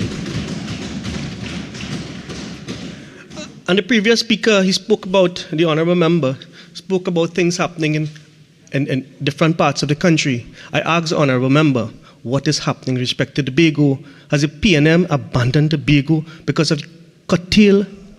What is happening in Tobago? I've heard nothing about what your ministry is doing in Tobago. And Mr. Deputy Speaker, the MyLAT and MyPart programs, they have been around for a very long time. This Minister of Youth Development and National Service wants us to believe that is something that was introduced by the PNM. This is something that has been around, Mr. Deputy Speaker, for umpteen years. And when you talk about unpatriotism, Mr. Deputy Speaker, when you talk about unpatriotism, Mr. Deputy Speaker, you are speaking about the PNM. There were two coaches that were in use between 2010 and 2015, which were being used as caravans, as job fair caravans. I asked the Honourable Minister of Youth Development and National Service, why are they rotting at the Woodford Lodge Tech Work facility? That is how wicked the PNM is, Mr. Deputy Speaker. The member wouldn't speak about that. Speak about every other thing under the sun, but wouldn't speak about the coaches that are rotting at the Woodford Lodge Tech Work facility, Mr. Deputy Speaker. So, as I start my contribution in respect of that which was presented by the Honourable Minister of Finance, Mr. Deputy Speaker, we have a poison chalice, Mr. Deputy Speaker. That is what the Honourable Minister of Finance delivered to the good people of Trinidad and Tobago on Monday. While the Honourable Minister glowingly spoke of filling the goblet with a measly $3 increase in minimum wage, promises of Christmas back pay, and book grants, what the population has to look forward and has endured over the last 8 years, Mr. Deputy Speaker, are increased food prices, soaring inflation, increased youth unemployment, planned increases in utility rates, increase in pension age, and gunmen breaking down your doors via home invasion. That is what the population had to endure over the last 8 years, Mr. Deputy Speaker. And on that note, I just want to remind the Honourable Minister of Finance that back pay is not a gift. Back pay is what you have earned, it's your hard-earned dollars, Mr. Deputy Speaker, is what the government has owed tens of thousands of workers for years. Giving someone what they are owed or due to them is not a gift. Whether they give it on Christmas Day, whether they give it on their birthday, whether they give it on Valentine's Day, it is not a gift. That is owed to the people and the workers, Mr. Deputy Speaker. Mr. Deputy Speaker, what this government has done is they have tried to kick off their 2015 general election campaign in this honourable house by trying to fool the population. How the saying goes, Mr. Deputy Speaker, who have more corn does feed more fowl. Well, for 8 years, the PNM has suffered the people, and now they come with this seemingly people-friendly budget to fool the population. But the population, Mr. Deputy Speaker, is much smarter than they would like to think. But as I said at the start, the Honorable Minister's budget is nothing more than a poison chalice. Minister boasted about no new taxes, but yet he spoke about the introduction of property tax. I want to know whether the Honorable Minister had a senior moment there. Because the Honorable Minister spoke about no new taxes, but yet spoke glowingly about the introduction of property tax. During Monday's presentation, the Minister of Finance said his theme for this year's budget is building capacity for diversification and growth. But I want to remind the Honorable Minister that vision without execution is hallucination. Vision without execution is hallucination. And we have grown on this side accustomed to the PNM hallucinating about positive growth in the society. So when you look at the theme, Mr. Deputy Speaker, speak about diversification, it is his Prime Minister, the Honorable Member for Diego Martin West, who indicated that diversification is just a big word that nobody really understands. We remember that clearly. And if the head of the cabinet, the head of the PNM is saying that diversification is just a big word that nobody really understands, it shows where their headspaces are, Mr. Deputy Speaker, that they are not serious about diversifying this economy, about growing this economy, Mr. Deputy Speaker. Mr. Deputy Speaker, the Honorable Minister spoke about modernizing our sporting infrastructure, and his cabinet colleague, the Honorable Minister of Sports and Community Development, has in the past repeatedly spoken about plans to make Trinidad and Tobago the sporting capital of the world. It sounds nice, but when you look at the facts, it's something else. We all know that according to the law of propaganda, often attributed to Nazi Joseph Goebbels, repeat a lie often enough and it becomes the truth. It is what psychologists refer to as the illusion of truth. So here in fiscal 2024, we are hearing the same propaganda and misinformation from the Honorable Minister that we were hearing for years under the PNM administration. Mr. Deputy Speaker, permit me to point the following projects which the Honorable Minister spoke with so much pride. Upgrade of the community swimming pools in Diego Martin, La Joqueta, and Couva. These projects were repeated in PSIP 2021, in PSIP 2022, PSIP 2023 budgets, and we are still hearing of them today as there is some kind of new project, some kind of great initiative achieved in this financial year, Mr. Deputy Speaker, or will be achieved in this financial year. These things have been spoken about repeatedly. Remember, PNM promises never materialize, Mr. Deputy Speaker. Mr. Deputy Speaker, in advertising, there's a term called fillers. You know what a filler is? A filler is basically content that exists to prevent an ad from having nothing on it. This is what all this is singling out of these projects, which have been in existence for so many years. They are fillers, as it is clear that this PNM government has nothing new to offer the citizens and the population except their poison chalice, Mr. Deputy Speaker. And the list goes on. Upgrade and rehabilitation of the Civil Club, repeated in 21, 22, and 23. And we heard the Honorable Member before me spoke about it again. Upgrading of corporation recreation grounds, Todd Roads Recreation, Park Street Recreation, Morvan Grand River Recreation, Marak, and so forth, repeated in 21, 22, and 23. Upgrade of Mahaika Oval, repeated in 21, 22, and 23. It's like tedious preparation, Mr. Deputy Speaker. It is like that. I hope they don't come next year to repeat these same projects after we identify this year, Mr. Deputy Speaker. That will be something that I wouldn't expect, but something that I'm sure they may be minded to do. Upgrade of the Dwight York Stadium, repeated in 21, repeated in 22, and 23, and this year, I look at the PSIP funding, it's repeated there as well, Mr. Deputy Speaker. Upgrade to multi-purpose stadia such as the Hazy Cofford, Manry Amjon, Larry Gomes, and Otto Bolden, repeated again 21, 22, and 23. Refurbishment of Skinner Park, again repeated in the same years, Mr. Deputy Speaker. So, Mr. Deputy Speaker, just as a reference, let's compare these fillers, these repeats this inability of the PNM to complete simple and beneficial projects on time to the achievement of the People's Partnership Government under the Honorable Kamla Persad-Bissessar between 2010 and 2015. Let us just compare them, Mr. Deputy Speaker. We had over 100 local community recreational grounds across Trinidad and Tobago, which were rehabilitated and upgraded. Works included relaying of grass outfields, constructions of pavilion and hard courts, installation of permanent lighting courtesy the Trinidad and Tobago Electricity Commission, drainage, fencing, and other minor improvements. 4 major national facilities commissioned. These included the National Tennis Center in Tacarigua, the National Cycling Velodrome, the National Aquatic Center in Balmain, as well as the state-of-the-art multi-purpose facility in Sandy Grande.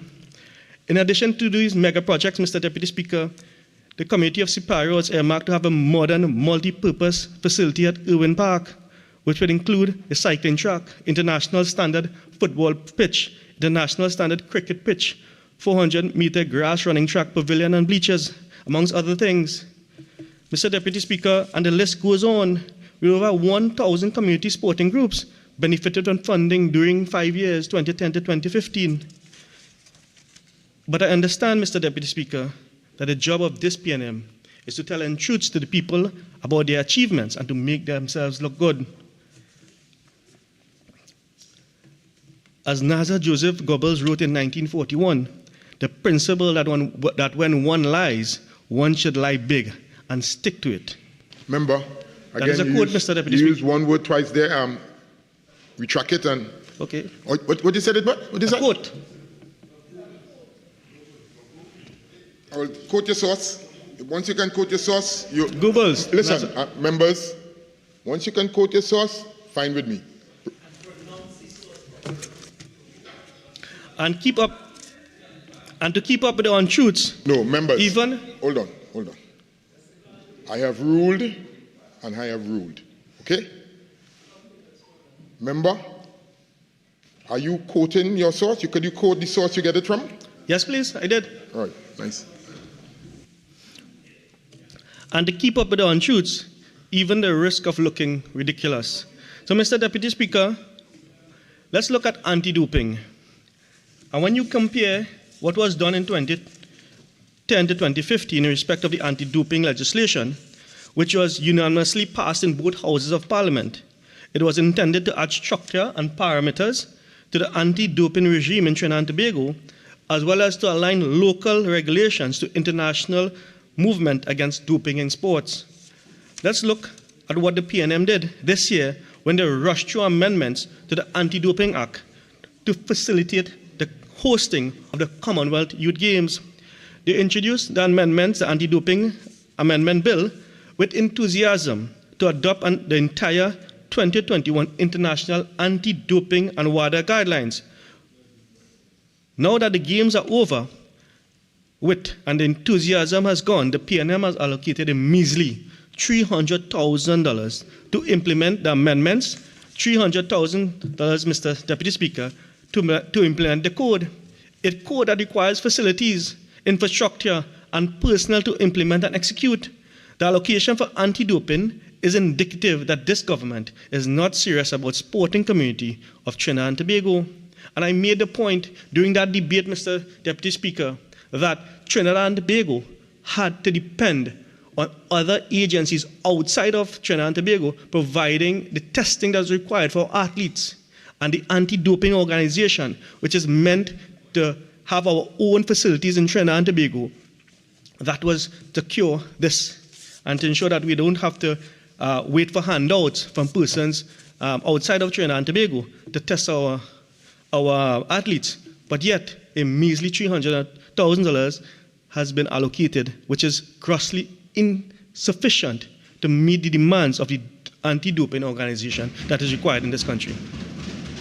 Mr. Deputy Speaker, the success of the entire regime of anti-doping depends on the establishment of a properly functioning anti-doping organization.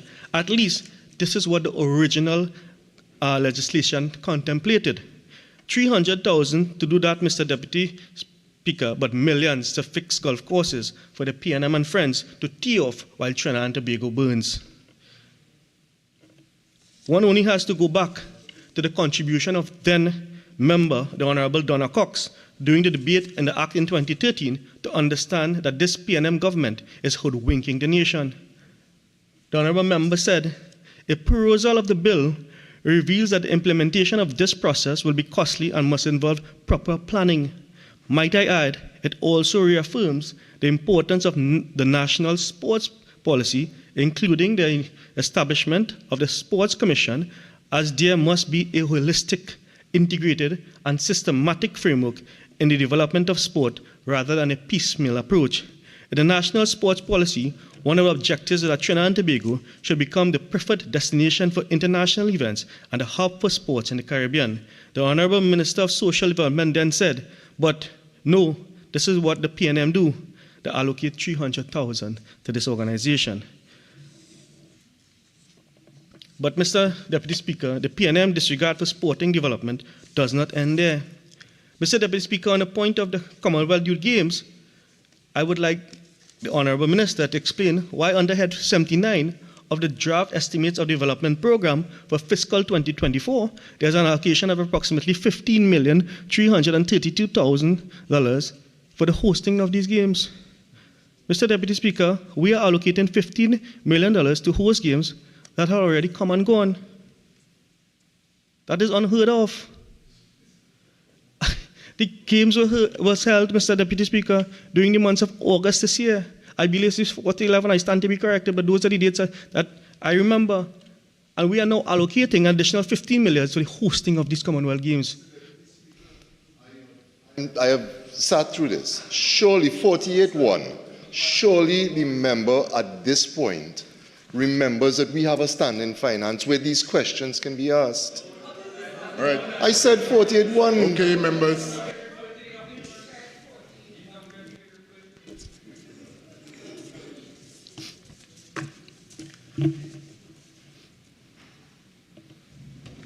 Proceed. Thank you, Mr. Deputy Speaker. I will invite the member for Caroni Central to join the program that the member for La Hocata Paros. Member, I have ruled. Move on accordingly. Yes, you can join the class to Mr. Caroni Central. Your colleague invited you to do so. So, Mr. Deputy Speaker. One second. Chief Whip, I need no assistance. Right? Hold on. You are sitting in a seat there. I need no assistance unless I call upon you. Proceed. Thank you, Mr. Deputy Speaker, for your protection against an irrelevant standing order. As I continue, in May 2022... Member, there's no need to comment on my ruling. Proceed. Proceed. In May 2022, Mr. Deputy Speaker, the chairman of the Sports Company of Trinidad and Tobago, Douglas Camacho, as quoted in a Newsday article, stated that more funding was required to keep stadiums open. Two stadiums specifically mentioned in that article were the Manny Ramjohn Stadium and the Larrigon Stadium, both of which were earmarked for upgrades in 2021 and in 2022 budgets, and are yet again repeated in 2023 budgets and again this budget of 2024. This shows the blatant disregard for sports by the current administration, where even the chairman of the Sports Company of Trinidad and Tobago is speaking about the lack of investment in our national facilities. Imagine, Mr. Deputy Speaker, that after spending close to $70 million to upgrade the Northeastern Regional Multi-Complex in Sangre Grande, it has remained closed after being deemed a safety hazard. And this government wants to boast about achievement, Mr. Deputy Speaker. And talking about expenditure, a stadium originally estimated to cost taxpayers $200 million or thereabout ended costing us over $1 billion. And I'm talking about the Brian Lara Cricket Academy. We have spent over $1 billion, Mr. Deputy Speaker, on this relatively brand new facility. But in the draft estimates for this year, Mr. Deputy Speaker, I see an amount of $21,832,000 is allocated for upgrade works. Probably this $21 million is to upgrade the sound system, because apart from a few cricket games here and there, the Brian Lara Stadium is now largely a party venue. And interestingly, we have no clue today as to the revenue generated from hosting these parties and where the money goes. So, Mr. Deputy Speaker, in respect of this $21 million, I ask, what is the purpose of this 21 million? I remember sometime in about 2017, 2018, about evening talk show host was removed from a certain program in the evening between 6 and 7 p.m. for asking whether those who were cleaning the seats was Andrew's wife. I don't know who's Andrew, but I'm asking, what is the purpose of this 21 million? We have a relatively new stadium in use. What is the purpose of this $21,832? And I hope that I can get an answer from the member for Tobago West or a colleague could indicate that is something that we're interested in, Mr. Deputy Speaker.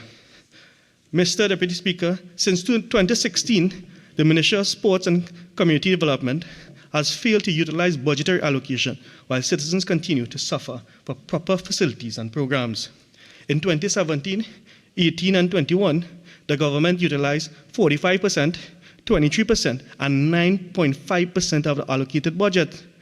As a result of this, projects are being regurgitated annually, and that can be an explanation. They are underutilized their budgetary allocation. During this period, performances at international events in the sporting sector has continued to decrease, and I'm not surprised by that, because we are not investing in sports and community development as we should. During the 2020 budget debate, Mr. Deputy Speaker, in a contribution, the Honourable Minister of Sports and Community Development said that her ministry had commenced the development of a master plan for sport and youth facility projects, which will provide the basic framework for the development of facilities through a systematic process based on evaluation and study. Mr. Deputy Speaker, when I look at this draft estimate, I'm seeing this today again. We are in 2023, 3 years later.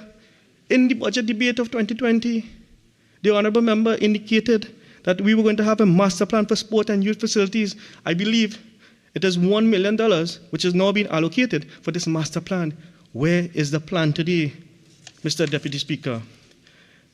Mr. Deputy Speaker, the government's failure, the PNM's failure to develop sports in tandem with their dereliction of duty in the area of youth development is in tandem with that.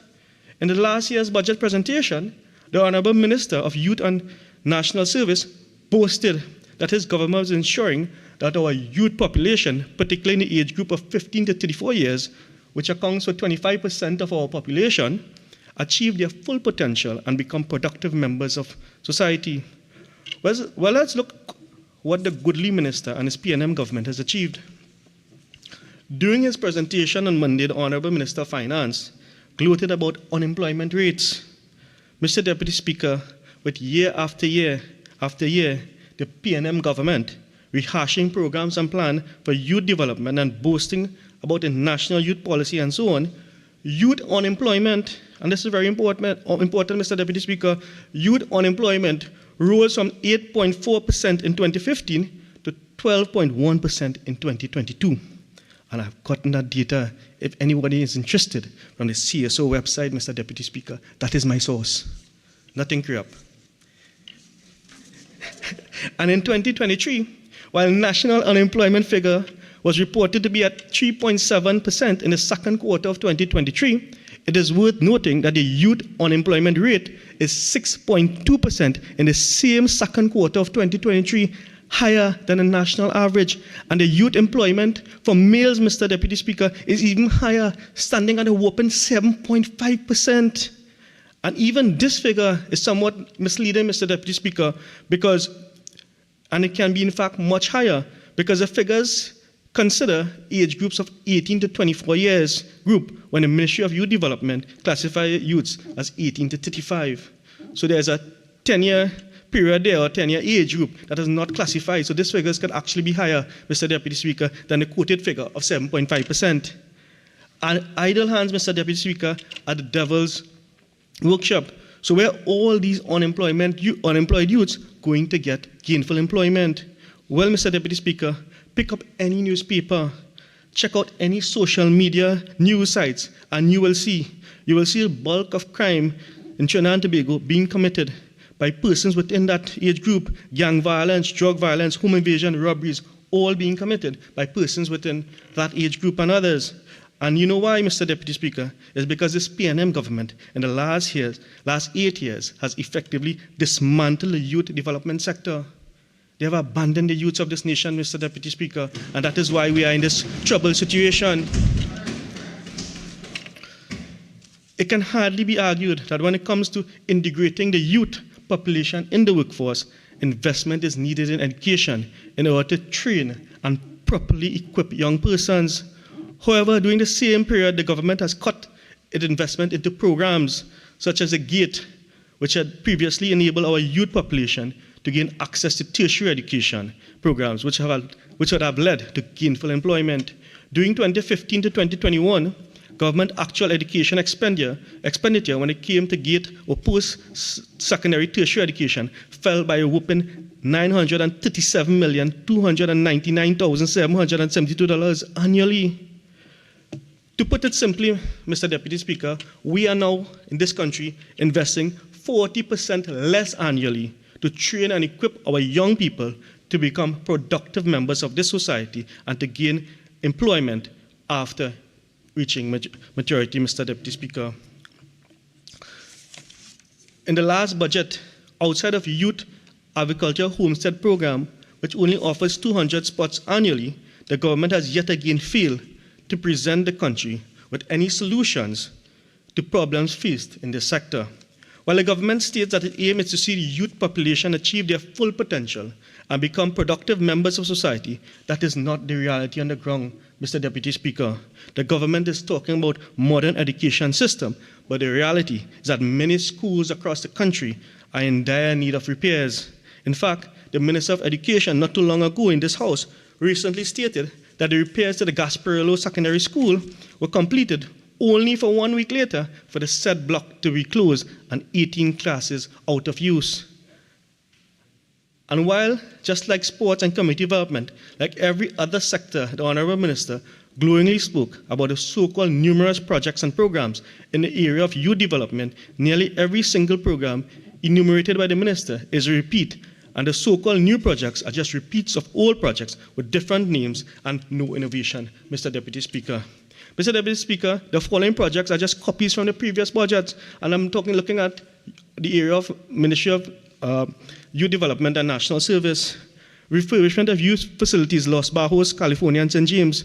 Again, just like in sport, repeated in PSIP 21, 22, and 23. Refurbishment of youth facilities, Laventel and Malik, repeated in 22 and 23, and again repeated in this financial year, Mr. Deputy Speaker.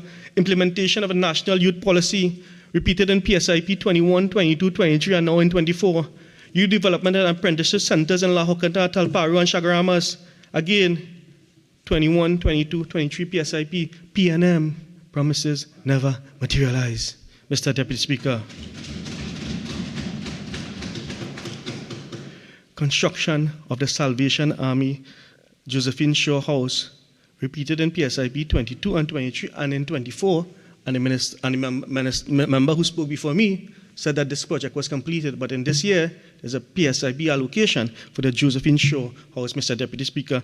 It's really, I am concerned that whether this government really is practicing accounting 101 or mismanagement, Mr. Deputy Speaker. When you look at the refurbishment building for the Change Project at the St. Michael's School for the Boys, repeated in 2022, 2023, and again in 2024. Mr. Deputy Speaker, the government has been boasting about works which are ongoing or have been completed at training facilities and refurbishment of youth development and apprenticeship centers. Mr. Deputy Speaker, I can tell you one of those such centers is located in the constituency of Caroni Central. And it was highlighted by the previous member, and it is the Presto Presto youth camp. And I will fill the gap for this government in respect of the real issues on the ground with respect to the Presto Presto youth camp. It is listed for refurbishment in a sum of approximately $20 million, and which the finance minister mentioned in his presentation. Here are the real facts as related to the Presto Presto youth camp. In the period leading up to the demolition works on the compound, this is before the refurbishment work started, the Ministry of Youth Development and National Service decommissioned all the cameras on the compound. After which, all night watchmen was sent on a period of leave for 2 weeks. You could imagine what happened there, Mr. Deputy Speaker. Remove all the cameras, send home all the night watchmen for 2 weeks. You have equipment sitting there, what do you think happened, Mr. Deputy Speaker? Equipment costing close to $5 million was stolen from the compound, and not a word from the minister on the state of the investigation or whether there is any investigation into theft at Presto U Camp. The equipment includes tractors, plows, rotovators, and other machinery used in agriculture. Mr. Deputy Speaker, the Honourable Minister, Member Falako Talparu, spoke glowingly about projects and what they were doing, but they didn't tell you what they did with the animal husbandry program at Presto and Balmain. They removed all the animals which were located at Balmain and Presto, and they sent them to Ekiaf. That is what they did. So whilst they talk glowingly and boastedly about programs they're implementing, they didn't tell you about the ones that they're dismantling, Mr. Deputy Speaker. So, Mr. Deputy Speaker, that is the PNM for you. Let's look at some of the things which are happening in the constituency of Caroni Central.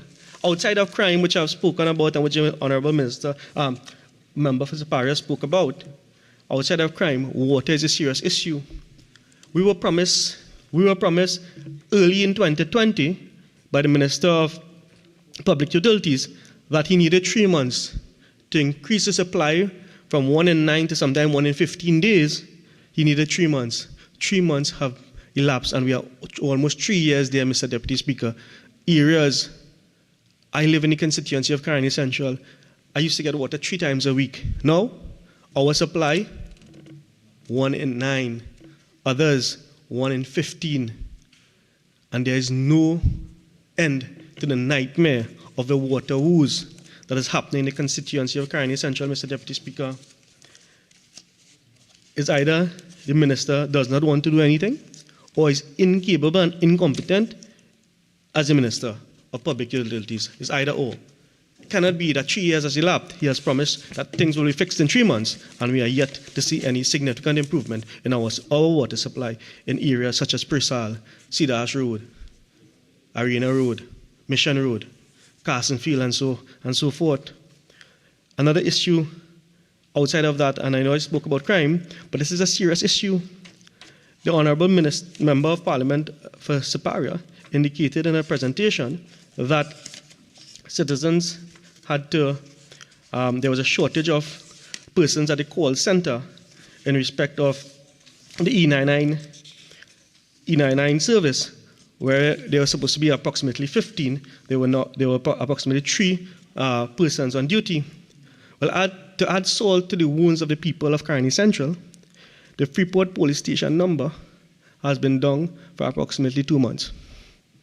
When you call the number, 673-0026, you get a busy tone.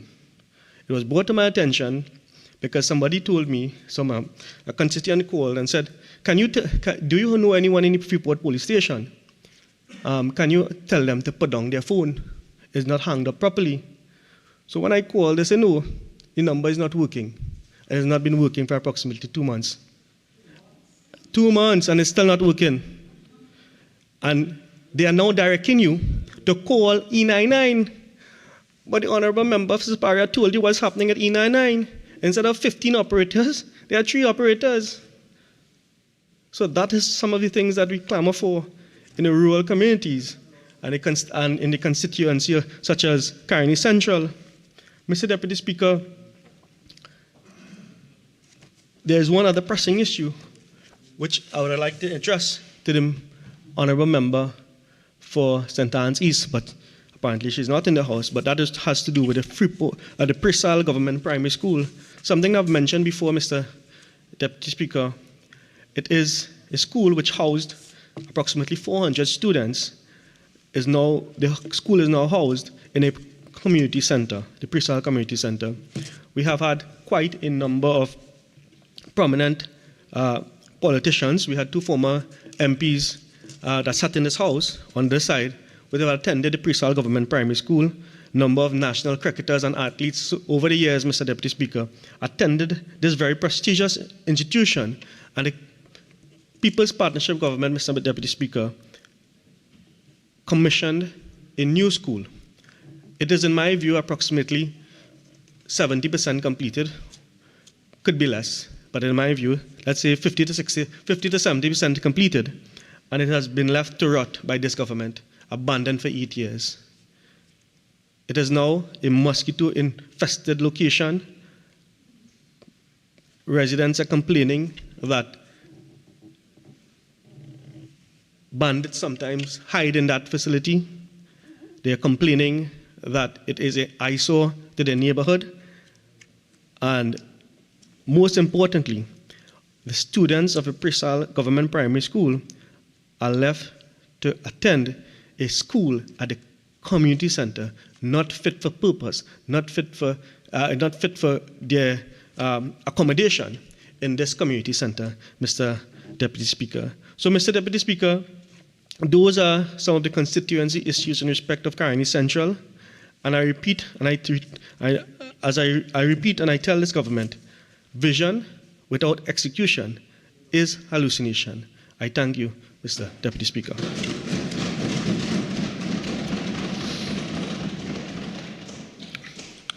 I recognize the member for Toko Sandy Grande.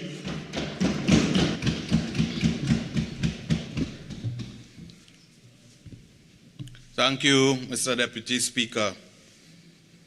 Mr. Deputy Speaker, thank you for the opportunity to join this debate on the fiscal package for the year 2024. A budget entitled Building Capacity for Diversification and Growth. Mr. Deputy Speaker, please allow me to congratulate the Honorable Prime Minister, Dr. Keith Christopher Rowley, for his 8 years of sturdy and sober leadership that once again offer Trinidad and Tobago a budget that will positively impact the lives of all our citizens and draw our country closer to international accepted standards. Mr. Deputy Speaker, I must acknowledge my constituents of Toko Sangre Grande and say thank you for their support and confidence that they have reposed in the People's National Movement government and myself as their member of Parliament for Toko Sangre Grande.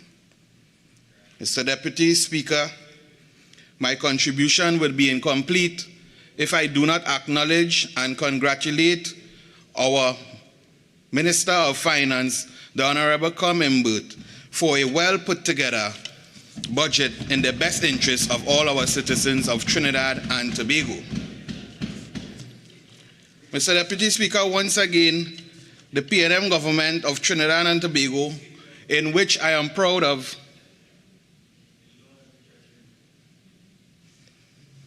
Mr. Deputy Speaker, this PNM government, which I am proud to be a part of, has put before this House and our nation a national budget taking into consideration all walks of life and ensuring that we offer the best to our people in our present circumstances. Mr. Deputy Speaker, this budget offers so much, but I will touch on specific ministries such as Ministry of Works and Transport, Public Utilities, Education, Health, Agriculture, Land and Fisheries, Ministry of Housing and Urban Development, Local Government, Rural Development, Sports and Community Development. Mr. Deputy Speaker, allow me to make a few rebuttals by the last member who spoke just before me. The member for Caroni Central would have made mention of a lot of things outside of his constituency. He spoke of the San Grande indoor facility, which was constructed, the start of construction was under the United National Congress. It was incompleted at that point in time, and it was unable to be handed over to the people of Sangre Grande and environs due to a faulty floor, improper subservices, and other defects that was made known to us in this government and to the people of Sangre Grande. I want to assure the people of Toko Sangre Grande and environs that at present, this PNM government have embarked on ongoing repair works to the subsurfaces and the indoor facility of Upper Rojo Road, Sangre Grande would be available to you early in this 2024 financial year. The member also touched on the Grand Riviere Recreational Ground. Another topic he touched on, Grand Riviere Recreational Ground. I want to tell the member for Caroni Central that on Sunday, October the 1st, 2023, I, as the Member of Parliament, attended a village Olympics, which entailed villages from Matura to Matlot at the Grand Riviere Recreational Ground, where we had a fun-filled day with all our families and friends, and that ground is handed over and in good working condition for the people of Grand Riviere and environs. Mr. Deputy Speaker, I remember a video was circulating on social media, and I understand clearly now as to why the member for Caroni Central was chased by a former UNC alderman out of his constituency, because that gentleman do not stay in his business and in his constituency. He's all over the place. I would advise the member to spend some time in his constituency amongst his people so that that unfortunate situation will not reoccur. So, Deputy Speaker, I would start with agriculture. In fiscal 2024, we would see the strengthening of infrastructure, 240 kilometers of agricultural access road. And for, you know, Mr. Deputy Speaker, that I represent a rural constituency who heavily depends on agriculture and fishing as well. This will result in farmers having easier access to their lands, efficient and effective removal of produce from land to market, re-establishment of abandoned estates. Mr. Deputy Speaker, the fishing industry is vital in relation to the constituency of Toco Sangre Grande, and upgrades to the fishing industry will lead to higher possibilities for fisher folk to provide for their families, safer and better working environment, safety and security for fisher folks and their equipments and vessels at the various fishing facilities. Establishment of a processing facility would create a sure market for farmers and fisher folks, guaranteed sales of products produced at the best price, employment for locals, easier access for local produce to reach international markets. Mr. Deputy Speaker, the Minister of Finance also mentioned the tax break in the agri-industry. This will lead to cheaper local produce and ensure farmers make a profit from their hard work and investment. So, Deputy Speaker, the result of this move would be reduction in cost to provide meals for families, more goods and produce at a reduced price, and so much more, Mr. Deputy Speaker. Mr. Deputy Speaker, allow me to congratulate and thank the Minister of Public Utilities, Member of Parliament for Lupino Bonner West, the Honorable Marvin Gonzalez, for his hard work and contribution to Trinidad and Tobago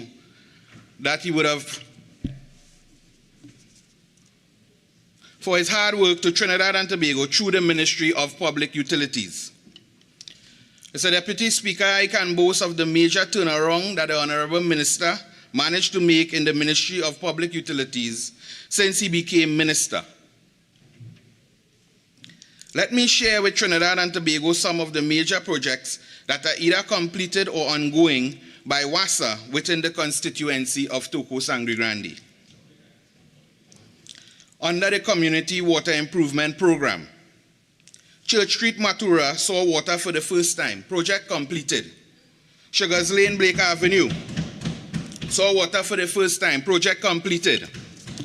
St. Albans Pipeline Project to benefit over 300 households or 900 plus residents ongoing at the moment. Pine Avenue Valencia Pipeline Project at advanced stage at the end of 2023, that would be completed. Mr. Deputy Speaker, in 2024, under the Ministry of Public Utilities, we would see upgrade to the Corey booster in Leonce, North Water Treatment Plant, Matura Water Intake, Tompi Water Treatment Plant, Kumana, and Sanssouci Booster Station. Mr. Deputy Speaker, all these works would lead to nothing but benefit to the residents of the northeastern districts of Trinidad and Tobago. We would see an increase of 20 additional million gallons of water being produced in the northeastern district, and we would move our supply from 20 to 24/7, Mr. Deputy Speaker. Mr. Deputy Speaker, national security. Mr. Deputy Speaker, I would like to take this time to thank the Minister of National Security, the Honorable Fitzgerald Hines, for his hard work and dedication put in at the Ministry of National Security. Mr. Deputy Speaker, crime and criminality is one of the most important topics for us in Trinidad and Tobago and this government at this time. It is with this in mind that this government recognized the need for the increase and the intake of 1,000 new recruits in 2024. This will result, Mr. Deputy Speaker, in greater manpower to help fight crime. It will also maintain a heavier police presence across Trinidad and Tobago, reduce the chances of criminals escaping after committing crimes. It will also create employment opportunities for young men and women who choose to take the policing path between the ages of 18 to 35. Additional vehicles were also mentioned in the value of $80 million, Mr. Deputy Speaker. This will assist in better response by law enforcement officers, increase patrols throughout Trinidad and Tobago. It will also give citizens a sense of comfort due to frequent patrols and visibility by your police officers.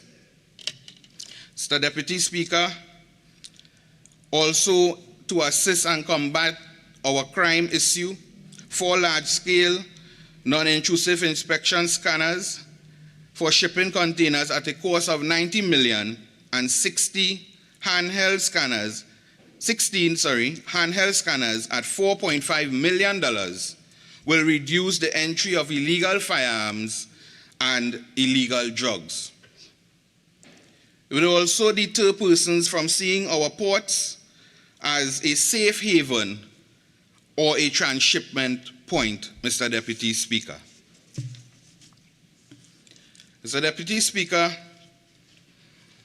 just recently we would have came to the end of the COVID-19 period in this country, and I want to thank and congratulate the Minister of Health, the Honorable Terence Dialsing, for all his hard work at the Ministry of Health and the services to Trinidad and Tobago. The government of Trinidad and Tobago can boast of the delivery of healthcare facilities throughout Trinidad and Tobago, such as the new Arima General Hospital, Point Fortin General Hospital at $1.3 billion, Roxbow Hospital Tobago, and the Port of Spain General Hospital upgrade. Numerous enhanced health facilities throughout Trinidad and Tobago, Mr. Deputy Speaker, including the Sani Grande Enhanced Center. I myself would have visited that center on numerous occasions, Mr. Deputy Speaker, and I must boast and thank the Minister and his team at the Eastern Regional Health Authority for the quality care and service given to the people of Trinidad and Tobago and by extension the Northeastern region through the Enhanced Center.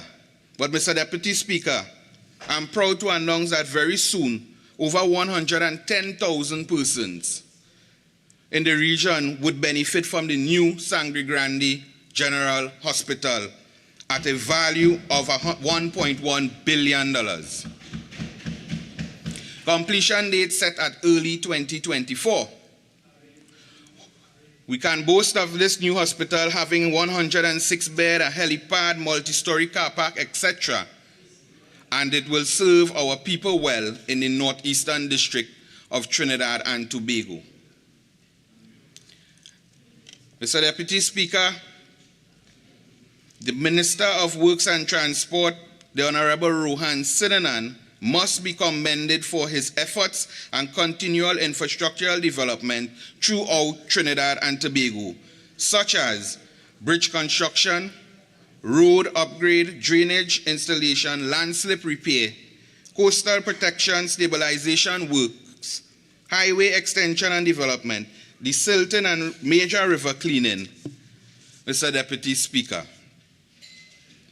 Mr. Deputy Speaker, the Northeastern District also just recently opened the phase 1 of the Valencia to Toco single-lane international highway was officially opened. Please. Right, members, please. Members, please. Proceed. Thank you, Mr. Deputy Speaker. The Valencia to Toco Phase 1 highway was just recently opened, Mr. Deputy Speaker, and I must boast and say that we, the people of the Northeastern region, are grateful for such, and we look forward to the second phase, which will start from Matura all the way to Toco. To the Minister, we say thank you very much, Mr. Deputy Speaker. We can now benefit from faster alternative routes from Matura to Matlot and Upper Sangre Grande, easier access to communities along the Valencia Old Road, and it also allows the establishment and enhancement of businesses within the Valencia area along that roadway. Another project, Mr. Deputy Speaker, that we are benefiting from and soon to be opened in the Sangre Grande area is the extension of the Churchill-Roosevelt Highway into Sangre Grande from Comoto. This will provide access between Comoto and Sangre Grande, reduce travel time into Sangre Grande on evenings, especially for those of us who traverse back and forth on the Eastern Main Road and has to face the evening traffic. Increase economic activities, further develop the Northeastern region. Mr. Deputy Speaker, Fiscal Package 2024 would facilitate the Sangre Grande Traffic Circulation Improvement Plan. This will lead to more alternative routes, Mr. Deputy Speaker, less traffic congestion, ease of accessing business spaces in the main town of Sangre Grande. Motorists and road users would spend less time getting from place to place, resulting in one, having more time for personal activities. Some of the roads that we would see upgrade from this traffic circulation, Mr. Deputy Speaker, is Railway Road train line onto Briley Street, Sangre Grande, Blake Avenue onto Picton Road, Sangre Grande, Gilg Street onto Paul Street, Sangre Grande, just to name a few, Mr. Deputy Speaker. Mr. Deputy Speaker, in fiscal 23, representation was made by myself to the Secondary Road Company, and I must say that we would have received some development in the constituency of Toco Sangre Grande. At present, we have ongoing road works at Plantation Road, Valencia, Palm Road, Valencia, Oropuch Road, Valencia, and Clarence Trace, Valencia. Projects to be done in fiscal 2024 would be Beck Trace, Toco, Power Street, Toco, Sugar Hill, Balanja, Sally Bay Village, just to name a few. I must say that it has been a pleasure having the Secondary Road Company improving the lives and livelihoods of persons within the constituency of Toco Sangre Grande. and I thank them for that, Mr. Deputy Speaker. Mr. Deputy Speaker, the constituency of Toko Sangre Grande has always produced good sportsmen and women. And I want to congratulate and thank the Minister of Sports, the Honorable Shamfa Kojo, for her steadfastness and commitment to the Ministry of Sports and to the young men and women and practitioners in the different sporting disciplines throughout Trinidad and Tobago. At this time, Mr. Deputy Speaker, I would also want to speak about the new community sporting initiative for youths and young and sporting personnel. This, Mr. Deputy Speaker, is going to foster community togetherness and occupy persons' times in a positive manner, Mr. Deputy Speaker. On the way is the refurbishment as well from the Ministry of Sports. Refurbishment works at the Sangre Grande swimming pool, Mr. Deputy Speaker, and repairs to community centers throughout the constituency of Toko Sangre Grande. Mr. Deputy Speaker, this government understands the importance of education for our people. As the Member of Parliament for Toko Sangre Grande, a rural constituency, I understand the challenges some parents go through to prepare their children or child for a new school year or term. It is that similar understanding that this PNM government have in mind that led them to proposing a $1,000 book and uniform grant, Mr. Deputy Speaker. I think this proposal should be lauded, as we all, if we are truthful, we all know the strain and stress that parents go through from time to time, and those who are accustomed to the school and teaching industry would understand that most students who are unable to fulfill what is needed to go out to school on the first week are at a disadvantage. But this $1,000 book grant and uniform grant, Mr. Deputy Speaker, is going to put our students and our parents especially, it's going to reduce mental stress on the parent in preparing their child to attend school, those needy students. It's going to allow the student a better opportunity to attend school from the first day. Students will be better equipped for the school year, having their books or stationaries, book bag, school shoe, whatever is missing to have them out to school.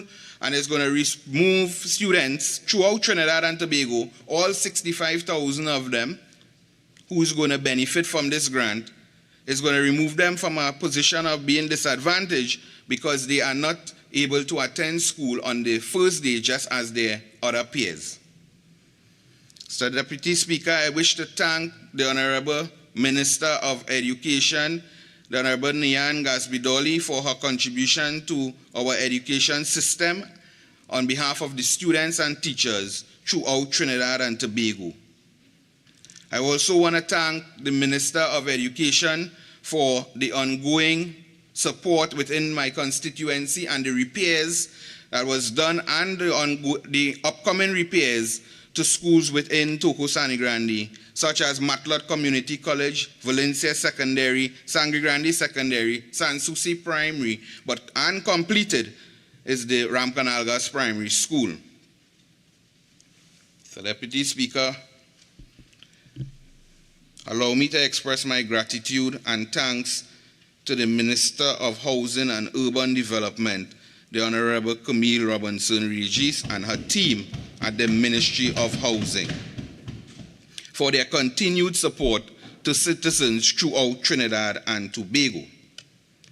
The Ministry of Housing, once again in fiscal 2024, will provide citizens with homes and a better standard of living, Mr. Deputy Speaker. So, Deputy Speaker, I want to touch on a topic that is very beneficial to my constituents in the rural constituency of Toko Sangre Grande. In this budget, it was proposed that 26 areas will be targeted to build 600 HVIP homes, that's the Housing and Village Improvement Program homes, at a cost of $100 million, Mr. Deputy Speaker. Mr. Deputy Speaker, this will lead to the lesser fortunate persons to access a home that makes themselves and their family comfortable and protected from the elements, Mr. Deputy Speaker. The standard of living of these persons within the community that they live will then increase. Where children are involved, Mr. Deputy Speaker, they will be raised in a better environment. The beneficiaries of these homes, Mr. Deputy Speaker, will think of themselves in a better light. And we will be working as a government to help reduce homelessness for persons who are at the lower end and cannot afford to build themselves a home. It is also going to create job opportunities, Mr. Deputy Speaker, for small and local contractors who would perform the duty of building these homes, Mr. Deputy Speaker. I also want to just touch on the regularization of squatting communities and developmental works that is happening within the constituency of Togo-Sani Grande, and it is once again because of the People's National Movement government who cares about the people of the north of Trinidad and Tobago and the northeastern region.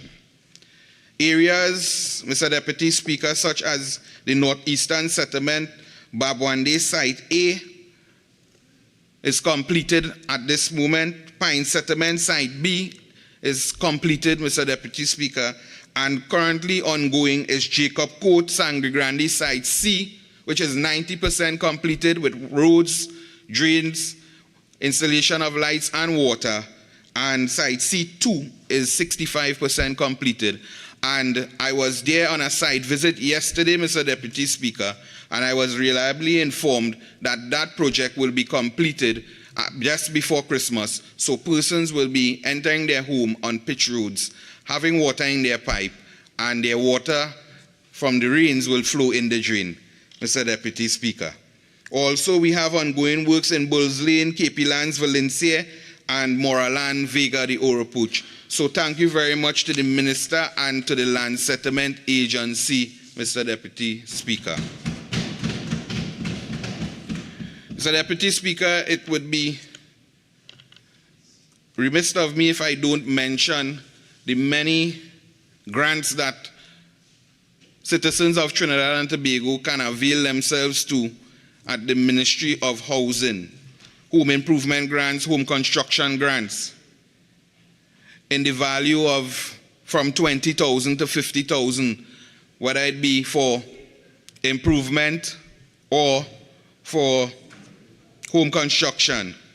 It assists persons in the construction of new homes, or it assists persons in the repairs of their existing homes, Mr. Deputy Speaker. And I must say that my constituents in Togo-Sangre Grande have been fortunate enough, under the guidance of their Member of Parliament, yours truly, to access these grants that are available to all citizens of Trinidad and Tobago. PNM governments, for your money, Mr. Deputy Speaker. Mr. Deputy Speaker, I listened to the members who spoke before me and their narrative that they are trying to push about the increase of the minimum wage from $17.50 to $20.50. And they are projecting it to be insulting or maybe as something bad for the citizens of Trinidad and Tobago, especially those who are the lower income earners. Mr. Deputy Speaker, I want to say here today that it was well received by the population, and the Minister of Finance and the government should be commended for such an increase, and a timely increase, Mr. Deputy Speaker. I can report here today that in conversations that I have had with lower income earners, those who are on minimum wage, they were happy to receive such, and they indicated to me that that increase is going to do a few things, Mr. Deputy Speaker, when it comes to their personal life.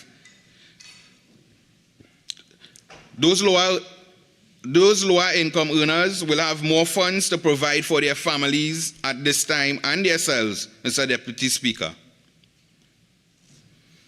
Madam Speaker, those persons in that lower income bracket will be better compensated for their services as well.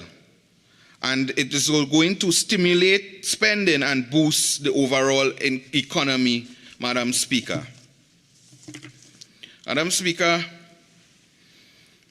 I just want to reiterate and touch on some points in case anyone missed it, because I know the opposition tends to come here and make everything seems dark and gloomy.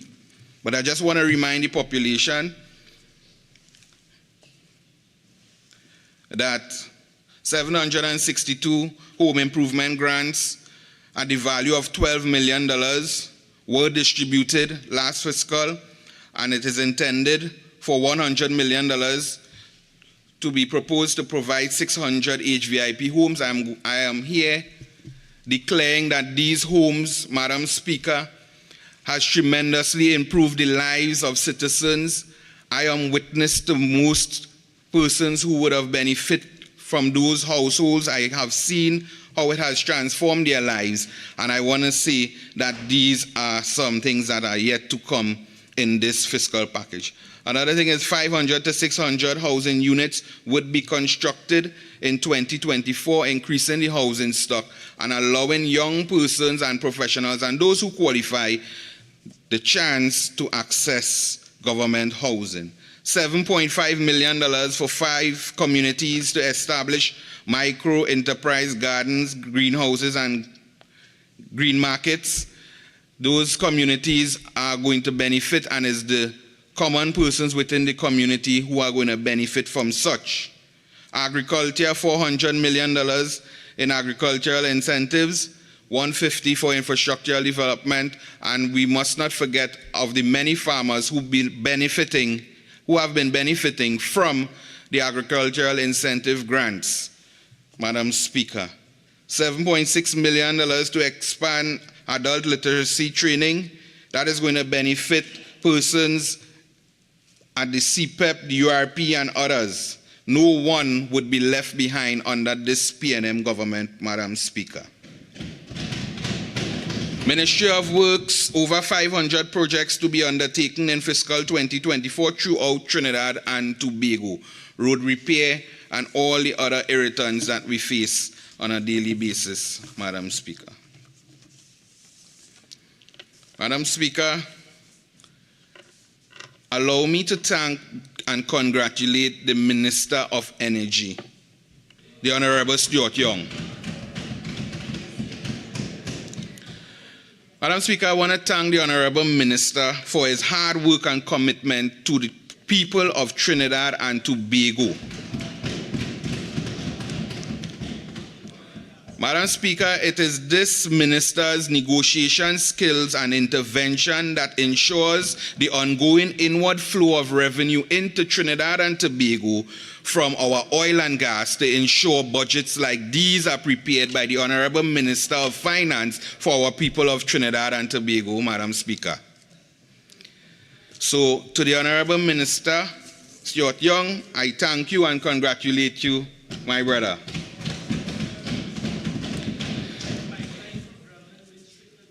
Grandy, thank you very much.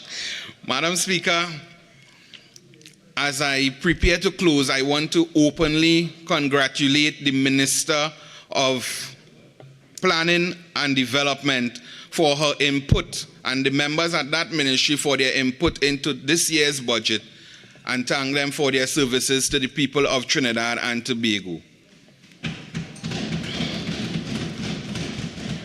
Let me make it abundantly clear that I, as the Member of Parliament for Toko Sangre Grande, stand behind this government and my leader, the Honorable Dr. Keith Christopher Rowley, and we would stand in the gap for all our citizens of Trinidad and Tobago, regardless of your social status. And we would ensure that Trinidad and Tobago is seen at the international level and at all levels as a country that is doing its best, with a government as well who is doing its best for all its people of Trinidad and Tobago. Madam Speaker, as I close, let me assure all my constituents and my beloved people from Leonce, Sangre Grande, and all villages from Matura to Matlot. Let me assure you that I would stand and continue to stand in the gap and bring your representation from far northeast Trinidad all the way to Port of Spain to ensure that the development of Toco Sangre Grande continue and that we would be at the same level as any other constituency in Trinidad and Tobago. Madam Speaker, I thank you. Member for Camucho Manzanilla. Thank you, Madam Speaker. Madam Speaker, I rise to take part in this, my fourth budget debate as a member of this honorable House. I must congratulate the leader of the opposition in her response, fantastic response, on this budget statement 2024, as well as my opposition colleagues who spoke previously for their outstanding contributions. So before I start, I just want to do some rebuttals from my colleague from Toco Sangre Grande. The first one is the indoor sporting facility, and it has taken 8 years, and I'm very hopeful that the people of Sangre Grande can actually get an indoor sporting facility, because it seems that, again, this government is always about rural neglect. Secondly, you mentioned about agricultural access roads, and I pray and hope that this comes to fruition, because in my tenure so far, we have little or no access road for the farmers to get to the crops, to take out the produce, and that has been a challenge throughout the constituency. Thirdly, you must remember during the floods, we have water everywhere, but none in the taps. I await to see the North Urupuch investment plan for water, how it will work and transfer into water in the taps for the people for Komoto Manzanilla. You mentioned as well 111,000 persons will benefit from the new Sangre Grande Hospital, which the Minister of Finance said would open the first quarter. Please do your policies and procedures for the hospital and ensure there is proper and adequate medical staff to be sourced, because as mentioned by the member, the opposition leader from Siparia, we have little staff to go around. I was hoping my colleague again would speak about the disaster in the constituency, both in Toco, Sangre Grande, because as you know, fully aware that the disaster management unit is under-resourced, and many times many people are marooned. And although you did not mention it, that is a sore point in that area of the peninsula. And finally, we have heavy trucks that do quarrying and logging, some legal, some illegal. And it's time that there's a weighing station in Sangre Grande, because without that, whatever roads that you're building with taxpayers' dollars, those roads are being destroyed. And I start, budget after budget, year after year, Madam Speaker. This government comes to this House promising to fix our roads, increase capacity in our health system, improve our water supply. In Proverbs chapter 29, verse 2 tells us, when the righteous are in authority, the people rejoice. But when the wicked rule, the people groan. And I assure you, there is a lot of growing across the nation when the ministers, voluminous for our presentation, groaning. Today, all anyone can talk about, Madam Speaker, is the fact that in 2023 is turning out to be just as violent and bloody as 2022. People are talking about their inability to get jobs. They are talking about how terrible the roads are. People are talking about their empty water taps.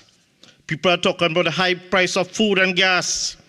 People are talking about what a burden the new property tax will bring and the proposed increased electricity rates and water rates. This PNM government has failed in its duty to keep us safe. They have failed to provide the necessary goods and services that we depend on as tax-paying citizens.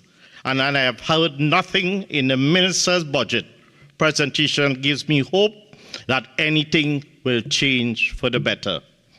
But as the psalmist said, weeping may last for the night, but joy cometh in the morning. And come 2025, the sun will rise over this land when a new UNC government assumes office. And we will bring back transparency, accountability, and people-centered governance to this nation. Madam Speaker, I will start with health. Budget review. In examining this budget, the Minister of Finance, I note that despite the 600 million increase in allocation into the Ministry of Health, there is a 267.4 million decrease in recurrent expenditure allocations to the regional health authorities, specifically to the Northwest Regional, Central, and Southwest Regional Health Authorities. And they have slashed the operating costs of the Cuba Hospital by almost 50% compared to last year, from 66 million in 2023 to 34 million in 2024. And I ask why? Why are you decreasing funds to those critical frontline agencies? Our hospitals and health centers are routinely under-resourced and the staff are overburdened. The global 19 pandemic just finished and our staff are burnt out. Clearly, healthcare for the average citizens is not a priority for this administration. Special needs sensitization. Recently, the unfortunate experience of a family, a special needs child, Madam Speaker, traveling aboard a Caribbean Airlines flight from Tobago, captured the attention of the nation. The father of a 3-year-old autistic girl recounted how an interaction between a flight attendant and the child triggered an incident on board the flight. If anything, Madam Speaker, this highlights a critical need for a sensitization and public education program on engaging what special needs individuals, especially in state-run agencies and departments. More resources are needed to make diagnosis, therapy, and education of persons with special needs more accessible and affordable. And I was most disappointed to note that such necessary interventions were not a priority on this government's policy agenda. Mental health care. We all recall the situation involving allegations made against a private mental health treatment facility that was raided by the police in 2019. But the case was recently dismissed due to lack of evidence. That case triggered critical conversations, Madam Speaker, about the care and treatment of people suffering from mental illnesses. Persons with mental health diagnosis must be accorded the rights and privilege due to them as citizens of this country. Certain mental illnesses are difficult to manage, as a patient can manifest violent behavior that may cause them to become a threat to themselves and others. However, care and treatment of such individuals must never be an affront to their dignity as human beings. Their illnesses are not their fault, and they must always be treated by the most qualified medical professionals and housed at approved facilities that are properly equipped to effectively treat their conditions while maintaining their dignity as human beings. Again, I am disappointed that the minister did not prioritize care facilities specifically designed for persons coping with serious mental illnesses. and would like to see more support for families of individuals with mental illnesses. We need to prioritize our most vulnerable citizens who are in need of specialized medical care. Blame game and broken promises, Madam Speaker. Madam Speaker, the Minister of Finance had used the COVID-19 pandemic to be the reason why the economy and even the health sector has been in shambles. However, now that we have come out of the pandemic, the question to ask is, what will this PNM government blame for the state of the economy and even the health sector now? For it is that the PNM led by the Rowley government that has brought us to this situation, and even prior to 2020. In 2016, the government, which in this same PNM government, indicated that it will review the existing hospital strategy through a scientific, evidence-driven hospital construction and refurbishment plan, and where necessary, we will refurbish and modernize our existing aging plant and will construct new health facilities where they are required. I will expand on this further down, Madam Speaker. The government, through the Minister of Finance, indicated they will expedite surgeries and expand and improve the Chronic Disease Assistance Program, formerly called CDAP. Also, they will continue with medical aid programs for patients in need and will review and audit the Children's Life Fund. Yes, the Children's Life Fund, a brainchild of the member for Siparia. Fantastic job. So as to restore its mandate of saving the lives of children. Further to this, Madam Speaker, in 2017 and 2018, this same government, through the same Minister of Health, promised to ensure sustainable funding for the healthcare system by collaborating with private sector investors through private-public partnership. And I must ask this question, was this really achieved? In 2019, the government boasts of upgrades taking place at the St. James Medical Complex, the St. Anne's Hospital, the Port of Spain, and San Fernando Hospital, as well as Cora and Sangre Grande. The 504-bed central block at Port of Spain General Hospital will be commissioned in 2024. But the Minister of Finance comes this year and says, we are on track to complete the construction and commissioning of the new 540-bed central block and Port of Spain General Hospital in March 2025. So what is really going on here? I will lead that information to my colleague who will go more into the hospital system. Now, Sangre Grande Hospital. I listened to the minister mention the government put in a 106-bed Sangre Grande Hospital at a cost of $1.1 billion, which is nearing completion. As I said, what my colleague said about Toco Sangre Grande. The hospital will have a full range of services, and I pray and hope that it will be commissioned early.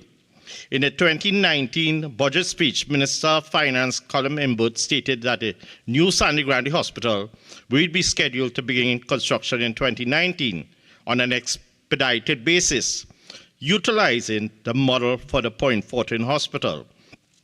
So in the 2020 budget speech, the Minister of Finance again came and they said they secured funding for the hospital.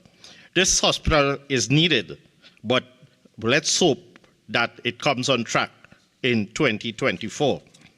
Now, in the 2022 budget speech, the Minister of Finance again stated that the Sangre Grande Hospital is coming at full pace.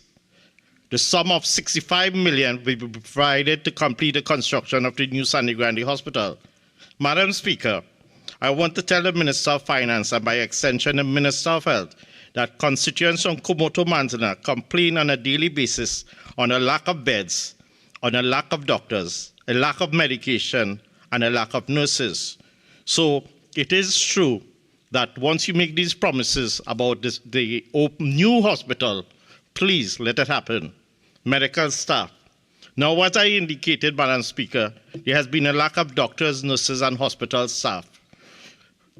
Before we continue, we need to know about our nurses. Our nurses are the pillars upon which effective, efficient, and safe healthcare is delivered to patients. They are leaving continuously, Madam Speaker, in droves, being coerced by international recruiting agencies. They're looking for better salaries, remuneration, further education and training. They feel unsafe with all this crime that's taking place, and they want a better life for their families. Before, when these recruiting agencies, Madam Speaker, came, they waited for these nurses to train for experience 3 to 4 years afterwards. Madam Speaker, as soon as they graduate, they come to take them. So very soon, our general nurses and specialized nurses will be in a rarity. Now, the same thing is happening to our junior doctors. You're giving them 1 month, 2 month, 3 month contract. That's happening for a year. That is no tenure of employment. So very soon, the more hospitals we have, the less staff we will have. So you'll have 1 nurse or 2 nurses managing 40 to 50 patients. That is reckless clinical management. But having said that, we've mentioned a lot about hospital. But I tell you, in terms of non-communicable disease, the way to go for healthcare, according to the World Health Organization, is primary health care. It is most inclusive, cost-effective, and efficient approach to enhance people's life physically, mentally, and social. So now that we have put that together, there's a term we use, non-communicable disease. The reason why I say this is because from the budget, the minister says there is little to none on the chronic disease program. Madam Speaker, I must remind the minister and the CDAP program is highly used by persons suffering from NCDs. And I tell you, many people never use, as a physician, never use the CDAP program. A lot of the middle class people who have lost their jobs, they're using it. And you'll be surprised what they're asking for. Madam Speaker, a healthy nation is a wealthy nation. And great emphasis should have been placed on NCDs, particularly among the teen population moving to early adulthood. As a practitioner, it's difficult to change the mindset for older persons, but we have to start at the younger ones. And this is where the Ministry of Health comes now in focusing on fostering health education and health promotion. It is critical that a comprehensive education campaign be initiated so that at an early age, persons are educated and warned about the dangers of non-communicable disease, such as heart disease. Heart disease is the #1 killer we have in this country and the rest of the world. Stroke, diabetes, cancer, asthma, chronic obstructive pulmonary disease. Madam Speaker, the expectation is that having the knowledge today will be beneficial in the future in avoiding the cases of such ailments, so that large chunks of the budget will not be spent in finding a cure, purchasing medication, but be used in prevention. Incidentally, Madam Speaker, we are seeing now from all the research that's coming out worldwide that young persons are having fatal MIs, fatal heart attacks. From the age to 25 to 44, we've seen a 30% increase. 45 to 64, a 25% increase. And over 65, a 20% increase of fatal heart attacks. And these people do not have non-communicable disease. Younger people under 50 are dying, they're getting cancers. So the thing is, it has to do with chemicals in our food. It has to do with stress and other mitigating factors. According to the World Health Organization on non-communicable diseases, NCDs kills 41 million people each year, equivalent to 71% of deaths globally. Each year, Madam Speaker, 15 million people die from NCDs between the age of 30 and 69, and over 85% of these premature deaths occur in low and middle income countries. Cardiovascular disease, Madam Speaker, accounts for most NCDs, or 17.9 million people annually, followed by cancers, 9 million, respiratory disease, 3.9 million, and diabetes, 1.6 million. I am thankful to be alive. And the onus for every one of us here, and everyone here, take care of your health. These 4 groups of diseases account for over 80% of all premature non-communicable diseases deaths. Tobacco use, physical inactivity, the harmful use of alcohol, unhealthy diets, all increase risks of dying from NCDs. Just at the point with unhealthy diets, you find now that there is something called ultra-processed foods, UPF. And unfortunately, 58% of calories that adults ingest comes from ultra-processed foods, UPF. And 67% of the calories on children comes from the same. So these are more likely to trigger off cardiac disease, diabetes, hypertension, cancer, and obesity. And these are like fizzy drinks, soft drinks, snacks, cakes, biscuits, potato chips, packed soups, pasta, sausages, chicken nuggets. We are killing our children because that's what we give our children to eat, and adults are consuming it as well. So health is not a bottomless pit. So that means you're going to build more and more hospitals, and that's why I say the tenet of management of healthcare is to keep focusing on primary health care. As I continue, Madam Speaker, people of all age groups, regions, and countries are affected by NCDs. Children, adults, and the elderly are all vulnerable to the risk factors contributing to NCDs, whether from unhealthy diets, as I just indicated, physical inactivity, exposure to tobacco smoke, or harmful use of alcohol. You know, just to mention that with the online learning we had during the COVID pandemic, so those young people growing up now, we have found that there has been an increased use of smoking and alcohol use and abuse. And of course, the psychosocial stress that has gone with that. Madam Speaker, NCDs threaten progress towards the 2030 Agenda for Sustainable Development, which includes a target of reducing premature deaths from NCDs by 1/3 in 2030. Madam Speaker, poverty is closely linked with NCDs. The rapid rise in NCDs is predicted to impede poverty reduction initiatives in low-income countries, particularly by increasing household costs associated with healthcare. Vulnerable and socially disadvantaged people get sicker and die sooner than people of higher social status, especially when they are at greater risk of being exposed to harmful products such as tobacco or unhealthy dietary practices and have limited access to health services. Now, Madam Speaker, today is a very significant day. Today is the 6th of October, 2022. Today is World Cerebral Palsy Day. And under the People's Partnership, during the 2010-2015 tenure, many of the parents and guardians of children who had cerebral palsy, they got a grant of $800 to assist, especially with the rearing of these children and the medical service. And many of these children had to still continue as adults on formula, on milk, basically.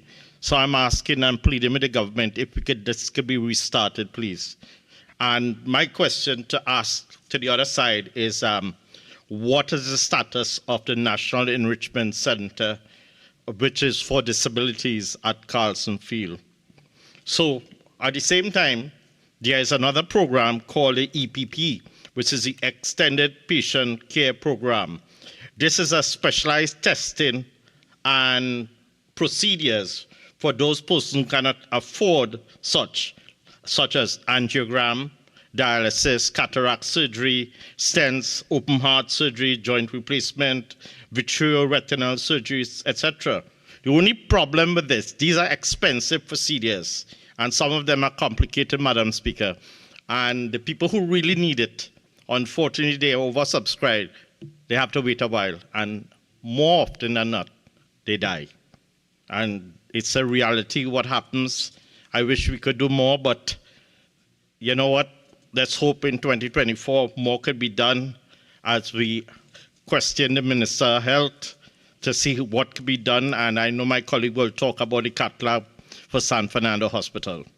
As I continue, Madam Speaker, it's important to control NCDs to focus on reducing the risk factors. Low-cost solution exists for governments and other stakeholders to reduce the common modifiable risk factors. Monitoring progress and trends of NCDs and their risks is important for guiding policy and priority. To lessen the impact of NCDs on individuals and society, a comprehensive approach is needed requiring all sectors, including health, finance, transport, education, agriculture, planning, and others, to collaborate to reduce the risks associated with NCDs and promote interventions to prevent and control them. Investing in better management of NCDs is critical. Management of NCDs includes detecting, screening, treating these diseases, and providing access to palliative care for people in need. High-impact essential NCD interventions can be divided through a primary health care approach, just to repeat myself, to strengthen detection and treatment. Madam Speaker, I raise these issues as highlighted by the World Health Organization to demonstrate that coming out of the COVID-19 pandemic, there are lessons that must be learned. And that's what the opposition leader, member for Superior, was talking about. What would you learn from COVID-19 pandemic? And your next question to ask is, what if there's another pandemic? What do we have in place for such? And that is very important. The idea, Madam Speaker, is to be proactive in the delivery of health care. This country, with all of its brilliant human resources, cannot afford to adopt a reactive approach to its healthcare system. We must always be one step ahead. As medical professionals, we have to be one step ahead because life always hangs in a balance. We know about today, but we don't know. None of us know about tomorrow. I can tell you that I practice in an area where NCDs are the highest, that is in central Trinidad. We have the highest amount of diabetes, amputations, hypertension, cardiac disease, and fetal MI in one area. And I will plead with the government, please look at developing a hospital in central Trinidad, and especially focusing in primary health care. I'm sure my colleague from Shogunas West would love to hear that. I am today calling this government, when they build a hospital, there is land that was earmarked by the partnership government in Shogunas for such, something like 8 to 10 acres of land. As I continue, Madam Speaker, the Minister of Finance in his last budget had indicated that cancer screening escalated from 24,495 in 2015 to 54,163 in 2020, an increase of 121%. However, in this budget statement, there's little to none mention about cancer and care in this country. And as I display my pink ribbon on my jacket, we have to be reminded for our ladies that's Breast Cancer Awareness Month. And if a woman lives long enough, 1 in 8 women will develop breast cancer at some point in time. Where we go back, primary health care again. Madam Speaker, from the mouth of the Minister of Finance, it took a pandemic to make this government invest in hospitals to be taken urgently. Therefore, Madam Speaker, I say it again by his own admission, had it not been for the pandemic, we may not have seen the commissioning of Arima Hospital, the Point Fortin Hospital, and the Couva Hospital and multi-training facility. As I continue, Madam Speaker, I want to remind the Parliament and the Minister of Finance that in the 2021 budget, the statement to my display, the Minister of Finance, the freezing of employment persons for 1 year. I am asking if this still continues or this has to be rectified in a way so that we could have proper staffing at our health facilities. And I have a question for the member for St. Joseph. In terms of the Chemistry, Food and Drug Division, are they testing pharmaceuticals? The reason I'm asking that, there's so much counterfeit medication in the pharmacies, in the private pharmacies, Madam Speaker. So people are realizing they're using the same medication, but the hypertension and diabetes is not being controlled. So the afforded testing needs to be done. Now I will focus on agriculture, move away from health. Madam Speaker, any discussion boosting the agricultural sector in Trinidad and Tobago must take into account the constituency of Comoto-Manzanilla, and an area that is predominantly rich in agriculture. It is blessed with land, labor, capital, and human resources. The constituency holds tremendous potential for the area, as well as the national community. And we can remember all too well with the market boxes, most of it came from the river swamp, where we have over 400 farmers. So an allocation of 1.442 billion in the sector is simply not adequate for agriculture. My colleague from Cuba North will continue on agriculture. Madam Speaker, agriculture is our new oil and gas and should be seen as a revenue generator for our country. Madam Speaker, only a couple of weeks ago, I had the privilege of seeing firsthand the operations at Mapa Farms. Now, it was mentioned in the budget. Mapa Farms is a propagation unit. And before, what happened? They employed a lot of young people from the community in propagation and budding. Now that has ceased. And with having youth and bringing that, according to what has been said, what we need to do is to bring them back into the system. They'll become young entrepreneurs in farming.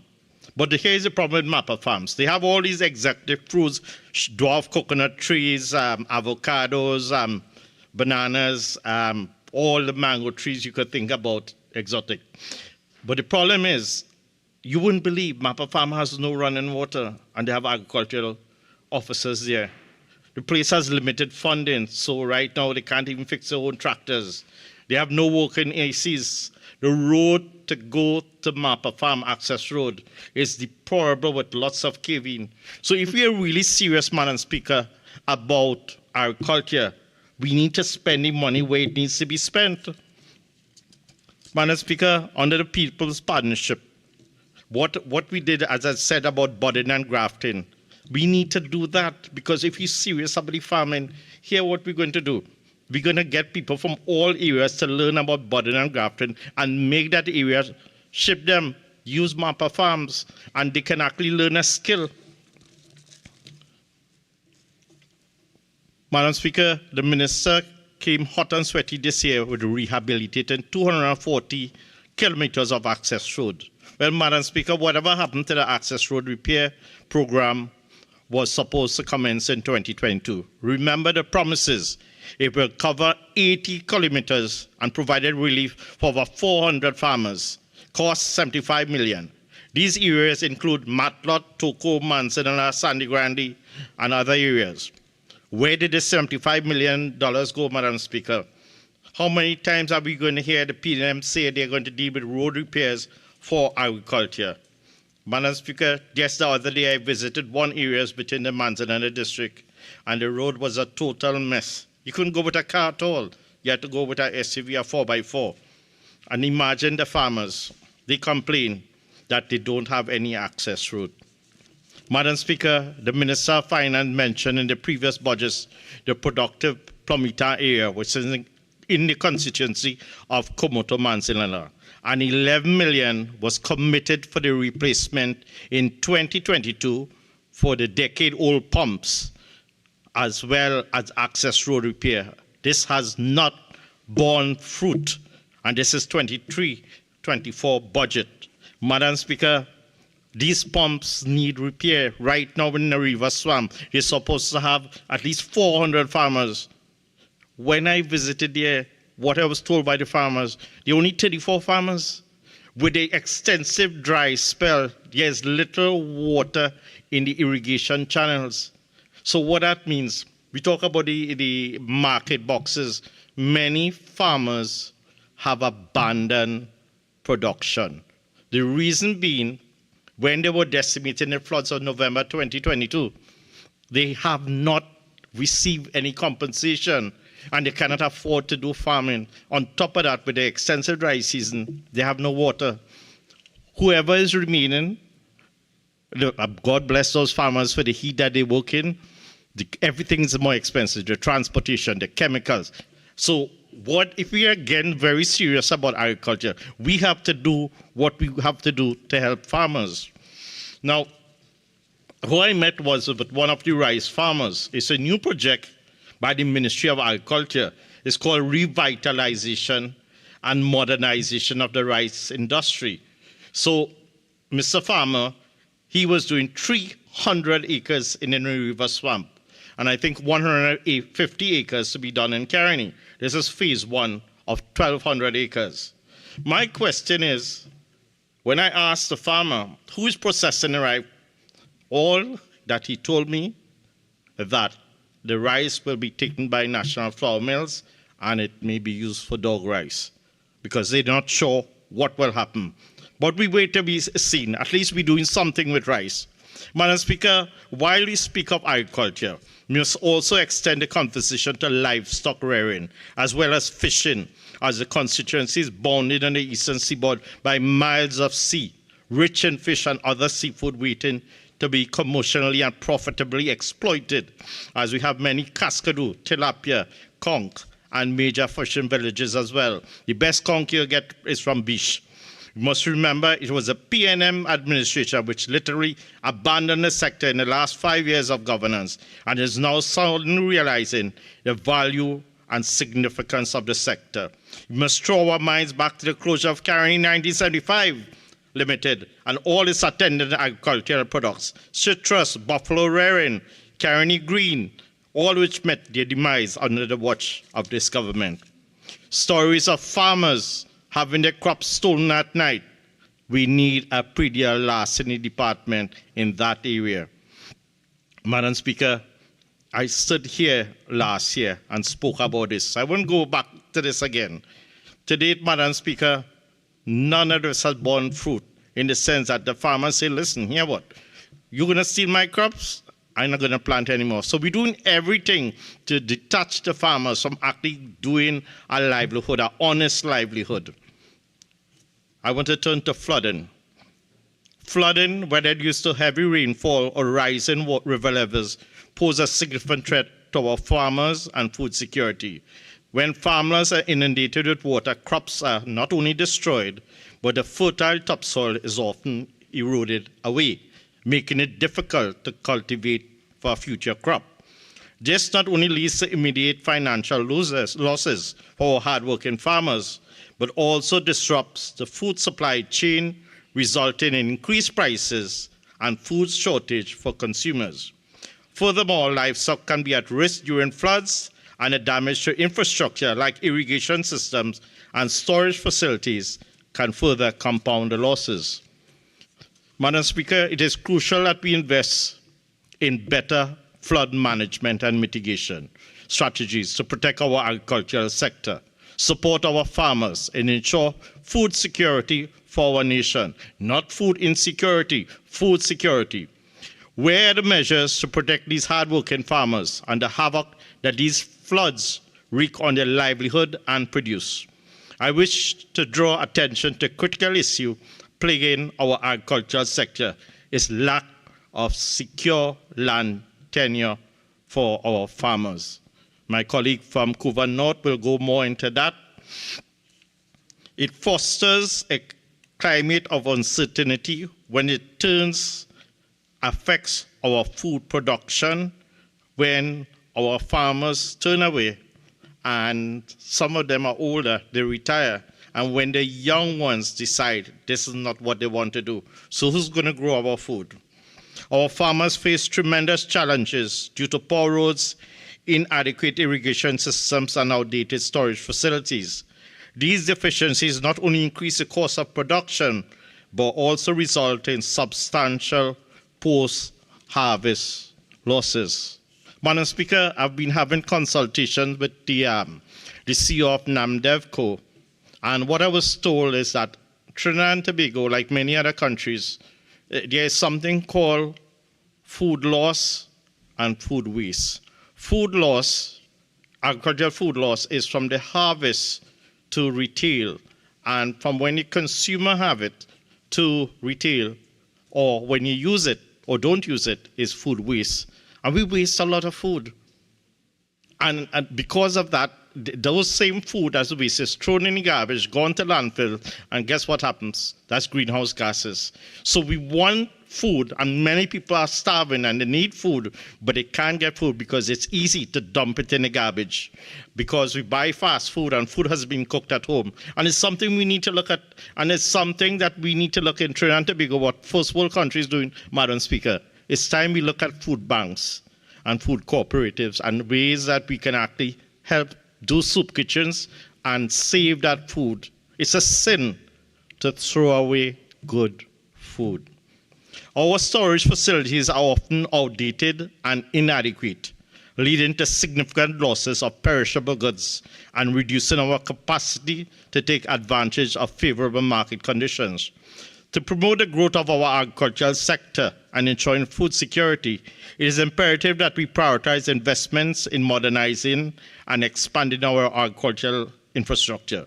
By doing so, Madam Speaker, we empower our farmers, enhance their livelihoods, and strengthen our nation's agricultural resilience in the face of future challenges. The glaring absence of packing houses for agriculture is a pressing concern that demands immediate attention. I am deeply troubled by this issue. Packing houses are vital components of agricultural supply chain, yet they are sorely lacking in our country, undermining the efficiency and competitiveness of our farming sector. It is high time we prioritize the establishment of well-equipped and accessible packing houses across our agricultural regions. Madam Speaker, I wonder if this government recognizes the invaluable contributions that my agriculture-dependent constituency makes to this economy. If so, why are the youth of Komoto Mazen not to be assisted by the initiative to become successful entrepreneurs? Did you know that the farmers right now in my constituency, 35 as I said, started with 400. So when the rains come, we hope there is going to be more, but they're still waiting for the money. Local government. Madam Speaker, many roads are and have been dilapidated for years under this administration. Some main roads, some secondary roads. Many roads that lead into rural communities give access to tax-paying citizens to their homes left unattended for years without any forms of rehabilitation by this administration. Madam Speaker, the allocation to Ministry of Rural Development and Local Government, which is 1.887 billion, is very insufficient. Madam Speaker, I'm in constant contact with the chairman of the Sangre Grande Regional Corporation, as my constituency falls within this region, and I feel for the chairman, as many of the roads that are in need of repairs falls within the jurisdiction of the corporation. And due to the lack of funding from the central government, they lack the resources to repair roads that fall under their purview. Therefore, I call on this government to release the necessary funds for the Sangre Grande Regional Corporation. Clearly, Madam Speaker, this is what you call spite and vindictiveness. Madam Speaker, the Minister of Finance stated that a new state company to deal with secondary road rehabilitation and improvement company limited. Madam Speaker, I listened to the minister call out areas that will benefit from this program, not an area in Komoto Manzanar was mentioned. So I want to know, will any of this money be spent in Komoto Manzanar? I will continue my works here in Komoto Manzanar. Again, Madam Speaker, the constituency has been neglected by the Rowley-led PNM government since it took office in 2015, and this shows the continued neglect for rural communities. I have listened to the cries of the people of the constituency, and I feel for them. That is why I say that I am here to support you, I am here to listen to your cries. Madam Speaker, it's difficult to comprehend that the Minister of Works has roots in the area and would have a greater appreciation for the woes being suffered by residents of this area, with a view to bringing equal relief to residents. But rural neglect has no place in a government that starves the Sangre Grande Regional Corporation for funding only because it's controlled and administered by the UNC. Madam Speaker, roads such as Kaiwal Road, St. Mary Manuel Road, Guatapahara Road, Kunapa Sonad Main Road, Pramita Main Road, Salmadi Road, are in serious need of repairs, and every day I'm bombarded with calls and visits from constituents. The neglect is seen in huge gaping potholes straddling many roads, some spanning the entire roadway, particularly where water lines have been laid, and many of these water lines during landslips has been ruptured. Penalties for overweight trucks needs to be done, because whatever road we get repair, when these trucks pass, they destroy the edges of the road, and that's it. No more road repair for a very long while, and the people suffer damage to their vehicles and whatnot. Madam Speaker, it seems the minister has forgotten to mention that it has not been the current state of our nation's road. In the constituency of Komoto-Manzana, the roads are totally affected by this, and I would expect that is enforced since last year, but nothing.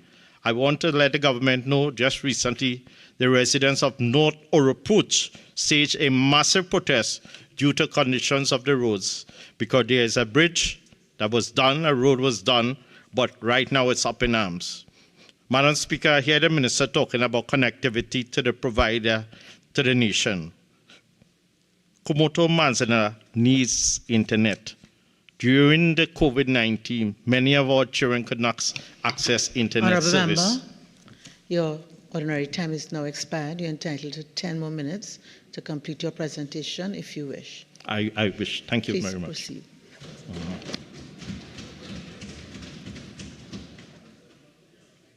Madam Speaker, rural neglect continues with education in my constituency. In the last budget, I raised concerns about the non-opening of Sangre Chiquito Presbyterian School, which has been closed for close to 3 years. Just to educate everyone in this house, Honorable House, that school, 130 years old. And these children are housed at Grosvenor Presbyterian School. First was the Beach High School, now, well, Sangre Chiquito Presbyterian School.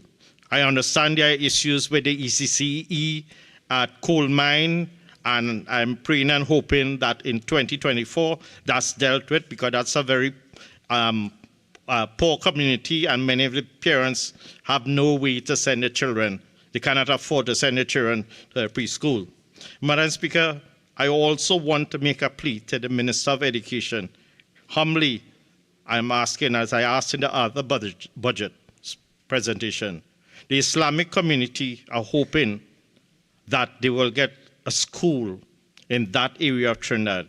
I think we are represented by all denominations in Komoto-Manzana. But to my Muslim brothers and sisters, I will continue to fight and continue making the representation. I turn to the proposed school supplies and book grants of the 1,000 to assist meeting the course attendance at primary, secondary schools. The only way you can get that is a means test, but I think the whole of Komoto and Manzana would actually qualify for such. And I just hope that they will get the book grants. Madam Speaker, I want to shout out to the Minister of Public Utilities in terms of the electric lights, the street lights. Many of the areas where farmers have to access, there are no lights. So there are two things that will happen. They have no lights to get to the farms, and they have no lights to take the produce out. And because of that, they meet up a lot of bandits. So I'm asking if those areas, the agricultural areas, we could have street lights. I'm also asking the Minister of Public Utilities, we have a filling bay for water trucking in Turi by National Quarries. I'm asking if there could be another one at another destination, because the water trucks takes a long time to get filled, and by the time they reach the destination, with a large geography between fishing pond and beach, half the water gone from the truck. Madam Speaker, property tax is another matter which has been raised in my constituency. They're wondering with rural communities where people don't pay, where there are not a lot of people, how are they going to get some equity in terms of road infrastructure? Madam Speaker, the government is coming with scare tactics to get the people to submit to them. I don't know. The constituents of Komoto-Manzana say no to property tax. However, what is important that they need to be heard, and nobody has come to them yet. Madam Speaker, constituents of Komoto-Manzana have been clamoring for a better transport system. The PTSC buses are needed more than ever. People don't have money for transport. So in many instances, they keep the children home. They don't send them to school. So they work in the garden with some of their parents are gardeners, or they work for people with gardens. So right now, many of the areas don't have buses. The reason being, there are too many landslips. So these people are basically cut off. The elderly of the constituency that also need a bus service, and I remember during the People's Partnership government with the Ministry of the People, there was the use of the Eldamo buses for the elderly and even persons with special needs. This needs to be revisited in many areas of Komoto Manzanar. I turn to community centers. Madam Speaker, in the constituency of Komoto Manzanar, there are 10 community centers. 3 of these centers are in deplorable shape, such as Sangre Chiquito, La Tosca, and Nestor. I want to invite the Minister of Community Development to visit these centers and hope that something can be done in the near future. Komoto Manzanar is excellent for ecotourism. We have the New River Swamp, we have the Bat Cave, we have the beach forests, the Growing Stone, and we have many other areas. We all remember fondly in November, we had the major floods, 2022, and what happened to the Manzanar breakaway. Now, what we had in April of this year, 2023, is when we all saw the Porsche Cayenne floating in flooded waters. There was no disaster management. There was no ODPM. All it was God sending a high-up truck to rescue 3 human lives. They were American citizens, and thankfully, they were rescued. It was myself and my staff. I want to say it's time the disaster management unit be upgraded in Sangre Grande, and because the ODPM is so far, and many of the areas in the Eastern Peninsula from Matla coming right down, they may be isolated maroon. People can't access services. You may want to consider now having a satellite area for ODPM. Just a suggestion. And before I close, as we look at opening the new Sangre Grande Hospital, I am making a plea for Beach Health Center, which is 25 minutes from Rio Claro Health Center and 40 minutes to Sangre Grande Hospital, if they can have extended hours and also ambulance bay like they have up in Toco Sangre Grande. It was under the partnership our health centers open for 24 hours for time for us to look at extended hours. So if we focus on primary health care, Madam Speaker, we could prevent the budget from escalating so high so that they end up in hospital being blind, need dialysis, need heart surgery. So, Madam Speaker, I conclude by saying and agreeing with the leader of the opposition that this budget offers no hope to the people of Trinidad and Tobago. And I say to the people of Trinidad and Tobago, especially the people of Komoto Manzanar, stand firm, stand fast. The UNC will return and good governance shall return. Madam Speaker, with these few words, I thank you. God bless.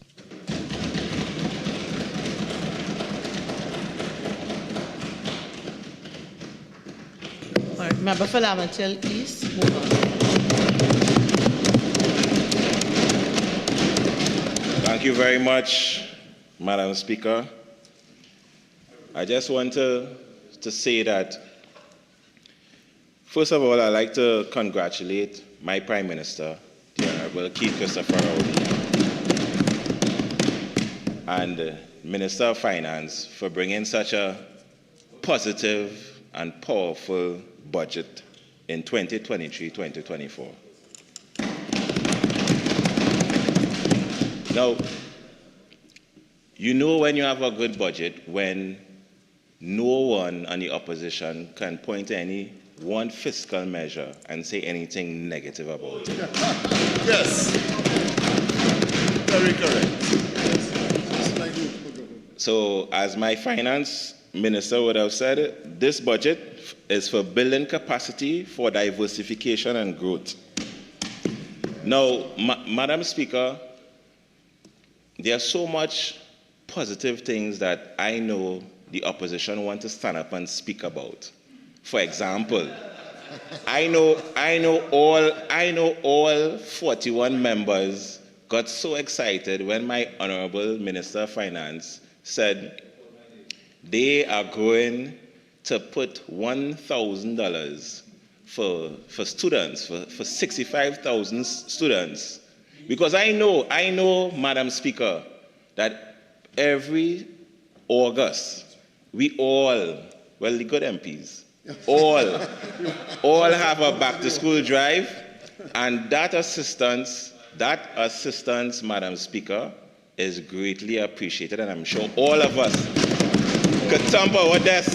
All of us could thump our desks for that venture. Not so, Madam Speaker. Another thing is, I heard someone talk about the minimum wage being increased, and they made it sound like it wasn't enough. But I know, Madam Speaker, that all 41 members appreciate that raise. You know why? Because that raise equates to almost like a food card. And I know all 41 members line up to get the food cards to distribute to their constituents who are very appreciative of the food card. So Madam Speaker, 190,000 persons benefiting from this increase is something that all 41 members can thumb their desk for. Not so.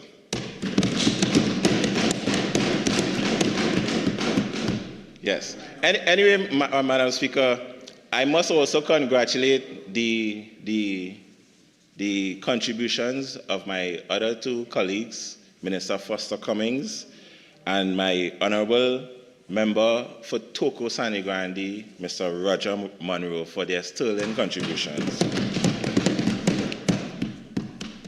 Although when Mr. Monroe spoke, I almost thought, well, I didn't have anything to talk about on housing anymore. Okay, so I just want to remind everyone, that in here we refer to each other either by our constituencies or by our portfolios. I know it might be difficult for us to remember when we come out from a long hiatus, but it's a developing trend. So please be minded, everyone. Thank you very much, Madam Speaker. Anyway, let me get to my ministry where I work in, and I'm very proud to work alongside the Honorable Camille Robinson Regis. I'm sorry, Madam Speaker, Minister, Member of Parliament, Faruka Maloney. See, Madam Speaker, I learned quick. Pick it up. So, in our ministry, we have the East Port of Spain Development Company Limited. And this company is specifically designed and developed for the East Port of Spain area, comprising of about 19 communities. Now, in these communities, we experience several challenges, socio-economic challenges and infrastructure challenges, because a number of these communities are on planned development and there's high density in it. So the PNM administration would have come up with this beautiful plan to develop a company specifically designed to develop this space. And the East Port of Spain company has been doing significant work, very powerful and significant work. And I congratulated them recently because in April, when the procurement legislation came into act, the East Port of Spain Development Company made it their business to reach out to all small contractors and help them to be registered with the OPR. I know a number of small contractors have been having difficulties, and the East Port of Spain Development Company made it their business to ensure that all persons interested in registering had somewhere to go to get assistance. So I must congratulate them for that initiative. We're looking out for the vulnerable. Additionally, in the East Port of Spain, there are a number of initiatives. Let me just call out a few where we were very successful in the past fiscal and where we plan to continue. A significant number of persons require training. Maybe they may be unemployed or underemployed. So personal development is important. So the East Port of Spain has designed a significant amount of training programs for persons within the communities so that they can improve on their skills and be able to give back to the community. Some of these programs would include urban agriculture programs, which basically is an agriculture program designed specifically for the urban spaces. Imagine food being a challenge and the East Port of Spain coming up with a plan specifically designed to create food and food security within the urban spaces. So that is one of the trainings, and that is one of the programs that is ongoing and will continue in next fiscal. They have successfully been able to train about 556 persons, and right now we have enrolled 641 individuals for training.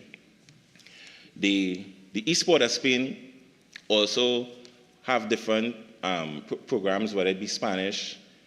They have the construction skills sector program, a number of which would have been mentioned by the Honorable Cummings, the Honorable Minister of Youth and National Service, Member of Parliament for La Hakata Talparo. And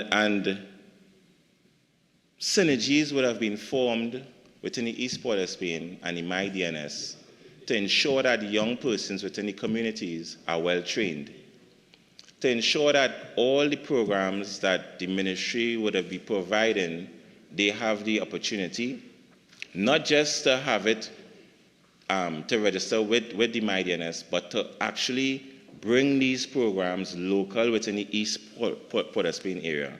And that's very powerful, and that is very positive within our space.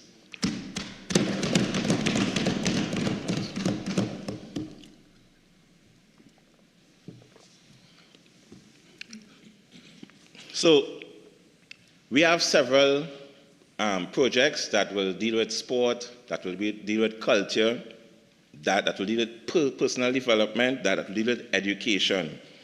A few of them, we have the Point Pleasant recreational ground, where there's a paving of a car park, box drain installation, play park equipment. We have the Highlanders Phase 2 pan side, where there's development to promote culture. And I remember, as I said, that there's a specific drive in this budget where fiscal measures are placed for pan groups and pan fraternities in terms of their development and expansion. So that is something we are very happy about. The East Port of Spain also, they also designed and developed several other pan groups and pan spaces. Right now, they're working on the Royal Stars Pan Symphony. They would have been a small pan side that would have started recently in Mova, and they're doing quite well. So where a number of these small pan groups don't have any homes, the East Port of Spain is stepping in to give them a home. This is part of the development of the social development through culture. The East Port of Spain has also done construction of box drains and steps, footpaths in Chinapoo and different areas in Mova. We have a program called the Latrine Eradication Program, where persons who don't have the proper sanitation facilities, East Port of Spain will go do their surveys and will build the proper facilities for them. A number of persons within the community have benefited from it, and they are very happy. In this budget, a special allocation has been made so that this program continues and is expanded.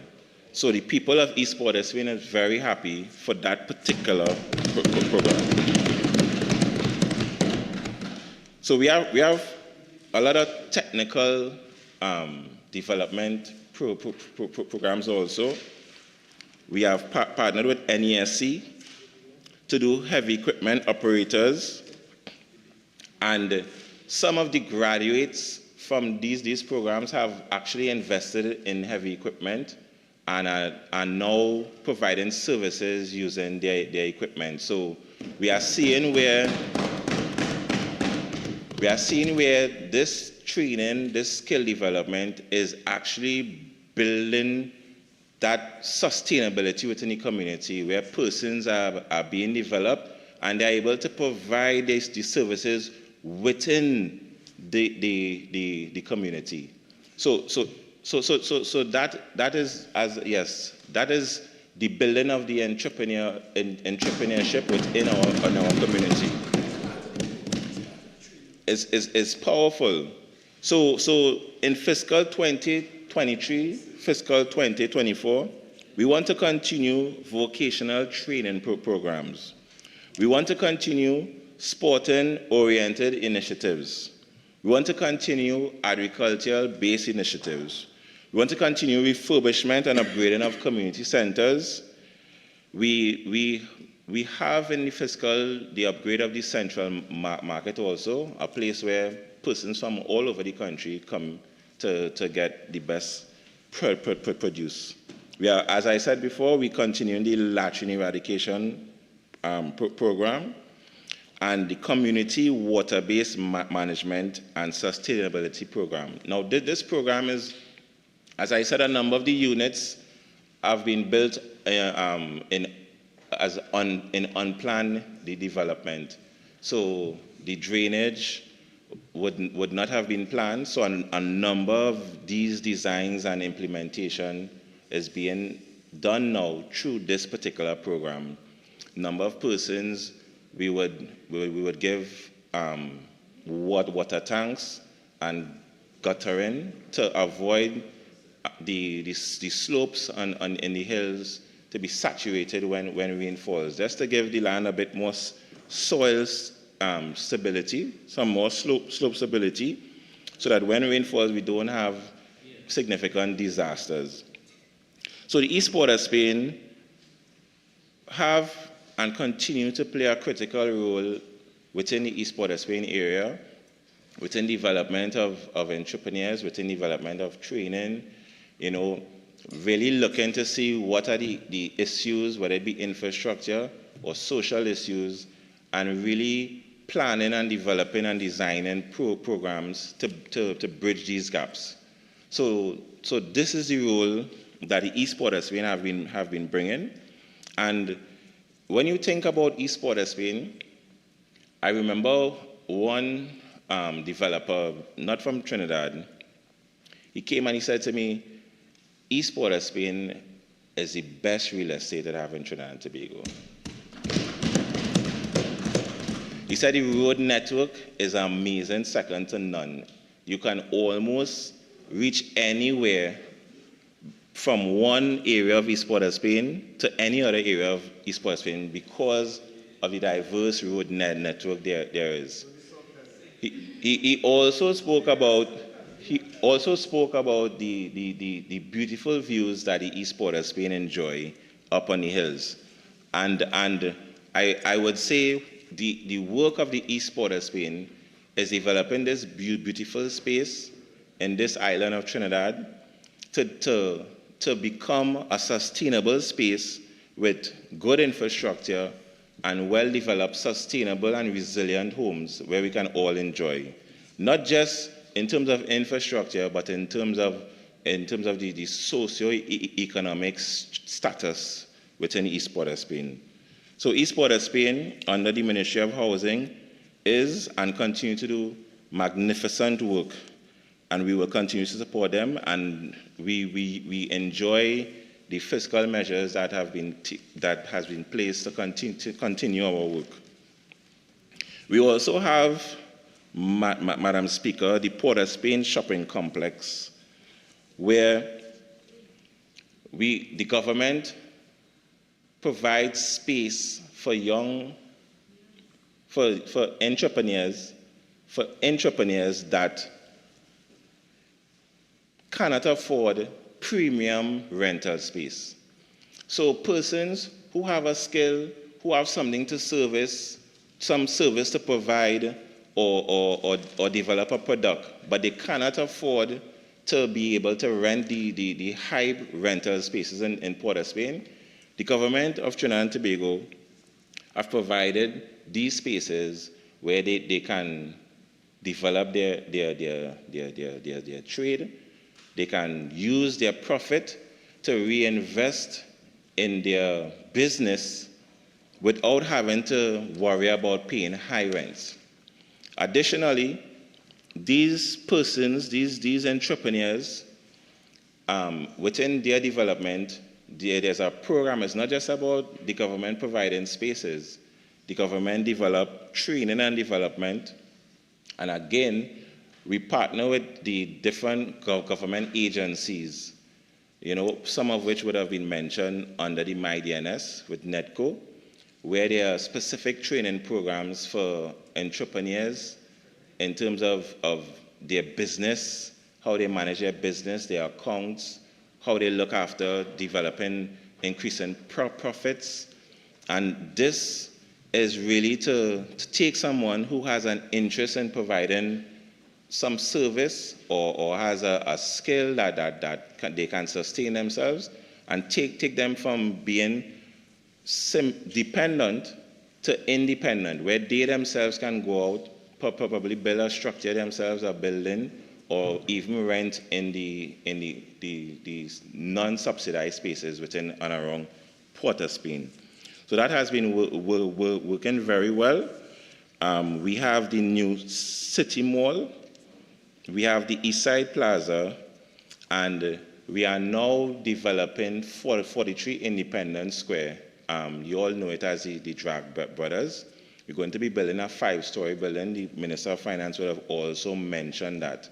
This building would again provide these subsidized rental spaces really to encourage persons to be able to come in the city of Port of Spain and provide these products. It will also have within the building training facilities and all necessary to move someone from just having the interest and the skill to being a proper and independent and sustainable entrepreneur. So the Port of Spain Shopping Complex Limited is a very, very powerful company that has been taking the lead on this. All of these things are products, or I should say proof, that we are considering the most vulnerable, and there are programs, there are systems in place for persons who don't have the financial wherewithal to still be able to come out, survive, and make contribution in our national community. So for that, we must congratulate again the Port of Spain Shopping Complex.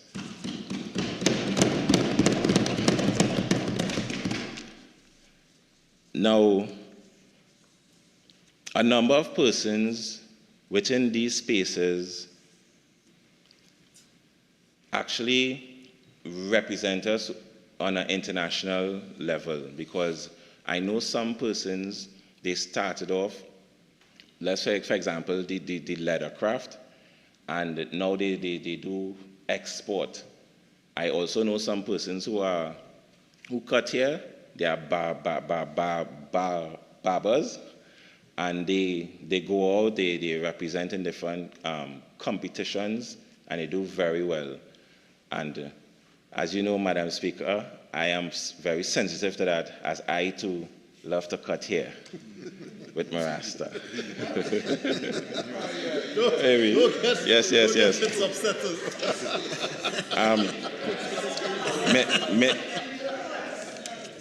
Minister of National Security, whenever he's ready, he can always come, and I can.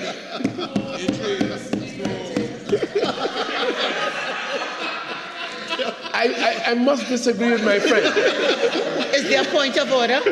Is there a point of order? No, Madam Speaker, I just disagree with my friend.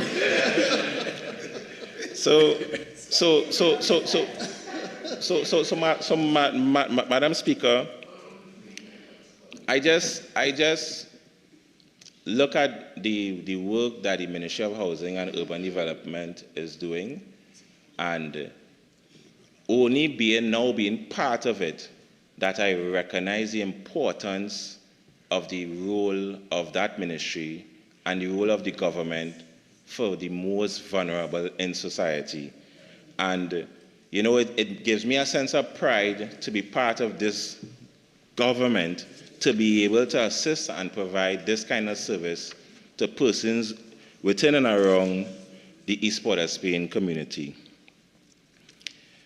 We also have a department called the Housing Program Facilitation and Implementation Unit, HPFIU. Now, this particular program, the HPFIU, we do subsidies, we do home improvement grants. And as the Honorable Member of Toko Sanigrani would have indicated, we would have distributed 762 grants. Now, these grants are grants that really impact the lives of the most vulnerable.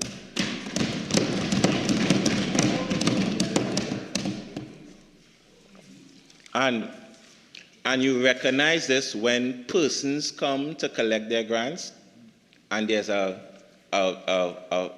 great sense of emotion that fills the room when these people collect their grants. Sometimes they want to express their gratitude so much they don't even want to leave. They hug you up. And as I said, when being part of this ministry and experiencing these emotions, it really gives you a sense of purpose. It gives you a sense of pride. And there are some people that are disabled, and the grant will allow them to create better access to their homes. You know, there are some people that need small repairs to their homes, maybe just to put an additional room. And these persons will not be able to do this if the government doesn't step in and provide them with some form of assistance.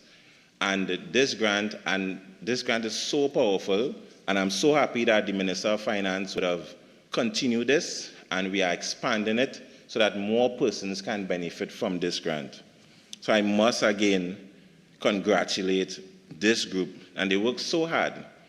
These people work so hard in ensuring that the most vulnerable get what they want. I have listened to the staff at the ministry, and they get all emotional if the process is not executed fast enough. Because when they meet with people and they go out in the field and they see the need for it, sometimes it's emotional. So this program is a powerful program where all 41 constituencies benefit. And yes, all 41, and I'm sorry I don't have the list, through the PNM office. The PNM office is the government office.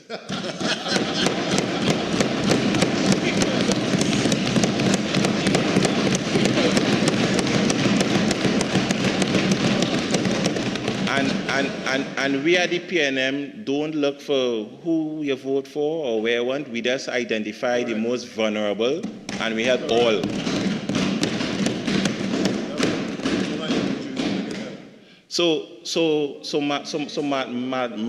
Madam Speaker, this is part of what the ministry does, and I'm very happy that we are able to do this and do it well. We also have under the ministry the Program Monitoring, Coordinating and Evaluation Unit, the PMCEU, right? And this program, there's a part of this program where we focus on urban regeneration. There are multiple projects that we have established. We have the refurbishment of the Eastside Plaza, which I just spoke about, where a considerable amount of money is being invested to rebuild, rebrand, and expand, improve the efficiencies of the Eastside Plaza and the program that it is designed to do.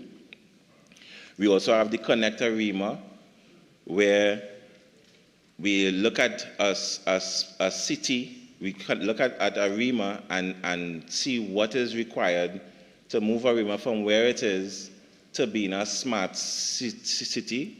And this is something that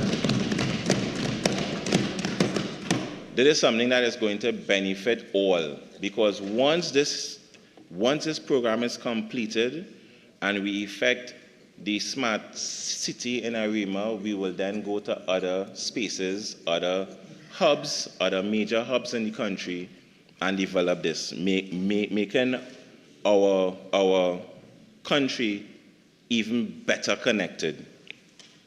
We also have a project which is very close to me, the Mover Institute of Technology.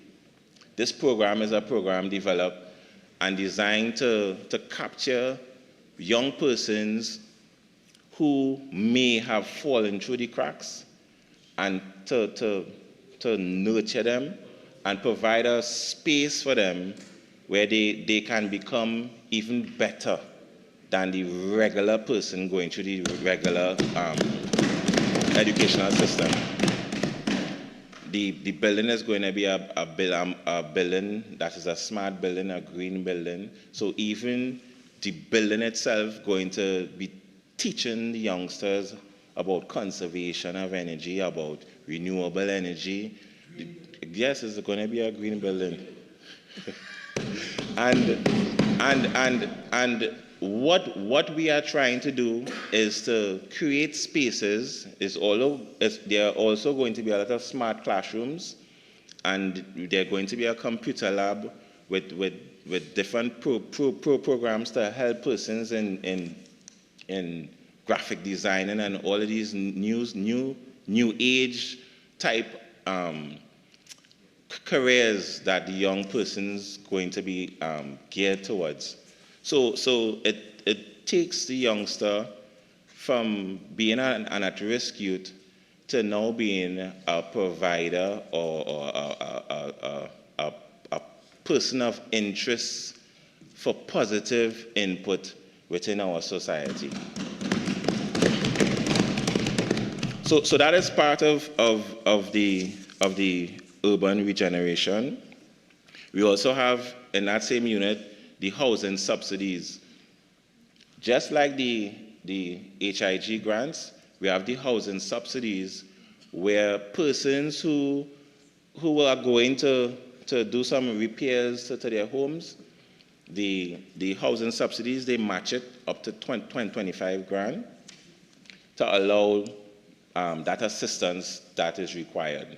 Because there's subsidies, we allow a higher income bracket, but it is still at a cap where we try to identify the most vulnerable. Additionally, there's a subsidy for home construction. Persons who are going to build their new home, they have their land and they want to build their new home. We also do a match up to $50,000 so that they can get the necessary assistance in building their homes. That has been a very successful program. We have reached 100% of our target market, and we have renewed it. So this year we're going again. So that is very successful. We're really happy about it. There are some developments that this program supports also within within spaces where site development is required. So in Sandy Grande, we have the Bwagande, which Member of Parliament for Togo Sanigrandi would have already spoken about. So, and then we also have all other developments in Diego Martin. What we do, we look at communities where the infrastructure is not the best, and they would be susceptible to disasters, to having floods and stuff if we have high rainfall. So we go in there, we develop proper drainage, roads, and develop a water system that can provide for all the residents. And that has been going well, and the persons within the communities are very happy within our programs. Just going forward now, Madam Speaker, I'd like to talk about some of the things the Land Settlement Agency is doing, another agency under our ministry. Now, the Land Settlement Agency is an agency that has been developed specifically to assist squatting communities.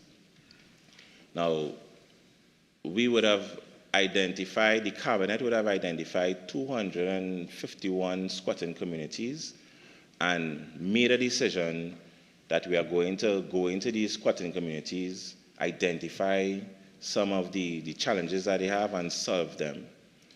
So the government would have gone in, identified these communities, looked at their infrastructure, looked at their housing complement, looked at everything that will make this community a resilient community, that will make this community a holistic community, and provide different things where even though it was unplanned, if there was some form of planning, they would benefit from it. So they would put in playgrounds, they would create where possible some green spaces for them. We would make sure that there's proper drainage, proper road infrastructure, and these things are done within these spaces in the Land Settlement Agency. Now, to me, the most amazing part of the Land Settlement Agency is taking these persons within these squatting communities and doing a survey of where these persons would have settled, developing their infrastructure, and then getting the value of their spaces and allowing these people to actually own the land. That, to me, is the most powerful thing of the LSA. Because what it says is that the government recognizes that there's a development here, right? And we recognize that the true wealth is in the land. And we want to share the wealth of the land with all persons of Trinidad and Tobago. And we recognize these 251 sites as sites that we need to improve, because if the communities are not resilient and we have high rainfall, it will flood. So why not develop this space, allow these people to be able to get their property, get the deeds, right? So the process is we would survey the property. Some places we give them the value of the land just to pay 1/3 of it, 1/3 of the value of the land, not the house, and they have 30 years to pay for it. So sometimes it's like $100 or something like that. And at the end of paying it off, they are then given the lease. So they have the sublease before. But the thing about it is they're now able to give their children, their children's children, but not just that. Imagine having a property that you automatically get 2/3 profit on your value. So you actually put in wealth in these people's families is very powerful, you know, and I feel very proud whenever we're able to do the distributions of these leases. And we have so many going around the country, so many squatting sites. We also have sites where persons would have been waiting to see how they can acquire leases since 1986. And we have been making a push to do these surveys and really giving these people a chance to own their own property. Some of these sites, I hope I don't get into trouble with this, but some of these sites, I think these people would, because of where they are and how long they would have been there, once they do these surveys, I've heard persons paying up to 12 cents a square foot. You know, some $5, some $12. Yeah, I might get into trouble with that. But the point of it is, when we finish this, really and truly is almost a gift to you from the government. And that is powerful for me. And that makes me proud to be part of this ministry. Another program is the government-aided self-help.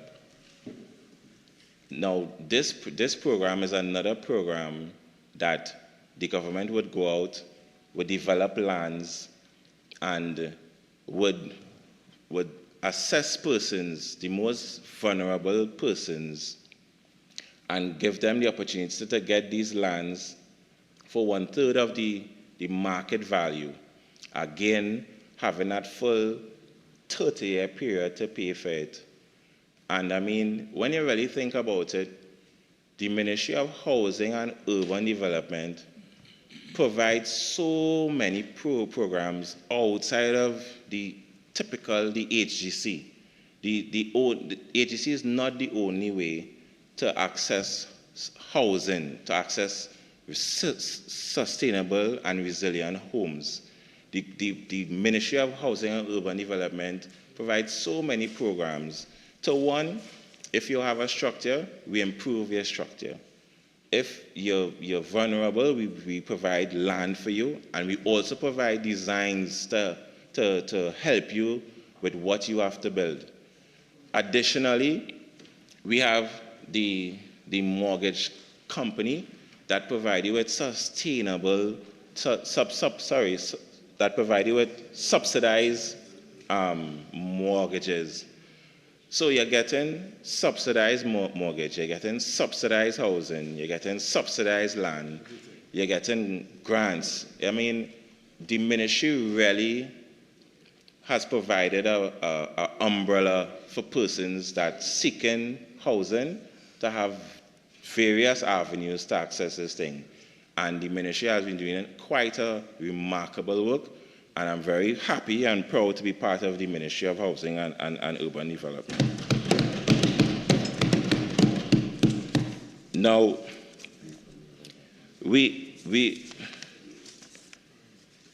there's so many things under the ministry that I want to talk about, but I have to leave some stuff for my minister to I wouldn't do like the honorable member of Toko Sandy Grandi and take everything.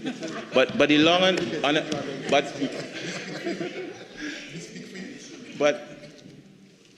Madam Speaker, with respect to the ministry, if you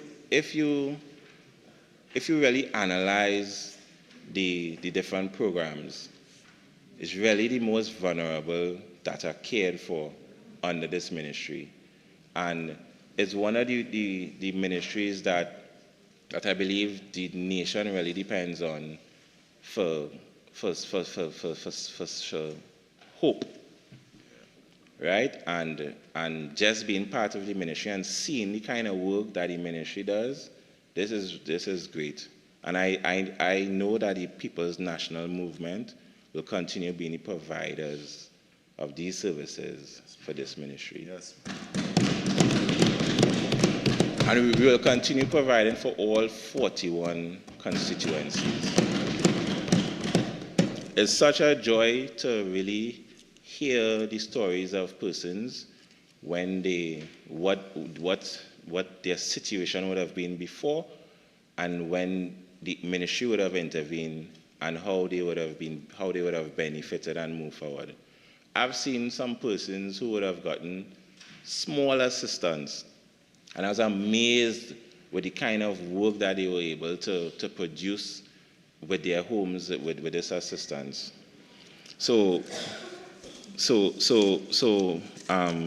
Madam Speaker, I just want to talk a little bit about some of the things that I really think we need to highlight that also supports our drive for meeting the most vulnerable persons. The Minister of Finance would have spoken about putting $5 million for financial literacy. And under the East Border Spain, we would have engaged ALTA in really trying to get persons who would not have come out of the school system with proper numeracy and literacy skills, and they really interface with persons in a way to make them comfortable. And when I heard the Minister of Finance mention that the Ministry of Digital Transformation is partnering with ALTA to really expand the program and they're going to invest $5 million in it, I thought of how many more persons within the communities would benefit from this and get over the hurdle of that literacy challenge so that they can develop better in their skills, better in their business. So I was really happy about that, and I wanted to highlight that.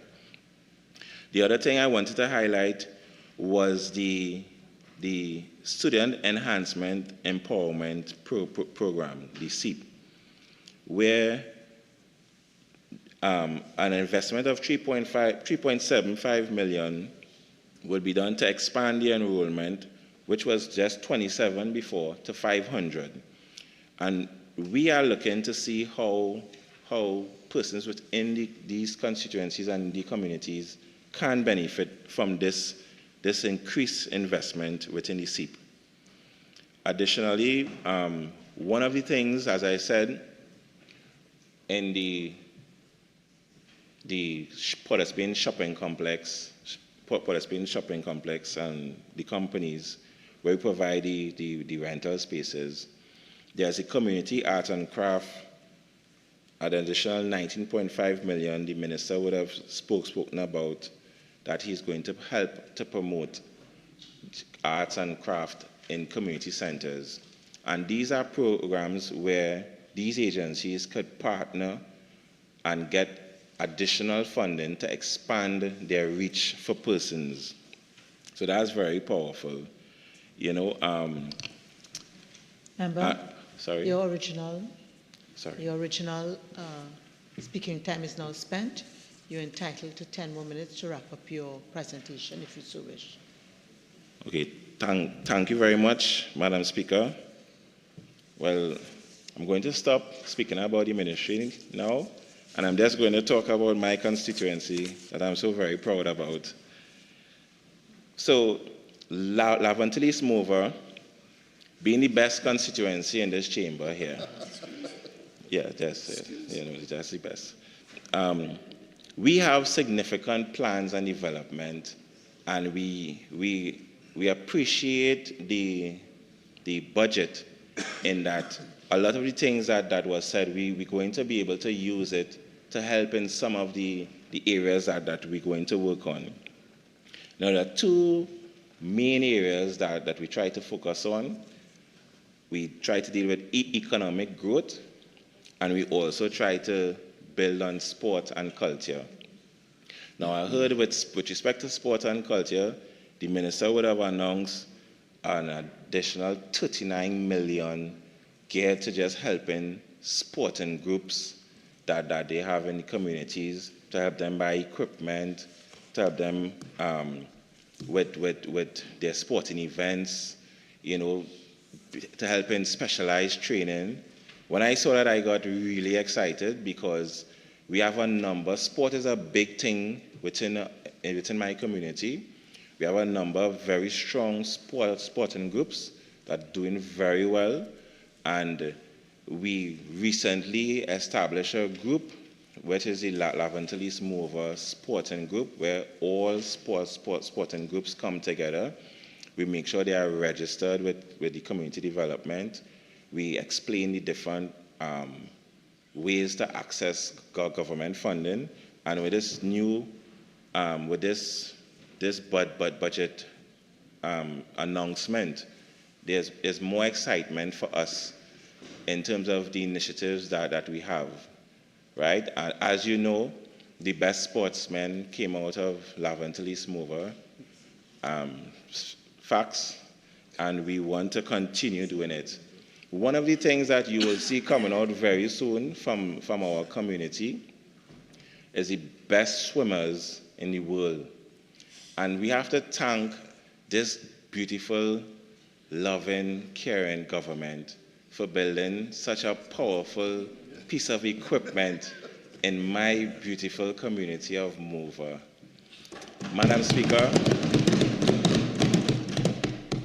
Speaker, if I tell you how happy I am to have that facility there, and how happy the elders are to have the facilities there, they do aqua aerobics, they do burnout. Up to today, someone sent me a video. They had some fighting with Maloney, but yes, we lost. But we won the first time. No, but Madam Speaker, I have seen so much development. Because of that pool, the Mover Swim Academy was born. And I saw the Mover Swim Academy. Yes, yeah. The Mover Swim Academy took youngsters who would have never gone into a pool, Madam Speaker. No, they didn't. And I saw they go into a competition in flying fish and come in first, second, and third. That brought tears to my eyes, because I was thinking, you know, how powerful is this to have to be put in a community where persons would have never even had the opportunity to swim. Although we had 2 Olympians, people who would have represented Trinidad and Tobago coming out of Mover, but Chantal McLean and they would have had to go outside of the community to train. Now we have that within the community. That's such a powerful thing. But we have powerful basketball groups, the Mover Oilbirds, yes, Brian. We have powerful running teams, the Mover Jets, we have the Swim Academy, we have the Caledonia AIA, we have the Mover Elements, we have Shaka Football League. So we have so many sporting groups that will benefit from the fiscal measures that the Honorable Minister of Finance would have presented, right? We also have a number of strong cultural groups within the community. We have Mr. Derek Charles from Nenevaditi, who have represented Trinidad and Tobago internationally with his drumming. We also have small pan sides, which I spoke about one earlier, the Royal Stars, and we also have the B minor pan orchestra. So sport and culture is an area that we focus on, and we want to continue. So let me just talk quickly about the economic programs. We are developing, the Leonce Mover is developing the cooperative. It's a service cooperative. And to me, it's a win-win, because what they have been doing, they have been developing, and they're doing a lot of training. People doing training in woodworking, people doing training in garment manufacture, people doing training in the urban agriculture, and they all join in the cooperative service so that when the service is required within the community, the cooperative, which is a body of the community, provides the service for the community, and we earn the money in the community. So it's almost as though you're building skills, you're building economic strengths. These people could go out and tender on other projects, and you're also providing the necessary services within the community, making the community more sustainable. So, Madam Speaker, I see you watching the time. There are so much other little things that I want to talk about with it, but Madam Speaker, I thank you for the opportunity. I still have 3 minutes. Okay. So think about the cooperative. Imagine the cooperative doing a training program for geriatric care with the MyDNS, and going to the same MyDNS that provides geriatric care services. So they will be responsible for doing the training for persons who are interested in geriatric care, and right within the community where we need the geriatric care done, they can have these same persons from the community provided. So this is what I'm speaking about by doing developments within the community and really having persons, build sustainability within the community. We also developing the Leonce Mover Business Chamber, where a number of the contractors would be joining, and we would be doing a lot of things like training. We'll be doing a lot of things like training and development. What I found powerful with the group, we have about 84 contractors already within the community that has joined. What I find very powerful about it, when one contractor gets a job, the other contractors assist in areas where the contractor might be deficient. So, for example, one person might have the equipment, and another person have a number of these skilled persons. So when one person does it, they join together and they're more effective, reducing the risk of failure. So I think the Leonce East Mover Business Chamber is going to be a powerful group that we can help within Trinidad and Tobago. Madam Speaker, I thank you for allowing me to give this presentation. And I will miss Miss Jackie Sampson. She will be missed. Thank you.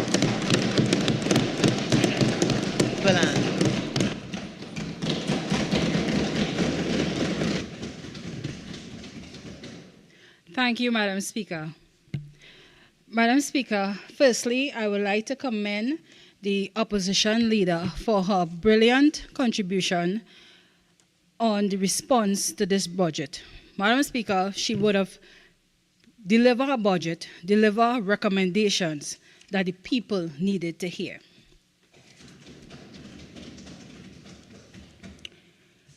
Madam Speaker, to rebut to the member that spoke just now, I would appreciate if all the members and ministers coming to the podium will not just come and itemize the successes of their ministry and speak of areas that is not part and parcel of the constituencies of the 41 elected members of this House. Madam Speaker, what we just heard are a lot of deliveries from the member, but I would have appreciated if the member would have stated, when it comes with regards to self-help or the home improvement grant, how much each respective constituency would have received. Give a true account for taxpayers' money. Because I sat and listened over 45 minutes of projects, and up to now, you have no true assessment of where these projects was executed. Only Port of Spain, Madam Speaker. Madam Speaker, I stand before this honorable House, proudly representing the constituency of Murga Tablan. Madam Speaker, and it is a privilege to serve the citizens of Trinidad and Tobago, something I hold dear to my heart.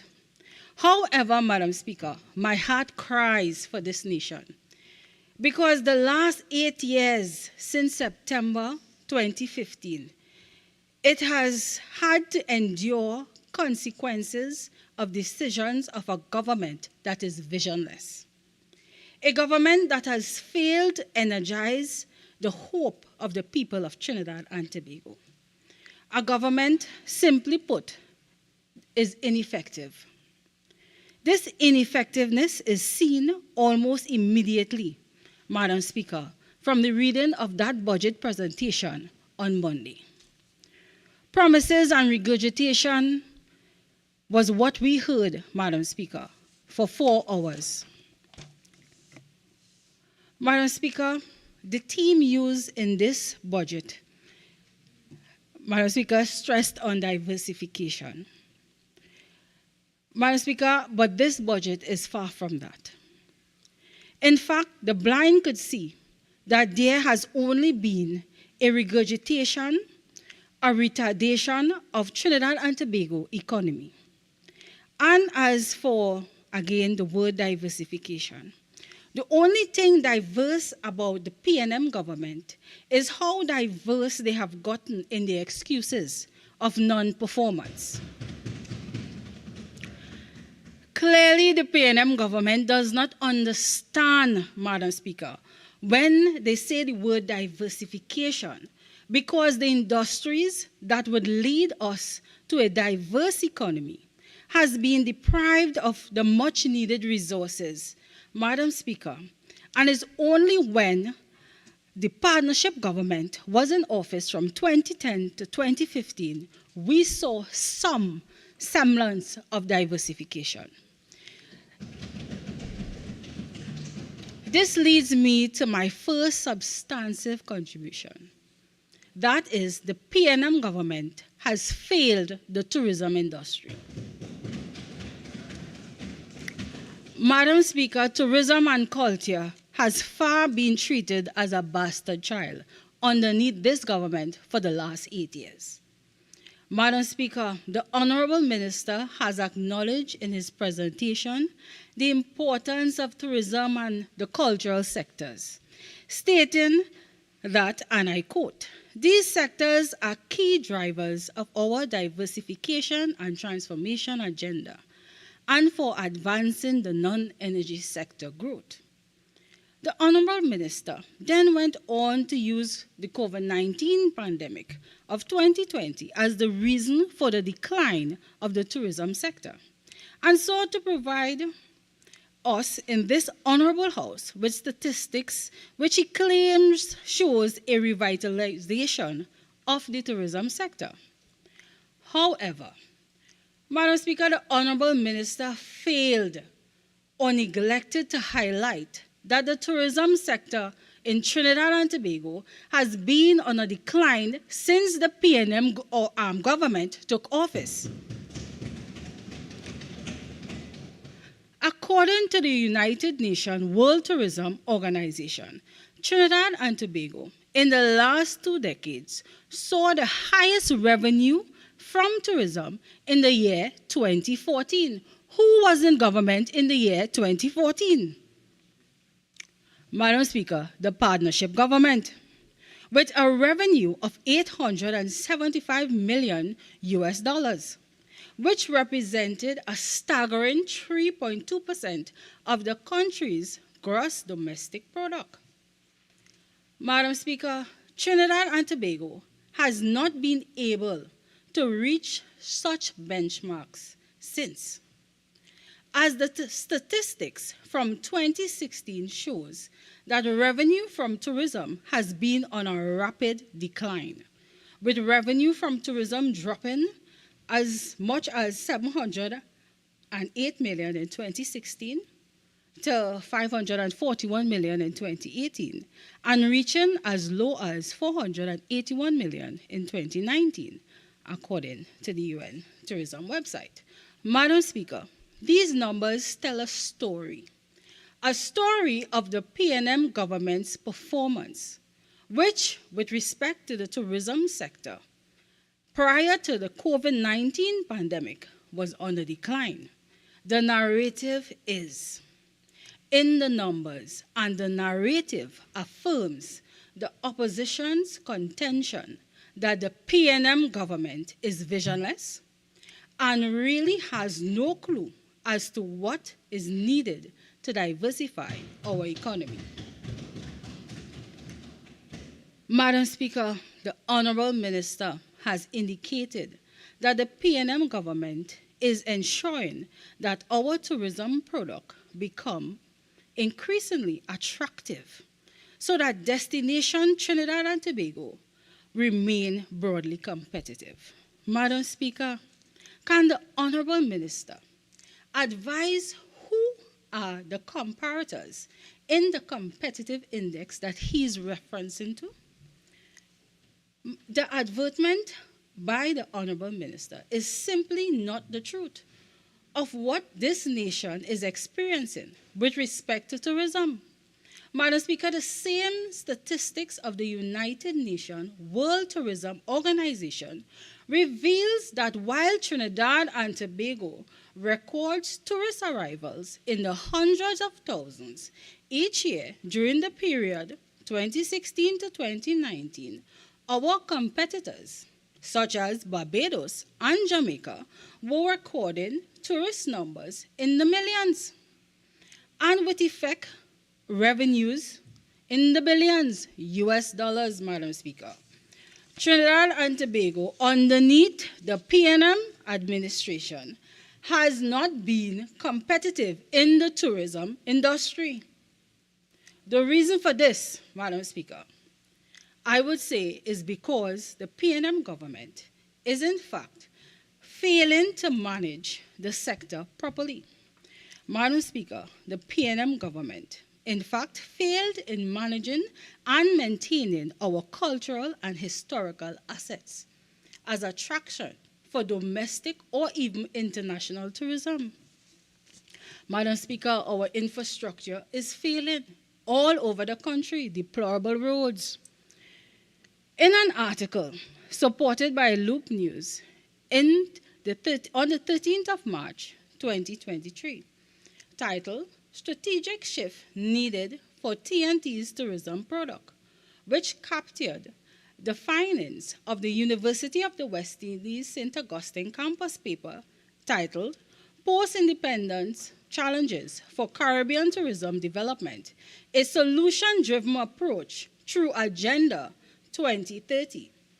Cities, Madam Speaker, this article cites Trinidad and Tobago's tourism as a second-class industry for meaningful employment, profitable investment, and a last resort for the pursuit of a higher education.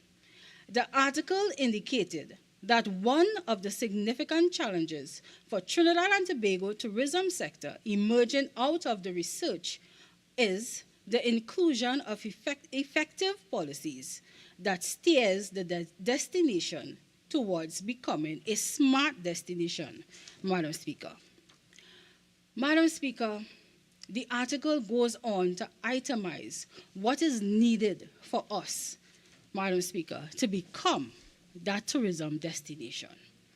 Madam Speaker, each year as our tourism product declines, we await with bated breath some sort of direction from this government. But with every budget, it never comes.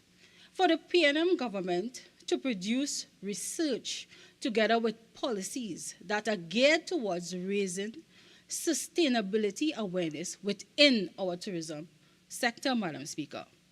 But what does this PNM government give us? Excuses, more excuses, and regurgitation. Madam Speaker, I endorse the UWI St. Augustine paper, as we must engage in research agendas that aids those within the tourism value chain to understand the socioeconomic consequences of sustainable action or inaction.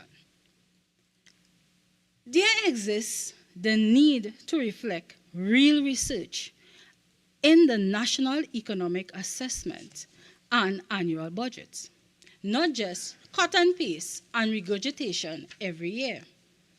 But this isn't the case with this PNM government, as they have brought less and less to the table each year.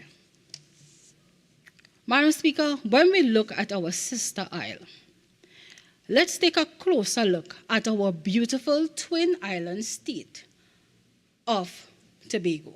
Records show that Tobago has had a low tourism multiplier effect. The world, myself, and everyone is asking, how? How could an island that is so beautiful, blessed with a plethora of scenic beaches, diverse ecology, rich culture, underperform in the tourism industry market? How could an island, Madam Speaker, with the reefs and historical sites struggle to generate revenue? Madam Speaker, what a shame, but that shame the PNM government must bear. But this is what happens when you are led by a government that prefers to stifle its people because of political differences. A government that goes on a witch hunt when the people decide to lend their support in a different direction. A government who prefers to see its citizens go without employment and resources because they lost their votes. Such societal ills, Madam Speaker, we on this side of the bench will never tolerate. Our vision for this nation isn't airy-fairy or vikey-vike. It is concrete and specifically tailored for each island. As it relates to Tobago, the UNC's political agenda, this party has already outlined, and you would have heard my political leader through the consultation, let Tobago say what Tobago want. And she would have outlined what was proposed, Madam Speaker. The UNC has done its due diligence and has answered some of the questions, and we leave the rest to Tobago to project. Madam Speaker, I am more than happy to share our plans, and I hope for the sake of our Tobagonians, the Honorable Minister copies several of the things that I am about to say and that was said by my honorable political leader.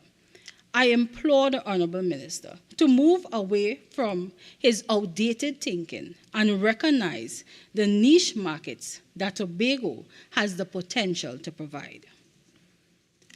Madam Speaker, under the UNC-led administration, Tobago would see the establishment of a state-of-the-art cruise ship marina complex. Madam Speaker, Tobago would see a fully functioning and operational, efficient sea bridge and equally reliable air bridge. As seen, Madam Speaker, this is needed. As seen in an article reported by Trinidad and Tobago Guardian on the 8th of April 2023, hoteliers' transport to Tobago still a major problem. That was then, and that is still today, Madam Speaker, as our newspaper articles has not changed. The deficiencies of Tobago's transport system have left patrons to rebook, stranded, Madam Speaker, and this should not be. Caribbean Airlines, despite rebranding, seem to can't get it right for the patrons or the employees. Can the Honorable Minister advise what are the plans to inspire the staff of CAL organization and to not have a repeat of the sick-out, Madam Speaker, that affected our tourism locally and internationally, Madam Speaker? On the 22nd of March, 2023, The Newsday reported in an article entitled Tobago Hoteliers Group Disconnected Between CAL and Travelers, which captured the sentiments of the Tobago Hotel and Tourism Association.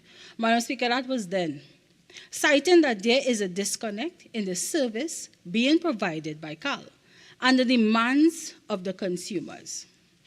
The president of the Tobago Hotel and Tourism Association stated that the Tobago's tourism product to grow and be sustainable, airlift between Trinidad and Tobago must be reliable. Madam Speaker, this is not the state still today, 8 years after this PNM government.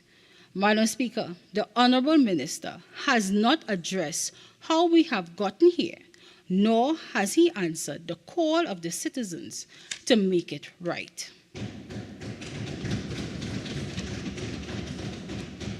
Madam Speaker, Tobago ought to be a duty-free port, as stated by my political leader in her presentation.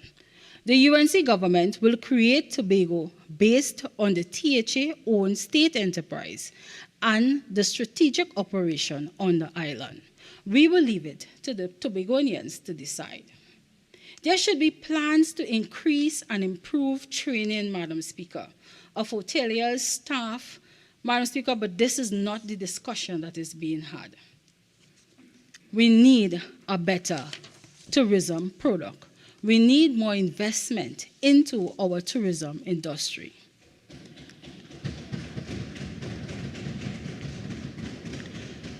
For tourism to aid in reigniting economic activity, Madam Speaker, Budget 2023 to 2024 should at least lay out the foundation for the government and its agencies' implementation of tangible strategic goals, not the same old repeated hotels, not the same old repeated measures, Madam Speaker.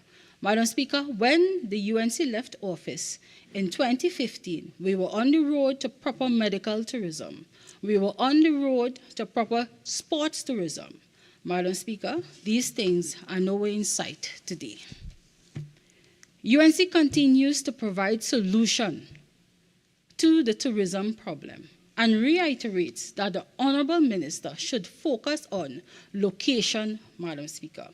Educate and culturally unique communities, Madam Speaker. We're supposed to be linking these communities, Madam Speaker. How could you invest in tourism and not fix your local infrastructure? How could you speak local tourism and have a deplorable road network, Madam Speaker? How could you speak local tourism, Madam Speaker? Our air bridge, our sea bridge is in need of improvement, Madam Speaker. Madam Speaker, we need to invest in our tourism product.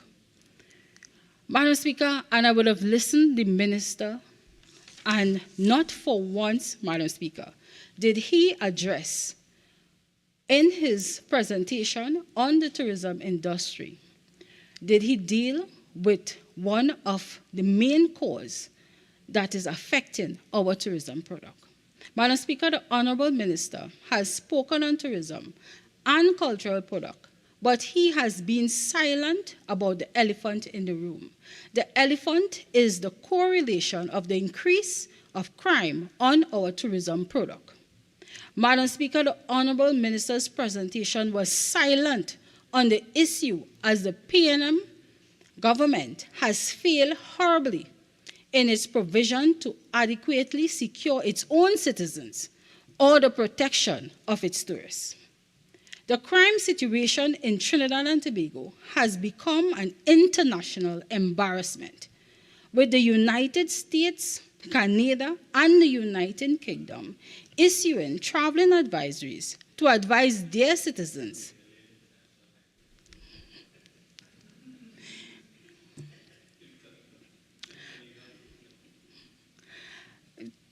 Madam Speaker, to their citizens, encouraging their citizens not to come to our Twin Island state. On the 17th of July, 2023, the U.S. Department of State Bureau Consular Affairs issued a Level 3 travel advisory, informing citizens to strongly reconsider travel to Trinidad and Tobago due to crime. The U.S. government, Madam Speaker, personnel are even prohibited from traveling to certain areas in downtown Port-au-Spain. The advisory further indicated that after dark, the U.S. government personnel are prohibited from traveling, Madam Speaker, to places like Fort George, the Outlook, Madam Speaker, and all our beaches. This surely turns away the US dollar, something the country is in need of and has an ongoing shortage. On the 21st of September 2023, the government of Canada issued a statement to its citizens to exercise a high degree of caution in Trinidad and Tobago due to the violent crime, and further advise against traveling to our nation during our annual Carnival celebrations and Christmas and the Tobago Jazz Festival. Likewise, on the 4th of August 2023, the UK government warned of the high and increasing level of violent crime in Trinidad and Tobago. Madam Speaker, these indications are not misplaced, as we continue to see reports in our local news of tourists being robbed and killed. Madam Speaker, the proliferation of crime continues to stymie Trinidad and Tobago's ability to scale its tourist product in the diversification of our economy. It underscores the significant challenges that high crime poses to the development and sustainability of the tourism sector. High crime deters prospective tourists, resulting in a decline in visitors' arrivals. Consequently, this leads to diminished revenues, Madam Speaker, something that this country is experiencing. Madam Speaker, when you look at the cultural product of Trinidad and Tobago, outside of our carnival that was given $147 million last year, and according to the books, would have received an allocation of $140 million this year, Madam Speaker. There is no significant investment in our cultural product. Madam Speaker, our cultural product is dying.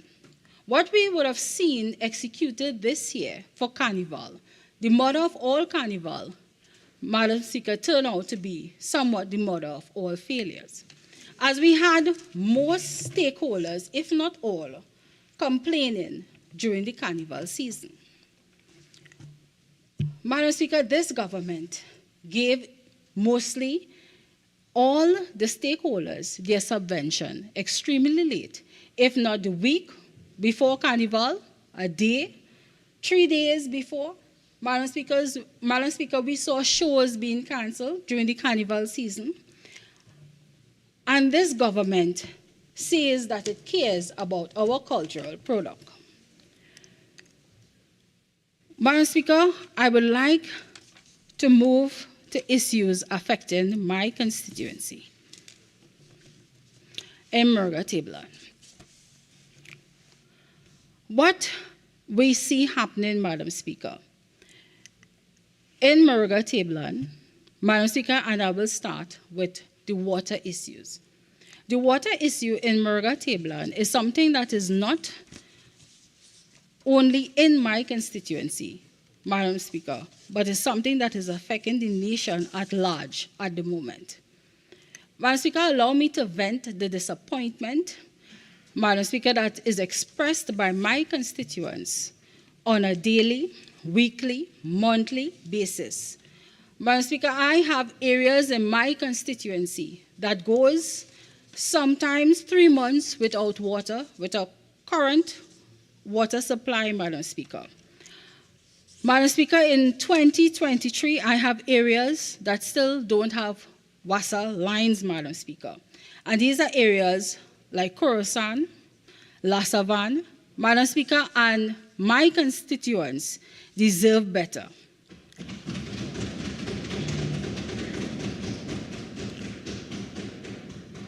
Madam Speaker, at a moment, notice the failing WASA infrastructure.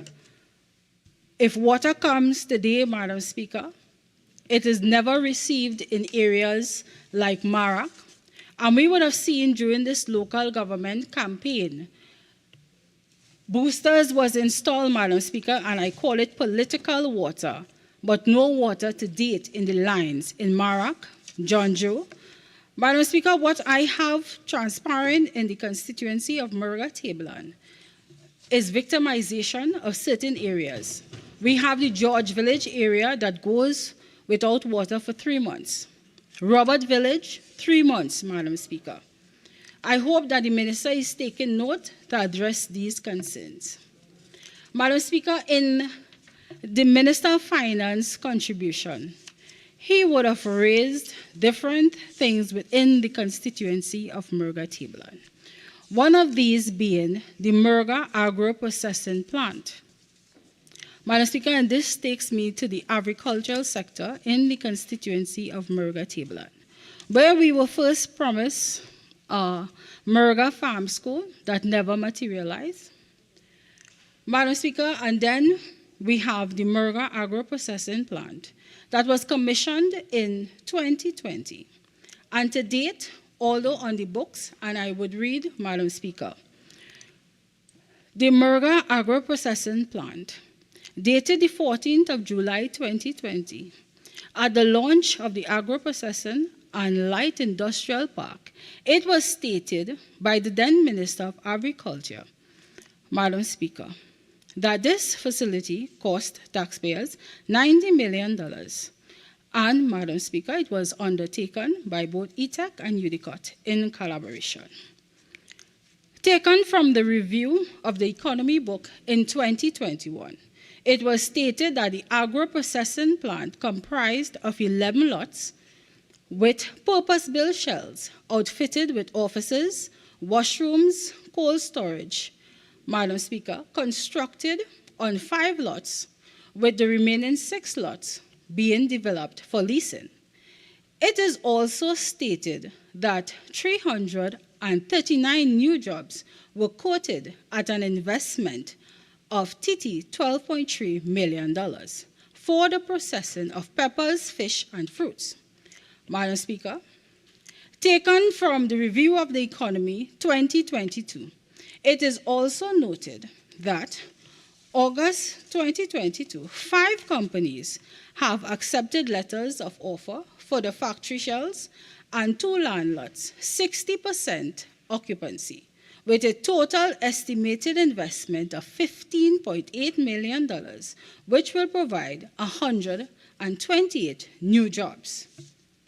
Taken from the Review of the Economy book 2023, states that the Murga Agro-Processing and Light Industrial Park consists of 12 developed lots, 6 of which comprised of purpose-built factory shells, which are available for leasing, while the 6 lots are developed sites for leasing.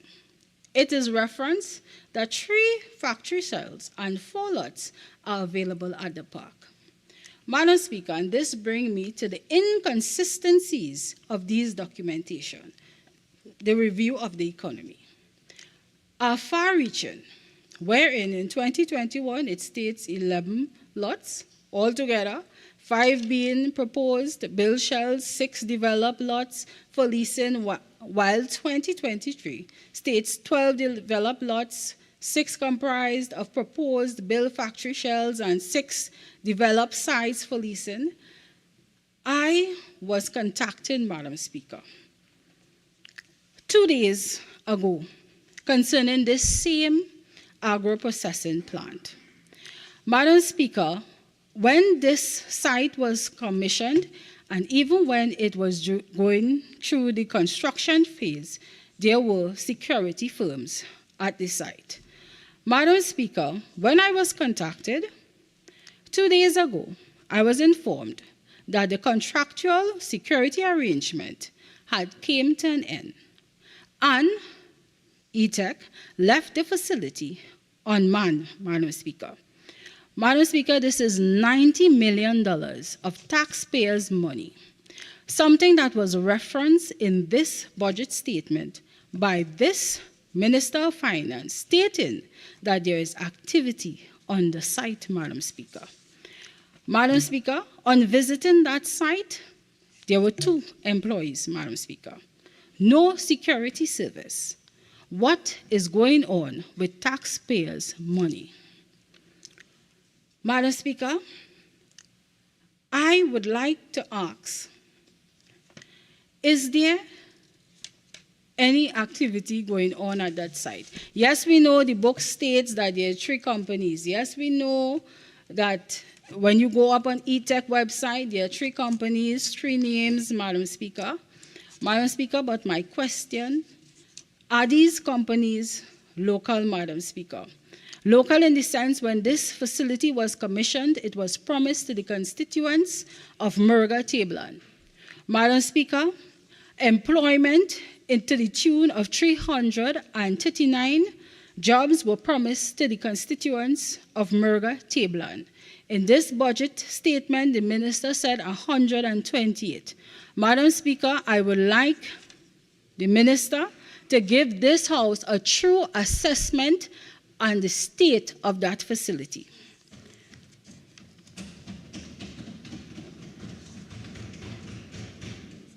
Madam Speaker, I now go to the roads of Murga Tablan.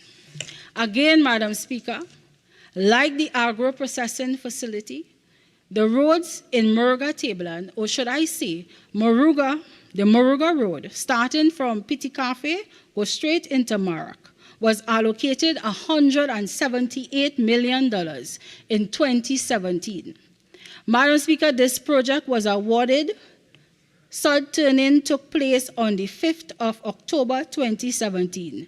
And to date, Madam Speaker, that project is still ongoing. That project was scheduled to be completed in 2019. Madam Speaker, to date, that project is no way close completion. And the roads, the Murga Road, I should say, Madam Speaker, is in a deplorable state.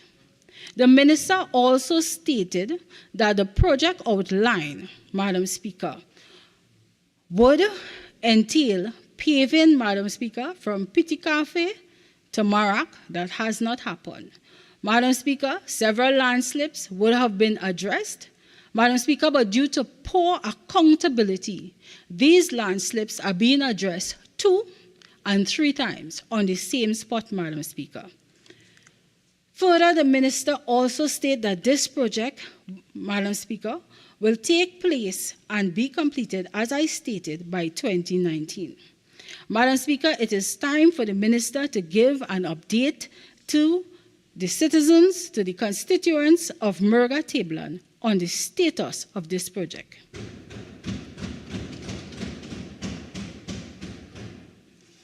Madam Speaker, also, if there are cost overruns, $178 million, Madam Speaker, is a lot of money. Madam Speaker, I would have stood here in the large budget debate and list all the roads in Murga Tablan, Madam Speaker. Madam Speaker, I would have listed the roads from Barakpur, being Rosha Douglas, Pina Rock Road, Larafin, Marak, Laloon, Madam Speaker, and I'm painstaking to list these roads again, Madam Speaker. Madam Speaker, because I will report back here to this House, Madam Speaker, that only 2 of these roads have been addressed, Madam Speaker. Madam Speaker, Samuel Cooper, 6th Company, 3rd Company, Hindustan Frederick, Madam Speaker, Puran Road, Kumoto Road, Lengwa Road, Puri Road, Warwell Road, Manikul Road, Madam Speaker, Diamond, Madam Speaker, In Diamond Road, Madam Speaker, 12 persons would have lost their homes, Madam Speaker. And this government have not done anything for those citizens. Realize Road, Madam Speaker, over 5 homes would have given way to cave lands. Kunjal Road, Madam Speaker, Kunjal Road North, Madam Speaker. Madam Speaker, I am sad to report the neglect that is happening in the constituency of Murga-Tablan. I will now go to the agricultural sector in Murga-Tablan, Madam Speaker. Madam Speaker, when I say agriculture, my colleague before me would have stated the high price of chemical that is affecting, Madam Speaker, my farmers. Madam Speaker, my farmers that was promised the agro-processing plant that still today don't have a market to sell their produce or have a facility to do agro-processing. Madam Speaker, when you look at what is taking place with the Larafin fishing facility that was built by the partnership government, but because it was built by the partnership government outfitted with a gas station, this government refuses to commission the gas station, Madam Speaker. Madam Speaker, and that refusal is seeing my fisher folk traveling from Princestown, which is over 21 kilometers, Madam Speaker, to get gas, Madam Speaker. Madam Speaker, given the state of my roadway, this is just an accident, God forbid, waiting to happen. Madam Speaker, when you look at what is taking place in the agricultural sector in Murga-Tablan, Madam Speaker, we have the neglect of the Tablan pineapple farmers. When all they ask is for access roads, Madam Speaker. When all they ask is for the outfitting of the predial larceny, Madam Speaker, unit, Madam Speaker. When a farmer invests all that they have and to go back into the fields the other day, Madam Speaker, and to see that your produce has been reaped, Madam Speaker, how are poor farmers to survive in this country? Madam Speaker, I will take you to the state of the schools in Murga-Tablan. We have schools that are operating, Madam Speaker. In some instances, the school term would have just started in September. I had schools opening with not the full complement of teachers, and this is Fifth Company, Anglican. Madam Speaker, I have schools that have not been addressed through the repair program. Madam Speaker, and this is Sixth Company Anglican, and apart from Sixth Company Anglican, I have Nepal Presbyterian, Madam Speaker, even Murga Composite. Madam Speaker, all my schools are in need of some sort of refurbishment. What took place during the August vacation? Madam Speaker, I would have listened to the speaker before me speak about the $1,000 that was given or allocated in the upcoming fiscal. Parents would have brought books already. When you speak about compassion, Madam Speaker, I have been hosting a book drive since I was a counselor, and it's something I do every year now that I'm the member of parliament. So from then to this, Madam Speaker, I could tell you the true cost of having to outfit parents with their book lists. Madam Speaker, not just their book list, but the school uniforms, the shoes. Madam Speaker, I know the true cost of sending a child back to school. And I know the painstaking look, Madam Speaker, when a parent cannot provide. So I will say too little, too late, Madam Speaker. I had over 200 parents that I had to find resources to assist. But next year is another year. And then we will hear excuses, and then my phone and my office would be filled with parents that would be turned down because of they not meeting the means test, or should I say the PNM means test. Madam Speaker, because in this country, one will learn there are 2 different types of means tests. We would have just heard the member that spoke before me address with regards to saying that the PNM office Madam Speaker, and sometimes that is a true assessment, because I, as a member of Parliament, would write on behalf of my constituents for more than 3/4, if not all, the grants that he would have itemized. Forgive me, Madam Speaker, that the member would have itemized for Laventil East Mover. Madam Speaker, and I could report here that if I get an acknowledgement letter, I get plenty. Madam Speaker, so I am taken aback by this government now coming in their 8th budget to say that they care about the small man. Madam Speaker, they don't care about the small man. They have brought the economy of Trinidad and Tobago to its knees to now come and to throw crumbs, Madam Speaker. But too little, too late, Madam Speaker. Madam Speaker, I would have reached out to a lot of persons during my preparation here today, Madam Speaker. Madam Speaker, I would have reached out to stakeholders, both in the cultural industry, tourism industry, from my constituents. I would have posted Facebook posts. I would have attended meetings, Madam Speaker. Madam Speaker, and the cry is the same all over. Madam Speaker, I want to talk about the youths of Murga Tableland. I would have heard, Madam Speaker, the Minister of Youth Development. I would have heard the member for Toko Sandy Grande reiterating all that was stated on Monday by the Minister of Finance and the Minister of Youth, Madam Speaker. But, Madam Speaker, I would say that member should hang his head in shame, Madam Speaker. Madam Speaker, how could you sit and endorse this budget, Madam Speaker? Anyone sitting as an elected member of this House and endorses this budget, Madam Speaker, I will say that they are out of touch with the working class, that they are out of touch with the single mothers, that they are out of touch with the, Madam Speaker, with the everyday citizen. Madam Speaker, because if you could endorse this budget, Madam Speaker, you are not going to your constituency office and having office days. Madam Speaker, the UNC government, as my political leader stated, and yes, we are the government, Madam Speaker, we are the government in waiting. We are the government that is with the people and among the people, Madam Speaker. Madam Speaker, the youths of Murga Tableland, I have overqualified persons, Madam Speaker. I have a degree-holding constituent, Madam Speaker, that is working URP, $60 a day, Madam Speaker. Madam Speaker, and I would have listened to the Minister of Youth, and I would have listened to my colleague that would have spoken before me, saying that there is opportunities in this economy for young persons. I would have listened persons speaking about graduates leaving school and the success rate, Madam Speaker.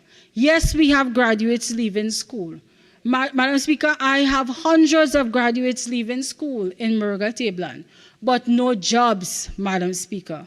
Madam Speaker, and all the program that is itemized here today, Madam Speaker, there are checks and balances. Member from Murga Tableland, your original speaking time is now spent. You have 10 more minutes to complete your presentation if you wish to avail yourself of it. Thank you, Madam Speaker. Please proceed.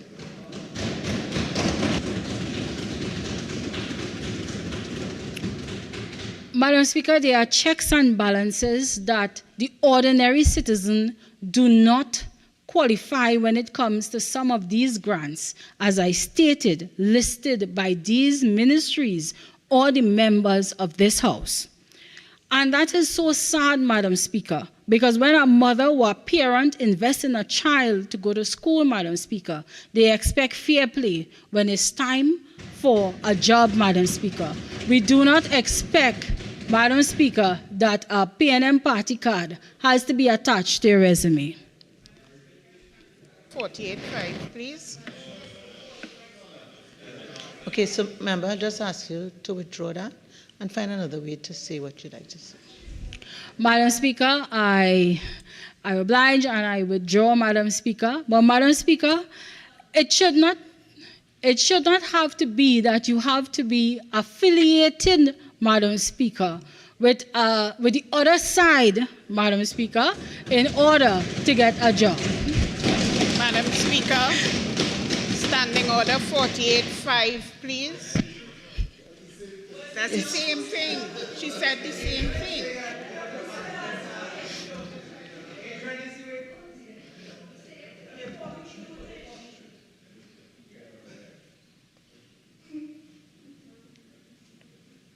I recognize it's kind of late, and maybe people like Princess Tong and the member for Princess Tong and the member for St. Augustine, maybe they're having some side challenges, okay? But let's hope we can move ahead without those challenges. Remember, please withdraw that. If you can't find a way to say it, then forget it and continue. Madam Speaker, I withdraw, Madam Speaker. But, Madam Speaker, what I want to say, getting a job should be based on your resume and should be based on how you perform in school, Madam Speaker. It should not have any other requirement with regards to getting a job. A young person is supposed to be able to put on their Sunday best or a suit and walk in any one of our ministries, public offices, and qualify for a job or undergo the relevant interview, Madam Speaker. But that is not the case. That is not the case. Madam Speaker, and I am reiterating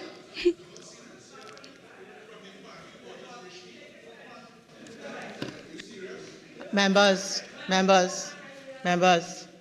if you all are no longer interested in the presentation, you could take a walk. All right? Continue. Madam Speaker, I'm glad that what I'm saying is getting the other side excited.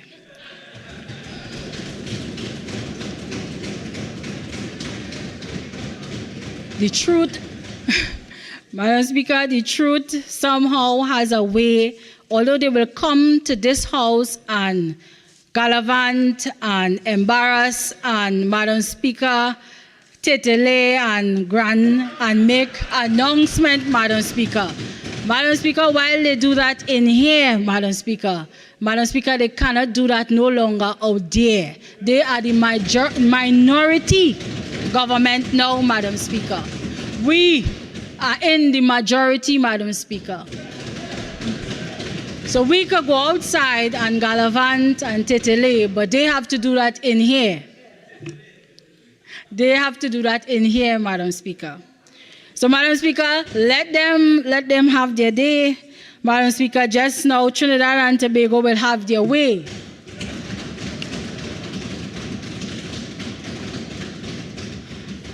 Madam Speaker, and in my closing, I look forward for a day, and I look forward for that day soon, Madam Speaker, that the sun would rise and cast its rays over Trinidad and Tobago and correct all the wrongs that was done by this administration.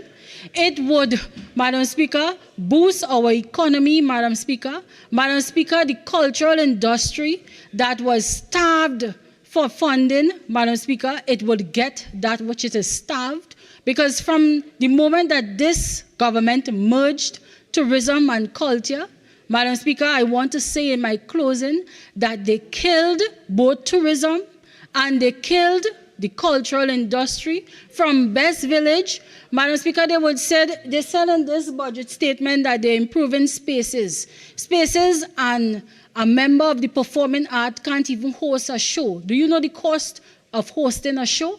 Do you know the cost of costumes? Madam Speaker, my cultural performers, my cultural stakeholders are the working poor. They have crippled the cultural industry.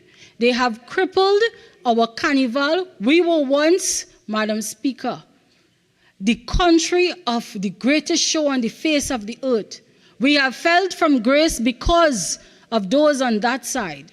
But soon a day will come when we would regain our seat as the country that hosts the greatest show on the face of the earth. Soon we will have infrastructure to promote both local and international tourism. Madam Speaker, and they could take to this podium and insult any one of us on this side. We know that is all they can do, Madam Speaker, because the day of reckoning soon comes.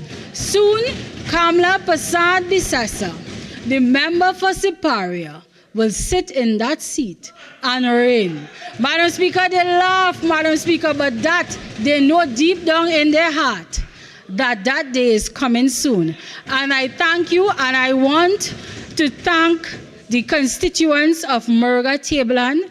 I hear your cries. I know that we don't have water in our pipes. I know our roads are the worst in the country. I know that we would have been given a ministry of works, and they get one of the biggest allocations, and we would have, by the time next month, the minister saying that he no longer has the funding. So that ministry eats the allocation, but it never comes to Murga Tableland. I know that my schools are in a deplorable state. I know that my youths are without jobs, but I want to tell them, hold on, hold on. That too will soon come to an end, and everything will be okay. Thank you, Madam Speaker.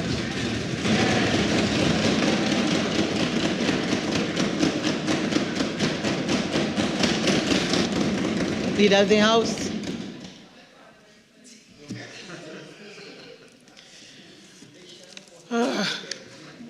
Thank you very much, Madam Speaker.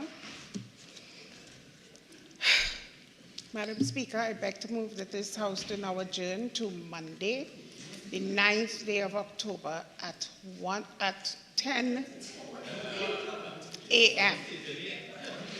The 9th day of October, 2023 at 10 a.m. Honorable members, the question is that this House do now adjourn to Monday, October 9th, 2023 at 10 a.m. All in favor say aye. Aye. Any against? The ayes have it. This House now stands adjourned to Monday, October 9th, 2023 at 10 a.m.